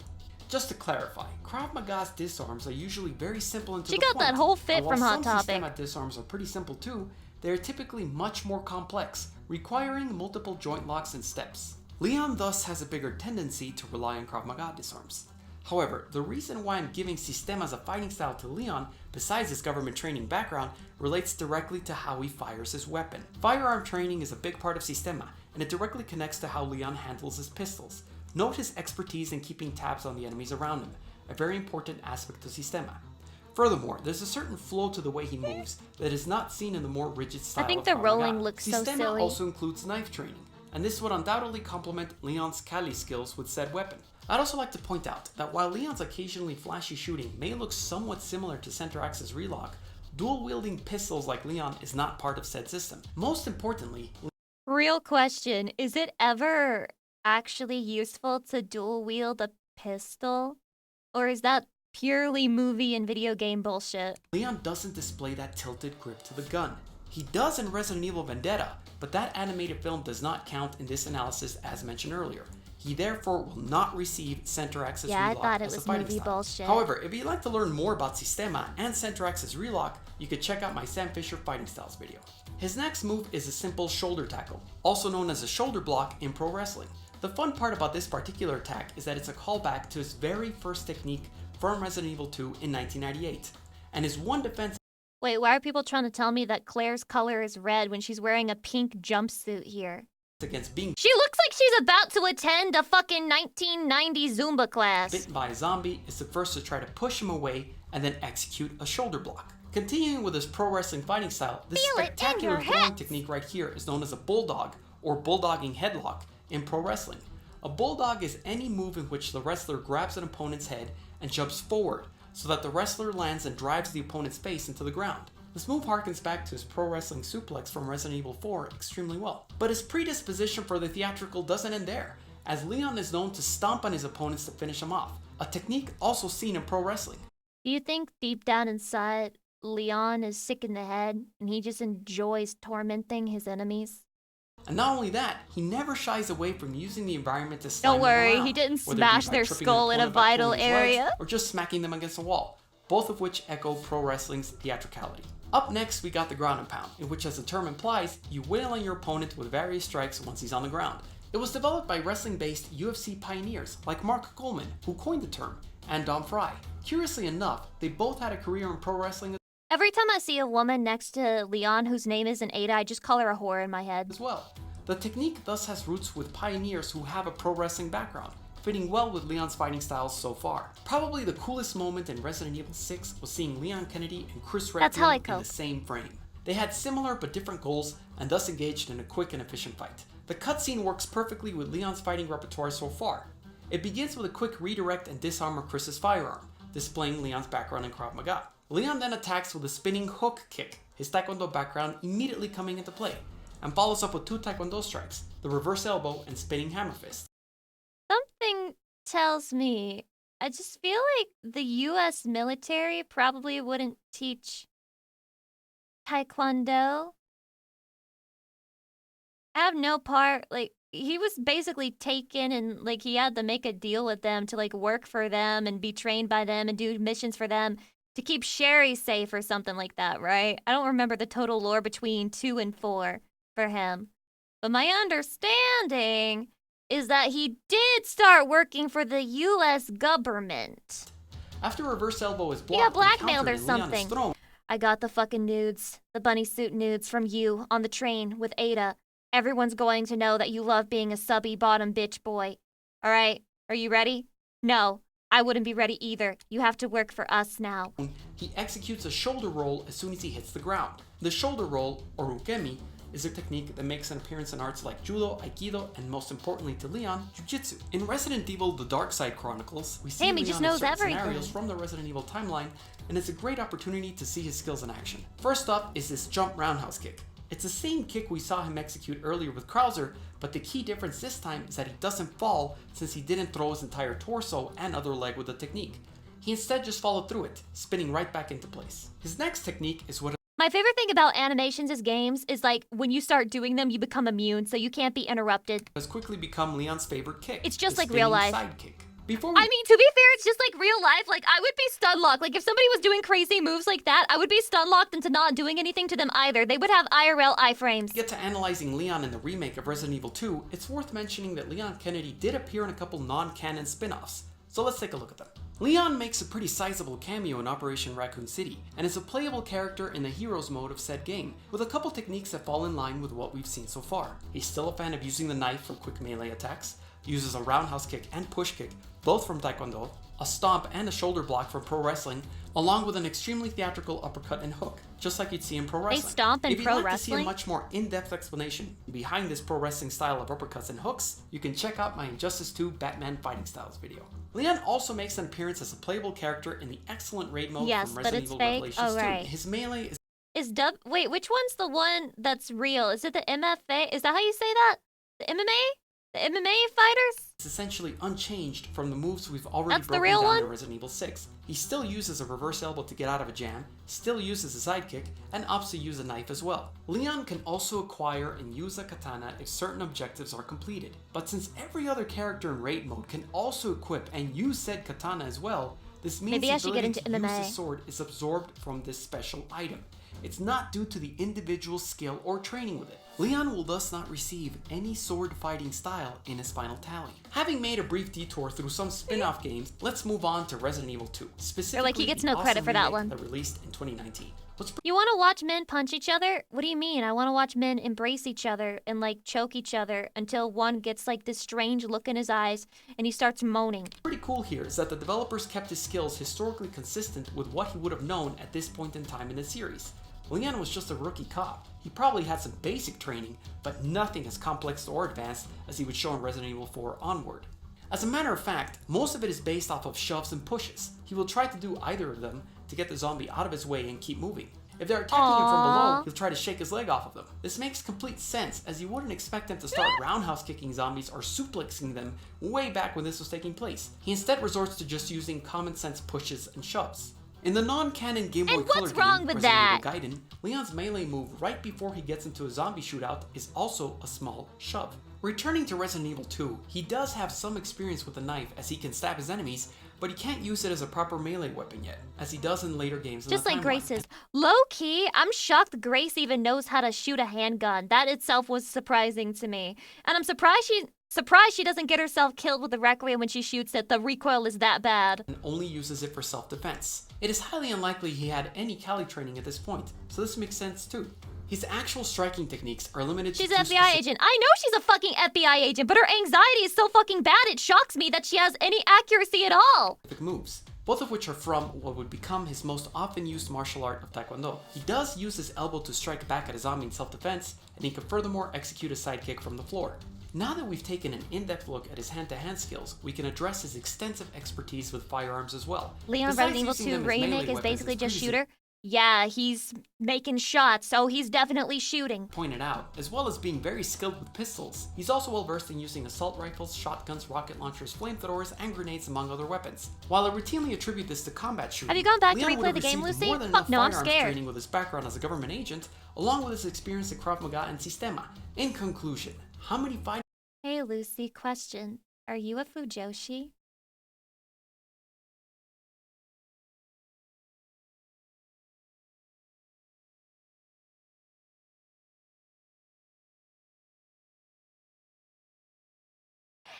No! Who told you that? It's lie! Liar told you that! Fighting styles does Leon Kennedy know in the Resident Evil series? They are Taekwondo, Jiu-Jitsu, Pro Wrestling, Kali, Krav Maga, and Sistema, for a grand total of 6 fighting styles. Sistema, I'd I like have to that. thank each one of my Patreon Well, that's a members fighting as their style. I contribution- have a Sistema. It's like a little bowl, and it's like microwavable, and you put it in the microwave and you warm it up. 6 is crazy. I wish it were 7. You know, like 6. Sorry, that was forced. It was really forced. That's on me. Speaking of guns, this was another one you guys wanted me to watch. I'm not sure what this is. Old West Carry? I'm guessing it's gonna be about cowboy guns. Hey folks, Santee at the Ears on the Ghost Riders here. Head honcho! What methods of carry did they use in the Old West? Let's check it out. He looks like he's from the Old West. What? His mustache is crazy. Carry did they This use guy's in the in Old fucking West? Red Dead Redemption. Let's check it out. There have been a lot of questions lately about the different ways Old Westians carried their sidearms. I've done a few videos about holsters and carry styles, but this info Wow, that is looks all so in old. one nice little package of I think that's the YouTube point. goodness. No. So, here you go. And then everyone died. The standard drop holster is probably the most commonly seen in the photos of the era. It puts the gun on the strong side, where one can bring their hand up and grab the gun comfortably and get it into position aligned with their shoulder. Shadi, what if you were a cowboy and you were challenged to a duel and you had to do a standoff in the desert as a little tumbleweed blew by and it was like, "Ba, ba, ba, ba, ba, ba," and you turned to the guy who was playing the music and you were like, that's a little bit disrespectful. One of us is going to die right now. Do you think that you would win? The preferred Press 1 to carry win, is for press the 2 to fast draw. fucking die. This method can get that gun out and into action in less than half a second. Now, I did an episode on the cross draw where I made a holster for my friend Rattlesnake Pete and provided you some history. I would Essentially, cheat and the cross shoot draw was early. a more comfortable position for a holster when in the saddle. Dishonorable cowboy. In the sport of cowboy action shooting, many Cowboy's wear the a cross closest draw in Americans will addition ever to a get to strong side samurai. holster. You dishonor the name. Most shooting stages require 2 guns, and this allows for the competitor to holster his or her empty gun, then draw the fresh one with the same strong hand. The border shift is a cool way to do this in a show. Really fun for the audience. Now, I get a lot of questions regarding 2 guns. I have 2 guns. One for each of you. I mean 1 on each hip. Although we see some frontiersmen packing 2 pistols, it is mainly a Hollywood affectation. Chatty, Have fun they're telling me the negotiating 2 same guns thing you while sitting did. in these period narrow saloon chairs. I end up feeling as clumsy as Inspector Clouseau. What the The fuck? idea of having a gun in each hand was definitely prevalent, though, especially if a lawman knows he's walking into a situation he may be outnumbered in. A version of the cross draw was the reverse draw, also known as the plains draw and the cavalry draw. Boy, that's a lot of names. Butt forward. Where the handler could pull the gun out smoothly by inverting his hand. This may seem odd, but it's actually kind of comfortable for some folks. However, it should be noted that it takes practice. You sure don't want to Wait, why was sweep that your kinda midsection smooth? while cocking back that hammer, which could result in you shooting yourself, which would be bad and embarrassing. I would do that. I'd do that. Of course, the I'd do shoulder that. rig is another carry position and offers its own challenges. As I mentioned in a previous episode, early models only allowed for the draw to be straight up, making it ungainly. After the spring clip was introduced later in the period, it made the draw a lot easier. But if the main objective is to conceal the revolver, it's a great carry. The idea of tucking a gun into a waistband from the or a hip is belt also a hard. bit I'm awkward. starting to But agree. if you don't have a holster, the choices are limited. Pulling from a belt can be an issue if the front side Video game where you're only allowed to fire from the hip. gets caught up. In the waistband gets really weird. The gun can shift around a lot, and there's something unsettling about the barrel of the gun pointing at your,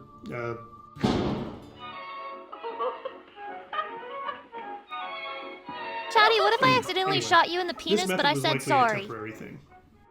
Some gunfighters, gamblers, and even lawmen were known to put firearms in their pockets. Folks like John Wesley Hardin recognized the importance of lining those pockets with Are leather. you sure it's okay? I was There was less expecting a little fumbling bit with more a stiffer pocket, resistance. and the leather does protect the gun a bit. Well, that's it for their episode. Hope you learned something. Oh my Thanks for god, watching. I'm so fucking stupid. so fucking stupid. I actually thought that fucking dinosaur was real for a second. I was like, what the hell is that? Oh my god. Oh my god, it's fake. And as always... Oh, I'm pathetic. Oh, I'm so pathetic. I'm a failure. I'm a failure. Please, like, share, and subscribe. And we'll Like see you and on down the trail. subscribe, man. Like and subscribe. Shoot from the hip. Have a dinosaur running behind you. What was the purpose of that again? Lucy accepting her fate? Okay. There's like a picture of a dog where he's like got his eyes closed and there's light. You guys know shining this in his picture? face, and he's like in the middle of accepting something about his life. I'm that fucking dog right now, bro. Me when my tracking stops working and I'm that trying to fucking show dog. people. I'm literally that dog. This place sucks. Oh. That better not be a regenerator. Me when I thought they were regenerators for like a good 5 minutes and they weren't. I'll start crying. I'll literally start.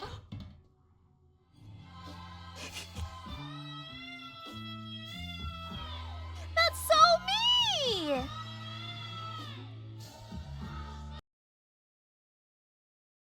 I just don't know why they would do that to poor old Grace. Why would they? By the way, remember when I said I was worried if that one video was racist, I would just end stream? Well, now we have to end this video if this video is fucking ableist. In 1951, MLB made a decision that effectively banned little people from playing Major League Baseball, ending the career of a 3'7". Do we know, like, have they ever said, like what term they want? Because, I don't know, man. None of this sounds right. Dwarf, who was on pace to be the most productive player in MLB history. He is the only dwarf to ever play Major League Baseball. He got paid $100, was instructed to $100? jump out of a birthday cake, No! and was under orders from this man that told him if he swung, he would be murdered. What? This is Bill Veeck, and he is the reason why MLB banned little people in 1951. Today, this rule may not even be legal thanks to the Americans with Disability Act of 1990. If a team signed a little person today, there's a good chance MLB would have to reverse the ban, and teams and executives have actually debated doing this. In 2009, the York Revolution, an independent minor league team, signed Dave Flood, a 3'2" radio host. They invited him to spring training with a chance to make the team. His job was to go to the plate, stand there, not swing, and see if a pitcher could throw 3 strikes. He went to the plate 4 times. Chatty, I can't make any fucking commentary on this video. I can't say a fucking word. My lips are sealed. I have a zipper. It's closed shut. I have no commentary. I've got no thoughts, no opinions on anything that's happening right in front of me. Only got walked once, struck out 3 times, and was cut from the team. However, Flood and many other observers blamed the umpire for this result. Understandably, he wasn't used to calling balls and strikes on a strike zone this small, which according to MLB rules is the area over home plate from the midpoint between a batter's shoulders and the top of his uniform pants, and you can just throw it in the dirt and it's a strike. A point just below the kneecap. This is Shohei Ohtani's strike zone. This would be Ohtani's strike zone if he shrunk 3 feet. Some believe a zone this small would make throwing a strike impossible, and if Ohtani woke up tomorrow unable to run, unable to field, 200 pounds lighter, and 3 feet shorter, he'd actually be more productive. But he'd be the greatest baseball player of all time. In 2014, the Buckingham Bluefish tried this in the Atlantic League, and again, the 4'1" batter struck out, showing that professional pitchers can hit small strike zones. But Bill Veeck had a better idea to make the strike zone even smaller, using a loophole in the rulebook. The strike zone isn't created based on a player's height. It's created when the batter is in his stance and prepared to swing at a pitched ball. What the Meaning fuck? if a 6'7" batter crouched low enough, he could have the same strike zone as a meaning if they when we the moved batter on is too in fast his from stance that. and prepared to What? swing at a pitch.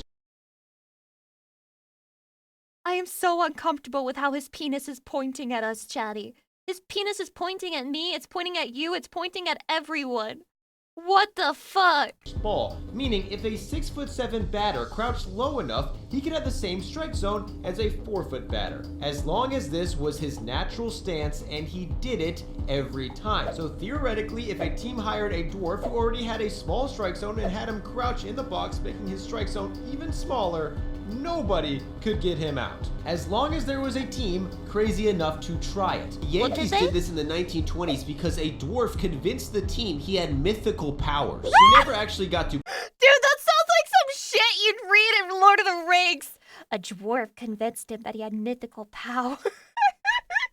play. The team would just rub him for good luck before at bats. The Athletics had a dwarf for good luck too, and bro, he said, you think little people are weird and funny? Yeah, well, we have mythical powers, and you need to rub my belly before every fucking at-bat. Let him coach first base until the league banned him from coaching first base, and even Pedro Martinez began hanging out with Dominican actor Nelson de la Rosa during the 2004 playoffs because he was convinced he brought him good luck. But none of the following ever got into a game. The only owner crazy enough to Chatty, if you were a little person, would you want other people to like pick you up and hold you like a fucking baby? who actually tried that was Bill Veeck. Veeck was a chain-smoking war veteran who lost his leg in World War II, wore a wooden leg which he used as an ashtray. He was the person who installed the IV at Wrigley Field, invented the take me out to the ball game tradition at Wrigley. Where do I begin? And was the first person ever to put players' last names on the back of their jerseys.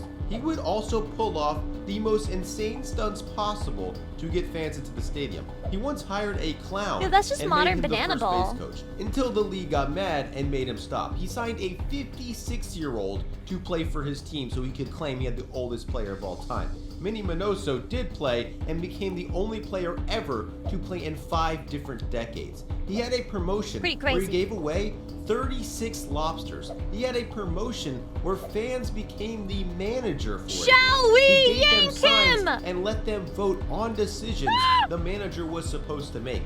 Dude, this is like me when I say, Chatty, 1 or 2. Should we yank him? 1 for yes, 2 for no. He even introduced the first exploding scoreboard, then took this to another level by exploding thousands of disco records. Everyone just on held the up field their signs. in between a doubleheader, which caused thousands to rush the field, causing a riot at the stadium, and they had to cancel the second game. When he managed a team in the minors, he installed a fence that would move back 15 feet every time the opposing team came to the plate, then move 15 feet back in when his team came to the plate. But his most infamous move was when he broke baseball by putting a dwarf on his team. Veeck was doing a promotion and wanted to add a surprise that stirred up They got publicity grifters his for team baseball sponsors. now? So he I say hired now as Eddie this all Goodell, happened in the ancient paying history. $100, which was the minimum required payment for a dwarf act at the time. Then bought a cake to have Goodell jump out of. According to Veeck, the cake cost more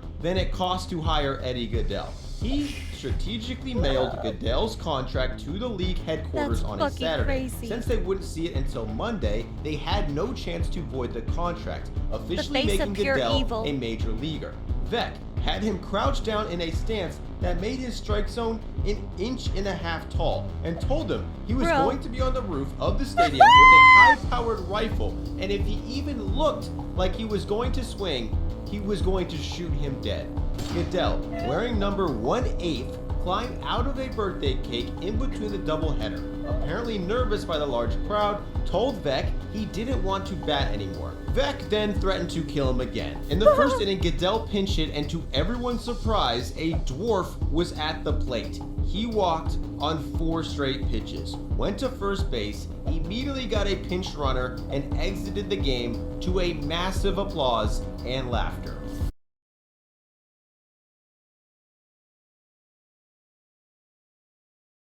Some people are just mean. You know they're not laughing with him. Goodell instantly became known across the country and booked somewhere from $60,000 to $120,000 worth of bookings in today's dollars within a week of the stunt. A week later, he was arrested for public intoxication and told the police he was a professional baseball player. Vec would keep hiring him and once booked him to dress up as a Martian, invade the field, and abduct 2 players in another stunt years later. Goodell tragically passed away a decade later after getting beat up on the street while leaving a bowling alley. That's so and sad. never got the chance to hit again, because the day after the stunt, the American League voided his contract, and MLB made a new rule that required the league president to approve each contract before a player enters a game, effectively banning little people from playing Major League Baseball. 50 years later, Commissioner Bud Selig doubled down on the ban, saying, quote, "It turned the game into a farce." But how effective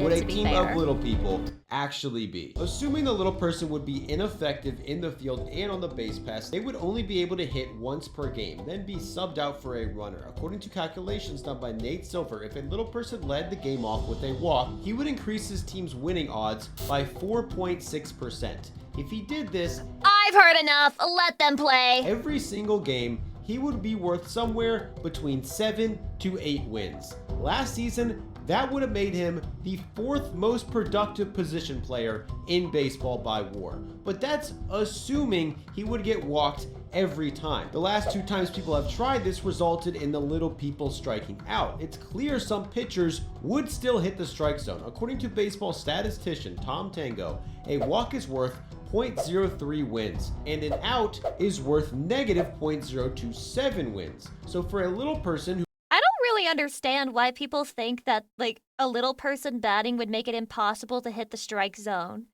Because pitchers aim for way more specific spots and strike zones than that and make it all the time. Like fucking painting your pitches along the edge and just barely being inside the strike zone such that you fool the batter and the umpire barely catches it, just made a good fucking call. That's like the goal. That's like the sexiest pitches that you can do. And they do that all the fucking time. So why the hell would a strike zone, like, it's plenty big enough to throw a strike, especially if the person isn't expecting you to throw in the strike zone. Who can only walk or get out and cannot field or run, he would need an on-base percentage of 530 to be an average yet serviceable MLB player.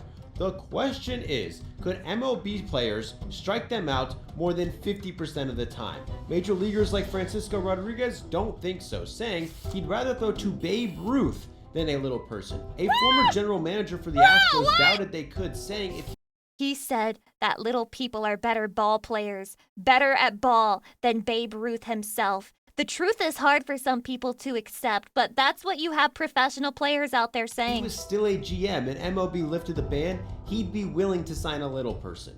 And author Todd Gallagher assembled an entire team of little people to face former major leaguer Dana Keuchel. He walked the first 5 batters in a row, ended up walking 7 of the 10 batters he faced, gave up 4 runs, left the game, and the team of little people finished with an on-base percentage of 700. If a little person could consistently get walked at this rate, they would be the most effective pinch hitter in the game, and all it would take is someone like Bill Veeck with the balls to challenge MLB and try it. Why is he finishing the video like Bill Veeck isn't one of the worst people I've ever heard about in my entire life? Just like a complete piece of shit, a total asshole. Cyclor VT, thanks for the raid. Welcome in, hi. Only men can do this. I finally found a challenge that only men can do. Okay. You ready? Yeah. Let's see if you can give it a try. He's gonna be quiet the entire time. What is it? Oh, is it like this? This makes me very uncomfortable. I also can't do this. What are you doing? I can do... What? I can do that too. Tell me what you're doing. What are you... They look related. I don't understand. They might be are you not related. blinking? I cannot blink. Oh, you are blinking. I'm very confused. What are you doing? Oh, like that? Oh, are you trying not to laugh? No, but you are laughing. I don't get it. I too, as a woman, don't understand being silent. I don't understand being quiet. I don't understand not yapping. That's why I became a streamer, so I could just be my natural self. Lucy, stretch. Look how sexy this is! Look how sexy this is in my feet! Now you can finally see in my feet, yeah? Oh my god, thank you. This art is so kawaii. Gosh, JJ, thank you for the pretty art. Oh my god. Also, armpit. Armpit, by the way. Day in the life of a Japanese anime figure sculptor. What's it like to live my dream, This is the day in the asshole? life of a Japanese anime figure sculptor. Nice freeze frame. Day in the life.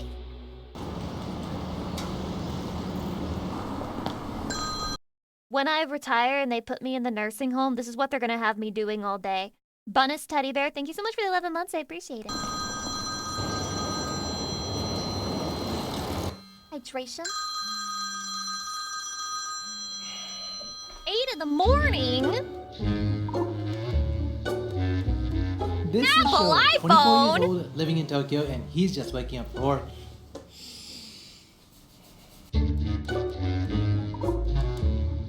He lives alone in this one-room studio apartment and prefers to keep things simple so he can focus on work and his hobbies. I feel like life is taunting me, because why are you showing me a male's underwear as if to remind me that I would never see that in a natural situation in my normal life? Is it really fucked up and weird and lonely and sad sounding if I say that I've kind of low-key wanted to buy boxers just to like look at them? Just to like have them around, just like pull them out and look at them sometimes. That's not sad, is it? Which we'll get into later on.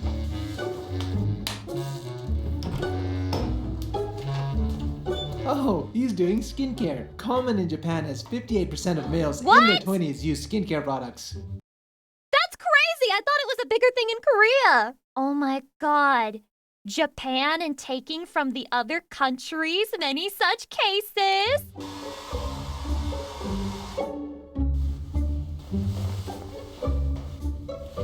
Wow, his apartment is stacked with manga, which is fairly common in Japan as Pretty manga base, is so pretty embedded base. in popular Japanese Nice culture house. that 80% of the adults read manga regularly. Sho, you didn't eat breakfast. 朝は食べないですね。 Oh my god, I'm literally Japanese! I'm literally Japanese! I'm literally Japanese! 食べない代わりに目が覚めるまで YouTube を見てゆっくりしてます。 I suppose that it's quite common for Gen Z in Japan to spend their time in the morning watching YouTube.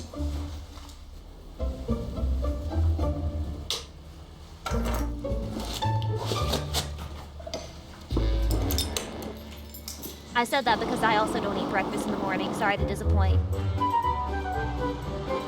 Nihongo Jozu! Sho is originally from Chiba, a neighboring prefecture. He moved to Tokyo to attend Musashino Bijutsu University, one of the top art schools in Japan. He studied industrial design and calligraphy, but decided to pursue his career as a genkeshi, aka figure sculptor. So cool. Thanks for Like making most my Japanese, hentai he figures. commutes to work by train. Luckily, his home station is less than a 5-minute walk away. He has about a 15 to 20 minute train ride, including one transfer, a little better than the average salaryman. Good morning, everyone. Back with another day in the life. A show should be coming in just a little bit. Excited to see how he's doing this morning. Good morning.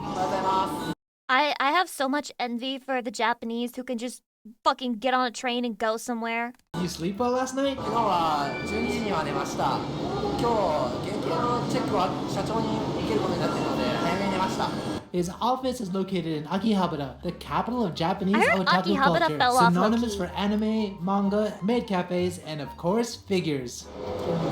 Sho has worked 3 years at Good Smile It Company, has, Dale. also called Gusuma by people in the know. It's one of It's the top them! figure production companies in Japan with about 175 staff in their Tokyo It's office, them. creating all sorts of popular figures Oh my like God, he Jujutsu really does make Kaisen my and hentai even figures. Kimetsu no Yaiba. Workers here take off their shoes before going into the office, which is customary in the Japanese home, but less common these days in a Japanese office setting, especially as a company-wide policy. The company must really want their staff to feel at home.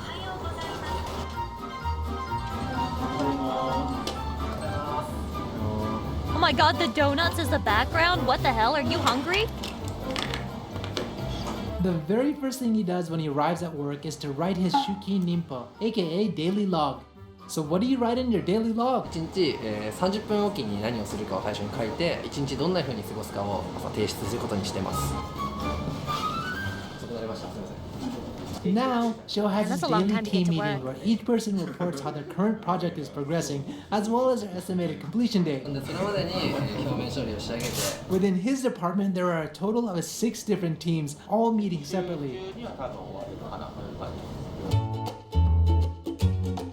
Imagine the smell in that Now, place. Sho has time to focus on sculpting.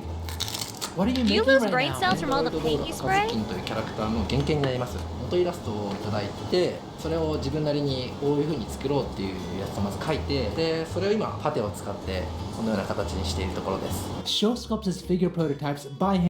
Okay, not to sound really stupid. Do you mean that all of the figures are hand painted? Because there's a part of me that thought that like it was printed.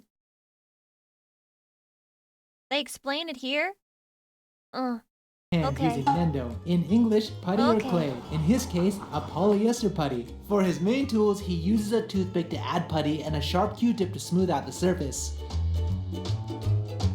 So what does a Genkeshi do? 製品を大量生産するときに金型を作るんですけど、その金型を作るための原型を作る仕事をメインにしています。When he started at the company, his main tasks were to support senior staff who were making the actual prototypes by helping to make minor adjustments to the final prototype. As he gained more experience, he was given responsibility for smaller parts like hands and legs, and eventually advanced his skill enough to create a full prototype on his own. In case you didn't know, Nendoroido is the company's popular figure series, which are typically figures with a large head and a smaller body. The company has produced over 1,500 figures in the last 50 years. The Nendoroido name itself came from a team in the company who created it, Nendoron. So it looks like Sho's gonna be at his desk for just a little bit longer. You have so one of those while he's flying doing ogre, you're that, literally me. Why don't we go around and try That's to because figure you're this my place out?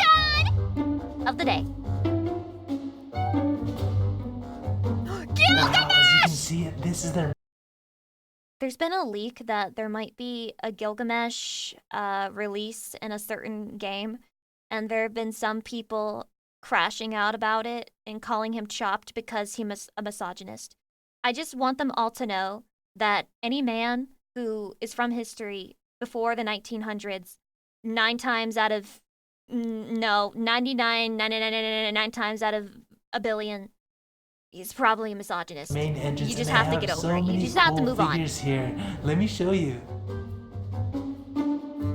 This is a pretty impressive display. It seems like they've got everything here. Oh look, there's someone actually standing over there. Let's see what they're doing. Excuse me, what are you doing right now? 今このお人形を部屋に飾るために移動させています。 What's that? これはグッドスマイルカンパニーが作っている I フィ have ギ a ュアブランドの pop-up 一 parade つで figure. ポップアップパレードっていうシリーズです。 I Pop-Up got Parade is a marines. reasonably priced figure series at a lower cost compared to their super high quality figures and even their Nendoroido series.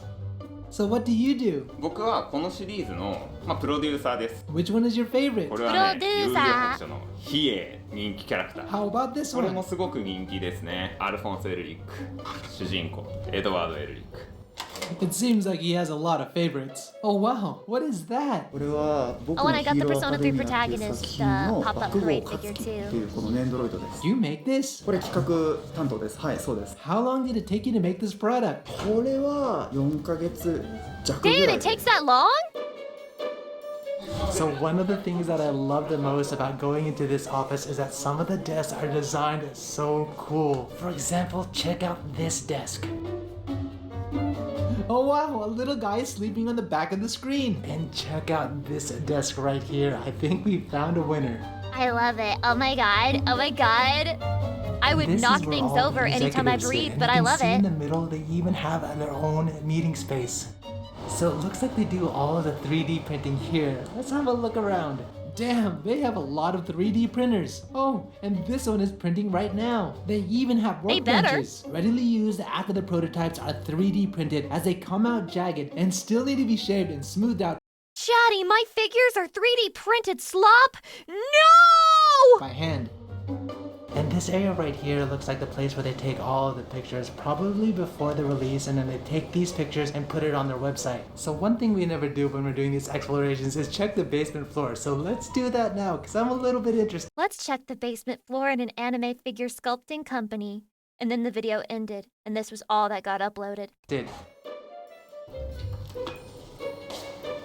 Oh wow, ain't no damn that way. is crazy. Ain't no damn way. These are serious, real deal racing Do they cars. actually race in this them, is though? amazing. It's crazy. I don't even know what to say. I'm gonna need to ask Sho what this is all about. Hey Sho, I found some insane cars downstairs. Why are they there? あれはうちのグッドスマイルレーシングがグッドスマイルレーシング。カーですね。うちの会社はスーパー GT に参戦していて。 So they've had racing cars wrapped with the Hatsune Miku design ever since How do you say that? 2008. Ita That's guruma? wild. Ita sha? Ita kuruma? I'm guessing that's just an Ita Now bag. he sprays the surfacer on the figure to make the But a dents more car! visible, so it's easier to polish. Ita sha. Ita sha. Ita sha. Ita sha. Wow, the smell here is pretty strong. そうですね。結構こう換気をしないと大変なことになるかもしれないです。 Is that duct sucking up all the fumes? はい、これがダクトにつながってて、あれで処理されています。 It looks like all the desks have their own personal duct to remove smells and figure shavings. Oh my god! Dude, they addressed my question from the beginning. I was like, imagine the smell, but they're removing the brain-harming chemicals. Not fast enough. There's gonna be a Radium Girls moment here. So what's the most enjoyable part of your job? 元のキャラクターをいかにネンドロイドのデザインに落とし込むかっていうところがとても楽しいです。 VTubers need a vent like that. That's why we play Among Us. Sorry, that was So not even this is funny. the room where they I'll cast the try to get silicone better. molds and produce the resin prototype. Sho's still working on the figure's hair, but the face has been completed, so he's able to Very make the full resin welcome. prototype for that. The milky looking block is a finished silicone mold made from the putty prototype. Oh, God. Imagine the Precise nasty resin texture mixture of that is then poured plastic into bag the over mold. that thing. Once completely filled, What are the they making, mold is soap? placed into a deaerator, which creates a vacuum. That looks like an iron lung! That looks like the type of thing somebody who caught polio would have to live in for the rest of their Inside, lives! removing oxygen and other dissolved gases from the liquid mixture. Afterwards, Sho lets the resin sit so it can harden. Actually These terrifying. finalized resin prototypes are sent to the factory and metal molds are created from them to mass produce the finished product. Yay, finally, lunchtime! Apparently, Sho is running low on putty, so he needs to stop by I always forget how much Asian people fucking hate shoes. the supply shop on his way to pick up lunch. This is one of his favorite hobby shops in Akihabara, Tam Tam, and conveniently it's just next to the office. すみません、タミヤのポリエステルパテを探しているんですけれど。今しなりですね。ですか、ありがとうございます。すいません。 They don't have it? なかったですね。 I guess he found My favorite thing about Japanese people is how they don't even say arigato gozaimasu properly anymore. They're just like, "Arigato." another brand.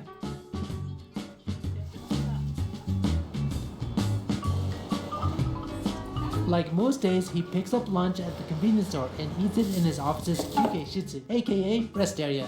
I want one of What are you those. eating? これはアイスクリームです。お昼はいつもですね。夜はちゃんと食べます。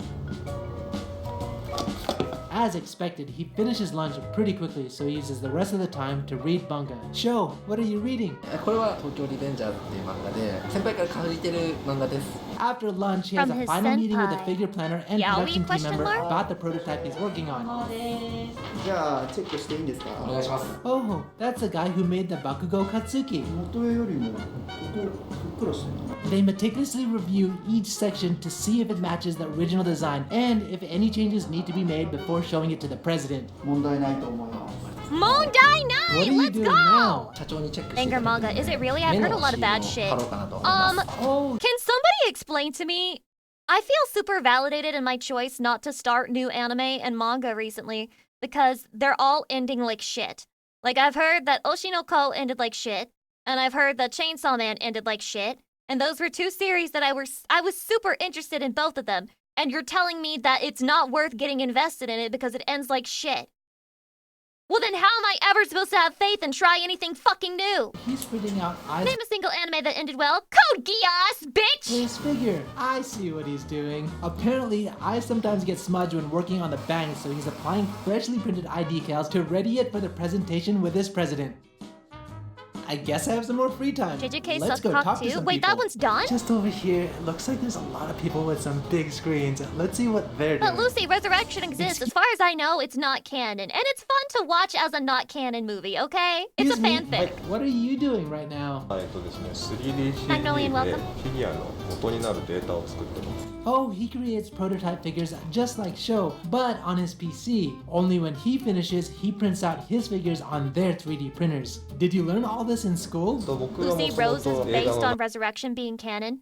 Based on? Yeah, it's a fanfic of a fanfic. Shut up, I'm coping! なんか特殊造形とか顔にあるような特殊なとかそういうのをやるような学校に行ってて、そこでは長野くんと同じようなアナログの作業を勉強してました。これは僕が原型を担当したアイテムです。 Wow, this is so cool. What was the hardest part about making this one?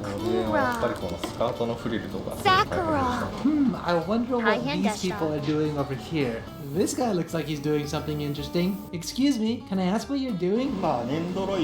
I just want you guys to know that when I recently got my nails redone, like I basically just got them updated so that they would be fresh and like sturdy and shit. They brought out this little airbrush thing right here, and they fucking hated using it. They fucking hated using it. And it was so clear they hated using it, they were like low-key suggesting me other types of designs. They were like, you know, we can do other things, right? Like cat's eye designs, or, you know, like chrome, like hollow.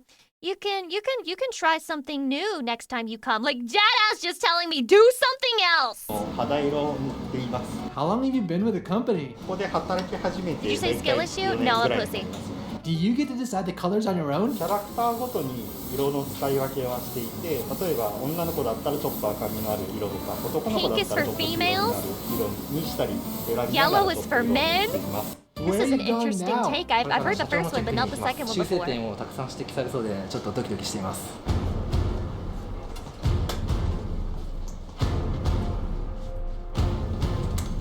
Finally, it's go time to see the president.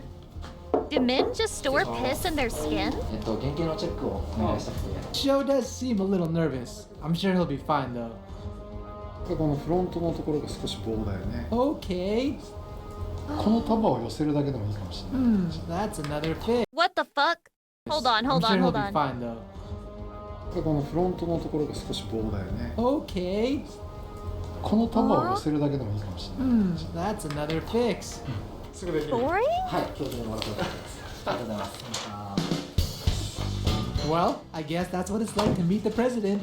So, how did it go? 思ったより修正 Any true Japanese speakers out there? Instead of me being the fake one who actually could hear that, did they say fucking boring? 点はなくてちょっと安心しました。 Cause I don't think I heard boring. So now he spends the rest of the day to fix all the items the president pointed out.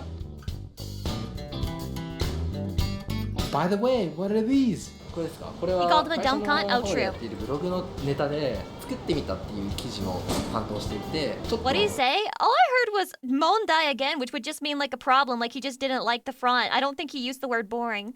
ギミックのあるおもちゃを作っていました。 Wow, it's whiteout tape, a nail cutter, and a pencil sharpener. Definitely made in Japan. これからこのヘラを使って、中身を取り出していこうと思います。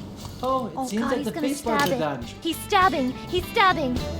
Are you done for today? はい、今日はこれでおしまいになります。 Finally finished! But before leaving, he makes sure to complete his daily log. お先に失礼します。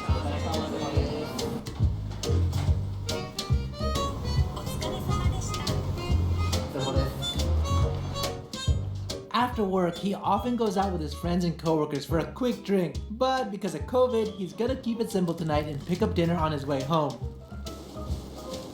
This guy ate one little ice cream, no breakfast, then went home, got some takeout. Don't anyone ever tell me that my way of living is unhealthy ever again. That's it! いただきます。 Nice! Tonight's dinner is somen noodles with tempura. That's it! You know, you kind of have a crazy diet. 結構極端な食生活ではありますね。 Oh my god, he admits it. こんな食生活してる人はそんなにいない気がします。 Well, at least you're having wasabi, kind of a veggie. まあそうです。緑は食べないですね。野菜苦手なんですよ。 We can tell. What are you doing now? これから粘土で趣味のおじさん作りをしようかなと思います。 Oh, he's making Oji-san figures, aka old dudes. In case you didn't know, What the hell every is figure that? created has a sculptor's name on the box. Maybe one day, if you ever buy a figure, you'll see Sho's name on it. いいおじさんができた気がしますね。これいいおじさんですね。 So it looks like He seems super invested in this Oji-san. Perhaps looking for an older man to take care of him? Yaoi question mark? Sho's gonna be doing this for another few hours and then he's gonna go sleep later tonight at 12. But that's pretty much the day At in his 12? life. Let me know what you thought in the comments below. If you want to see any more videos. Okay, to be fair, his life is more balanced than the average Japanese salaryman, so you gotta give him a W. Very interesting stuff happening here. Okay, one more fucking video. What should we do? Van Gogh is a weeb. Fast food in ancient Rome. We can't fucking watch this one right now. That one's too long. That one, okay. You got two options. You can do loving old cars, or you can do the Romanian knowledge experiment. Those are your two options for today. The longest one, please. Old cars, Romanian, old cars, Roman old cars, old cars. Okay, Chatty, well, what's the old cars one? Calm down, calm down. Before I got my license, I would spend the majority of my Is the whole free thing time subbed like that or flipping not? through Motor Trend and Road and Track, researching a broad variety of makes and models, comparing and contrasting different Full disclosure, I don't know a lot about cars, especially not old cars. However, I do think some old cars look cool because they have like an actual style to them. I feel like a lot of modern cars do not have style and have not had style since the 2010s. And a lot of the old ones have a weird soul to them and I don't know what it is. But full disclosure, I don't know a lot about cars. Not a big car person, so this is a very educational video for me. specs, so that when it came time to get a car, I would be well informed to make the right decision. Of course, when I was finally legally allowed to drive and it came time for me to get my first car, I quickly identified a rather annoying problem. I didn't have any money. Damn, many such cases. If I wanted anything to do with cars, especially cars that I thought were cool, my only hope was to find something old.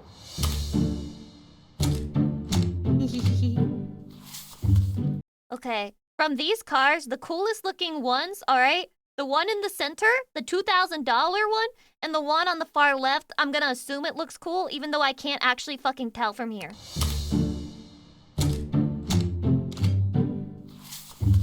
Reasons I love old cars. 'Cause they old. Number one, because I had to. Ah! He said it was a I swapped cope. out Motor I Trend coped. and Road and Track for Super Street, Sport Compact Car. I found Zilvia.net, VW Vortex, and my local forum, 502streets.com. I started to learn that there was so much more to cars than the stats that came from the factory. There was a community, a lifestyle. The kinds of cars I liked could represent who I was, who I wanted to be. I mean, there were multiple new Mustangs in the parking lot of my high school. What kind of woe But jacks I are was the those? only kid with a slammed S13. Sometimes you fall into something because you don't have a choice. Your family's religion, your dad's favorite sports team, old cars. And at some point, that thing becomes such a formative part of you that by the time you do have a choice, you're still devout. You're still a fan. You still only like old boxes. So that is the first reason that I love old cars. But necessity ain't the only reason to love old cars. Number two, because they want to be modified. Is this true? New cars are simultaneously easier and harder to modify than old ones. I'd say new cars are easier to find parts for, but old cars, they're simpler. There's less systems, less computers freaking out, telling you what to do. Take this 2004 Mercedes G-Wagon, for example. If I wanted to install a body kit, it would be way easier to find one for a 2025 than my 2004. And the fitment would probably... New cars are all fun and dandy until you lose a key fob, and then you genuinely have no way of getting into your car, and you have to spend way more money than you would need to on getting a new fucking key. be better because of modern manufacturing. But there would be parking sensors, radar sensors, blind spot monitoring sensors, and a bunch of cameras to worry about. If you know me, I am constantly worried about cameras. We live in a surveillance state. My brother's spending $600 on a new fob last weekend. 600? Your brother got fucking scammed. The anti-rollover sensors would maybe cause some troubles. Now this actually happened when I put these bigger tires on it. So you know what I did? Those are too big. I pulled a fuse. Even. To lift a new G-Wagon, I'd have to worry about electronic fuse. stability control, adaptive damping, brake assist, traction control, and all kinds of cameras and sensors that are calibrated for the stock ride height. I might have to get the entire system. The family man car. Once again, older car, easier to work on, and a lot cheaper. What about an exhaust? Clamp on. Do you guys think that maybe the reason why newer cars are so hard to modify or repair yourself is so that they won't be able to be repaired by yourself? And that the people selling the cars want more control over how you interact with it and they want to make more money off of repairing it for you? No tune needed. Might need O2 spacers. A 2024 Am I onto G-Wagon something? Am I noticing too hard? Do I need to close my third eye? Of emissions controls that could lead to a permanent fault code or put your car into limp mode. Of course, aftermarket exhaust companies take all of this into account. It just, comes at a cost. I changed out my head unit when I first got my truck. It's doubled in, super easy, plug and play. Upgrading the stereo in a 2024 Mercedes, it's pretty impossible. Although, I don't see why you would. But what about in 20 years, when that thing is super outdated? Nearly impossible. I don't believe in further technological improvements, Chatty. I don't believe sound is going to get much better. I don't think graphics are going to get much better. I don't think that there's a lot of room for improvement on a lot of these things. Just my personal take. This car came with a screen and nav, and it was the peak of automotive technology in 2004. But now in 2025, it's pretty much useless. And finally, we have to talk about... It started to plateau, yeah. When you have realistic graphics in a game and it looks very much like a person, like if you take a screenshot and show it to a person who's never seen a video game, they're like, who's that? Then, what are you trying to improve from there? Making more power. You should just be optimizing. Now, my G-Wagon makes around 290 horsepower. And if I wanted to make some more power, I could maybe squeeze out another 20 horsepower with an upgraded intake and exhaust. I could spend $15,000 to $20,000 bolting on a supercharger kit. And even then, I would maybe make another 150. On a new G-Wagon, you could get 150 horsepower just by paying some tune. Chatty, I don't know what horsepower means when it comes to cars, and I'm scared to ask. Wait, Godfather, did I say thank you for the 13 months? Because there's nothing. A couple of grand. There's no two ways about it. It is way easier to make a ton of horsepower with a new car. And the newer the car, the easier it is. How many old cars come with over 500 horsepower? Why do you need so much? 2? How many new cars come with 500 horsepower? Dozens. Like I said. Realistically, Chatty, if you're not drunk or trying to prove your ego, is there a reason for a car to go above 90 miles per hour ever? New cars are great. Years and years of technology have made them better, technically. So I have to give new cars some points there. Yes! So in this case, that's the guy who gets into races with people at fucking red lights. Reluctantly, new cars win this round.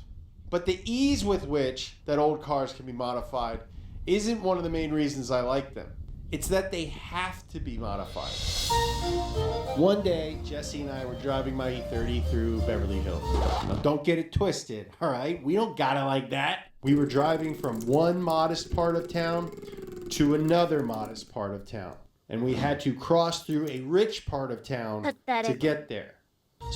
Do you ever, end up driving through a rich neighborhood and you're just looking around at all the houses and you're like, what the fuck? What do these people do for a living? How did they afford this shit? How long have they had this house? How much does it cost to maintain it? So Jesse and I were driving my extremely modified 1987 BMW 325 IS down Rodeo Drive. one of the wealthiest streets in America.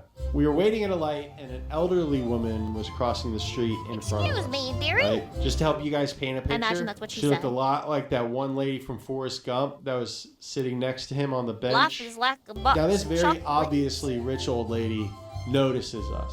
And she walks up to the car. And she leans her head into Jesse's window and she says, "Excuse me, young man. I love your car."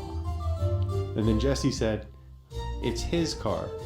And she said, "Driving your own car? What a novel idea."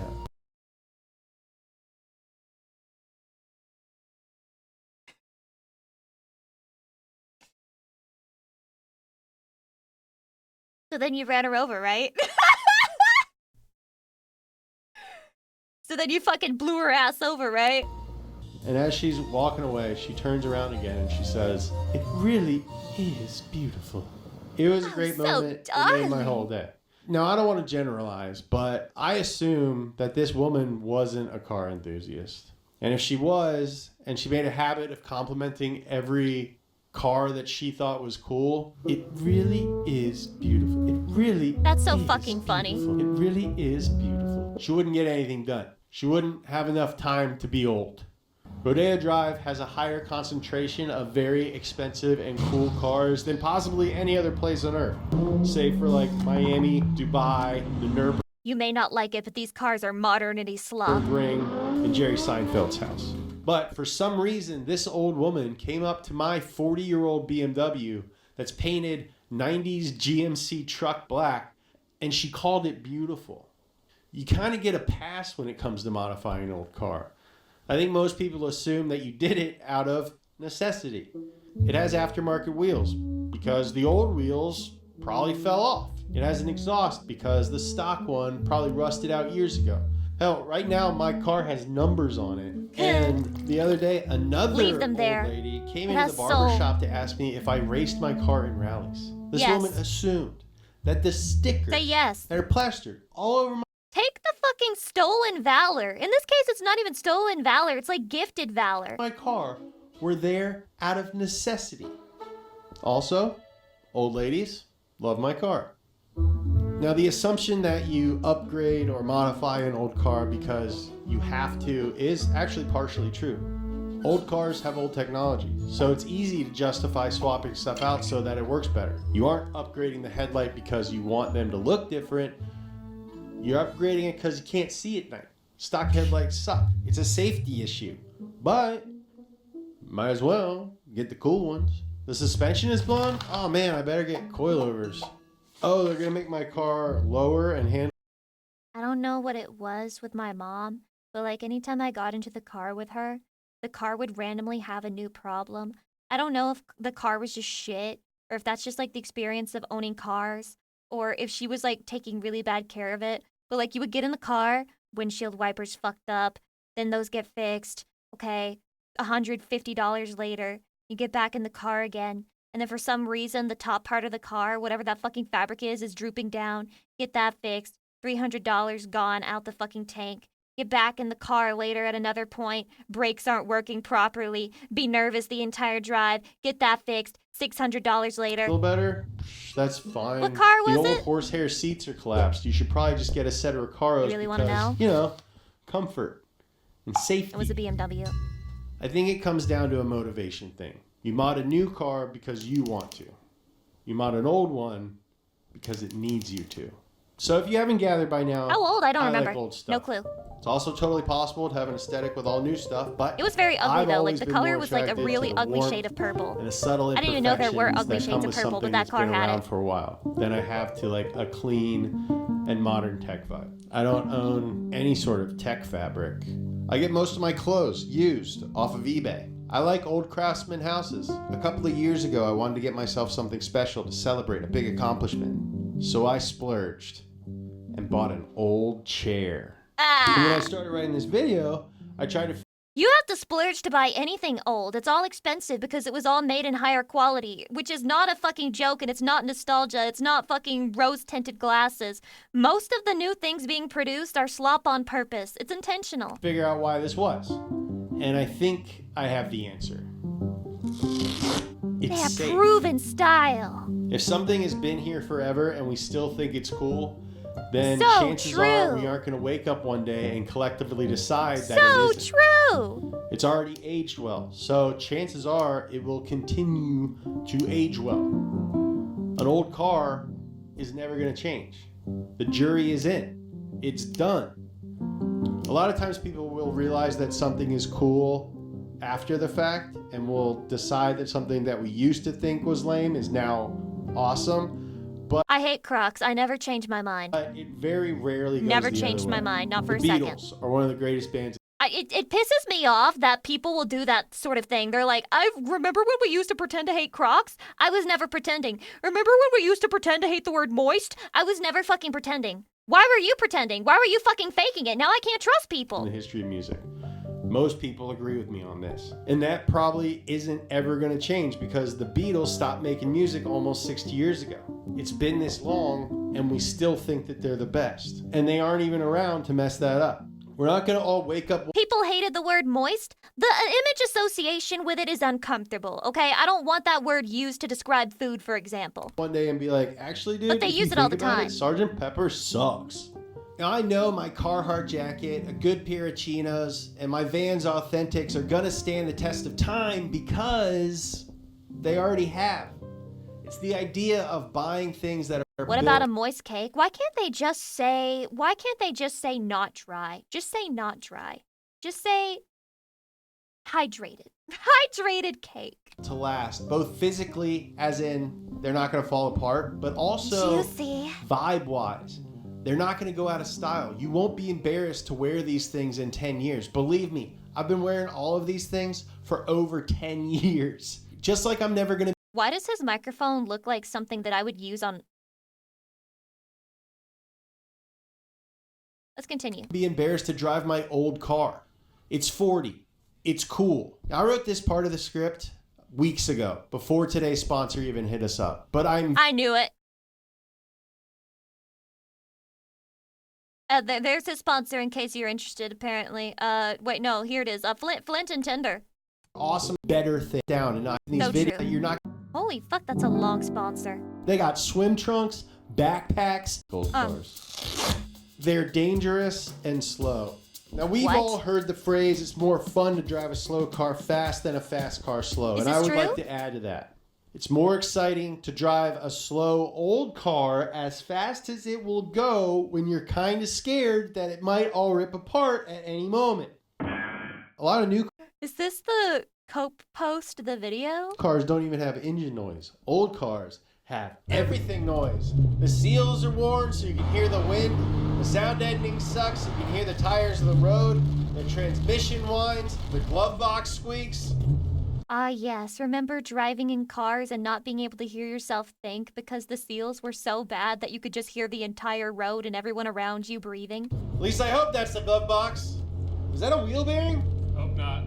I have two cars with over 300 wheel horsepower that weigh less than 300 pounds. And I've done 300. virtually nothing Holy fuck, anorexia has taken over cars now. to make them any safer. They are anxiety inducing. And No one is sometimes safe. I Why they think, got the man, cars I on the really should GLP-1? get a comfortable, safe daily driver. But then I start thinking of all the cooler old cars that I could get for the same amount of money. And all that You think it's like giving your car gasoline? You think it's like that? And like you put it on the Ozempic gasoline because you're running out of the normal, because reasons, and it's like too expensive. So you're like, sorry, I can only give you this much gas. And then your car gets skinnier, and you're like, it's worth it. It's for a good cause, man. sense of practicality and responsibility goes right out the window. This car is as old as I am. This is also not a green screen. If I That is a deserve pretty to be cool here, looking car. so does he. So it's my Cars have duty become Visco and girls. my Yeah, it's honor over. to do whatever I can do to keep They this little guy deserve on to the stay road. alive. You're not doing a good job arguing your case. When you buy an old car, you don't just become a car owner. You become a steward. This car He's talking about old cars like it's a fucking preservationist act to own one. Has lived a life, and it's Maybe my he's right, maybe it responsibility is. to keep it alive for as long as possible. Our truck had 3 owners before me. My Golf had 2. This Endangered BMW species. had over a dozen. They each have their own stories, and they've been part of other people's stories. Before I owned these cars, people went on first dates in them. People kissed in them. How do you know that? Grow How do you know that? How do you know it wasn't like a fucking middle-aged man driving to his job that he hated every night, scratching his ball sack in the fucking driver's seat? How do you know that? up, dudes. Is that weird? People ate in and out in them. They went on vacation in them. They brought their kids home from the hospital and took them Dude, to he's making T-ball fanfic games. about his car. Old cars are a window into the past. At a certain point, they've been around for so long that you're just like, F it, dude. Let's see how long we can keep it going. 500,000 miles? Let's do it. 1,000,000 miles? Okay. Their survival gives us hope. They're a testament to longevity. This car was getting driven around LA when I was a baby. It's seen this city change in ways that I could never imagine, and it's survived. It hasn't been It hasn't seen shit! T-boned or impounded. It hasn't been stolen and stripped for parts. It hasn't been eaten by rust or driven into a wall. It's still here. It still goes over 100 miles per hour. It still looks cool. It still makes me smile, and it makes old ladies in Beverly Hills smile. As a guy who spent the early part of my life pushing it to the brink and never planning on having a future. The anthropomorphization. I didn't say that word right, but you know what I meant. The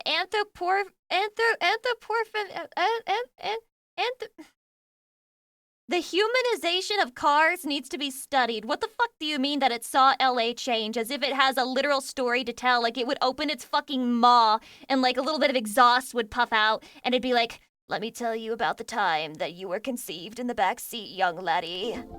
I can relate. I've looked in the mirror recently and I've thought, damn, It's like, dude, I'm old too. you've been around I'm for a old while. as fuck. F it. Let's see how long we can keep it going. This car inspires me, dude. I'm proud of him. He gives me hope. Just say that. So the least that That's I a good can enough do reason. is give him the opportunity to keep driving because he's earned it. Who's he? Oh, the car? What if he wants to retire? Oh my god, this is the first male who ever named his car and then he called it a he.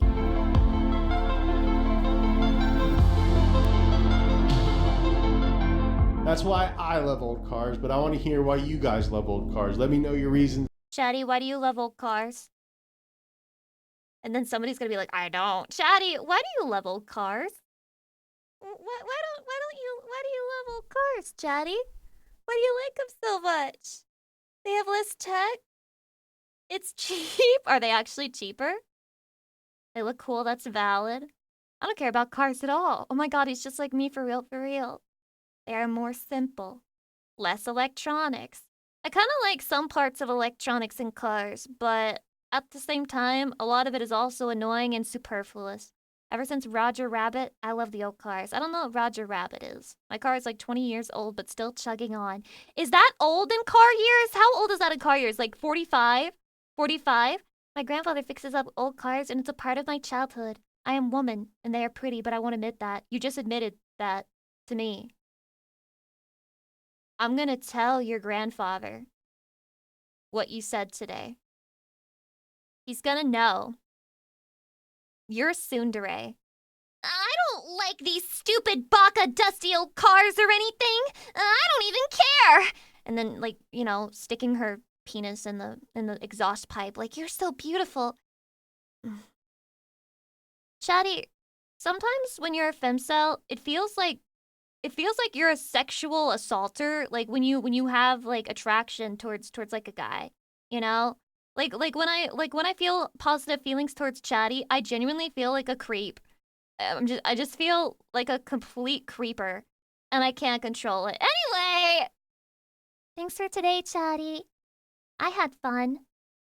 I'm exhausted and hungry. I'm gonna go have a food. Any food at all. I'm gonna go have a food. Make sure that you eat something nice today, too. I love you. Don't forget. And If you're on Patreon, we're watching 300 tomorrow, so please look forward to it. Mwah! Chatty love. Bye-bye. Bye-bye-bye-bye-bye.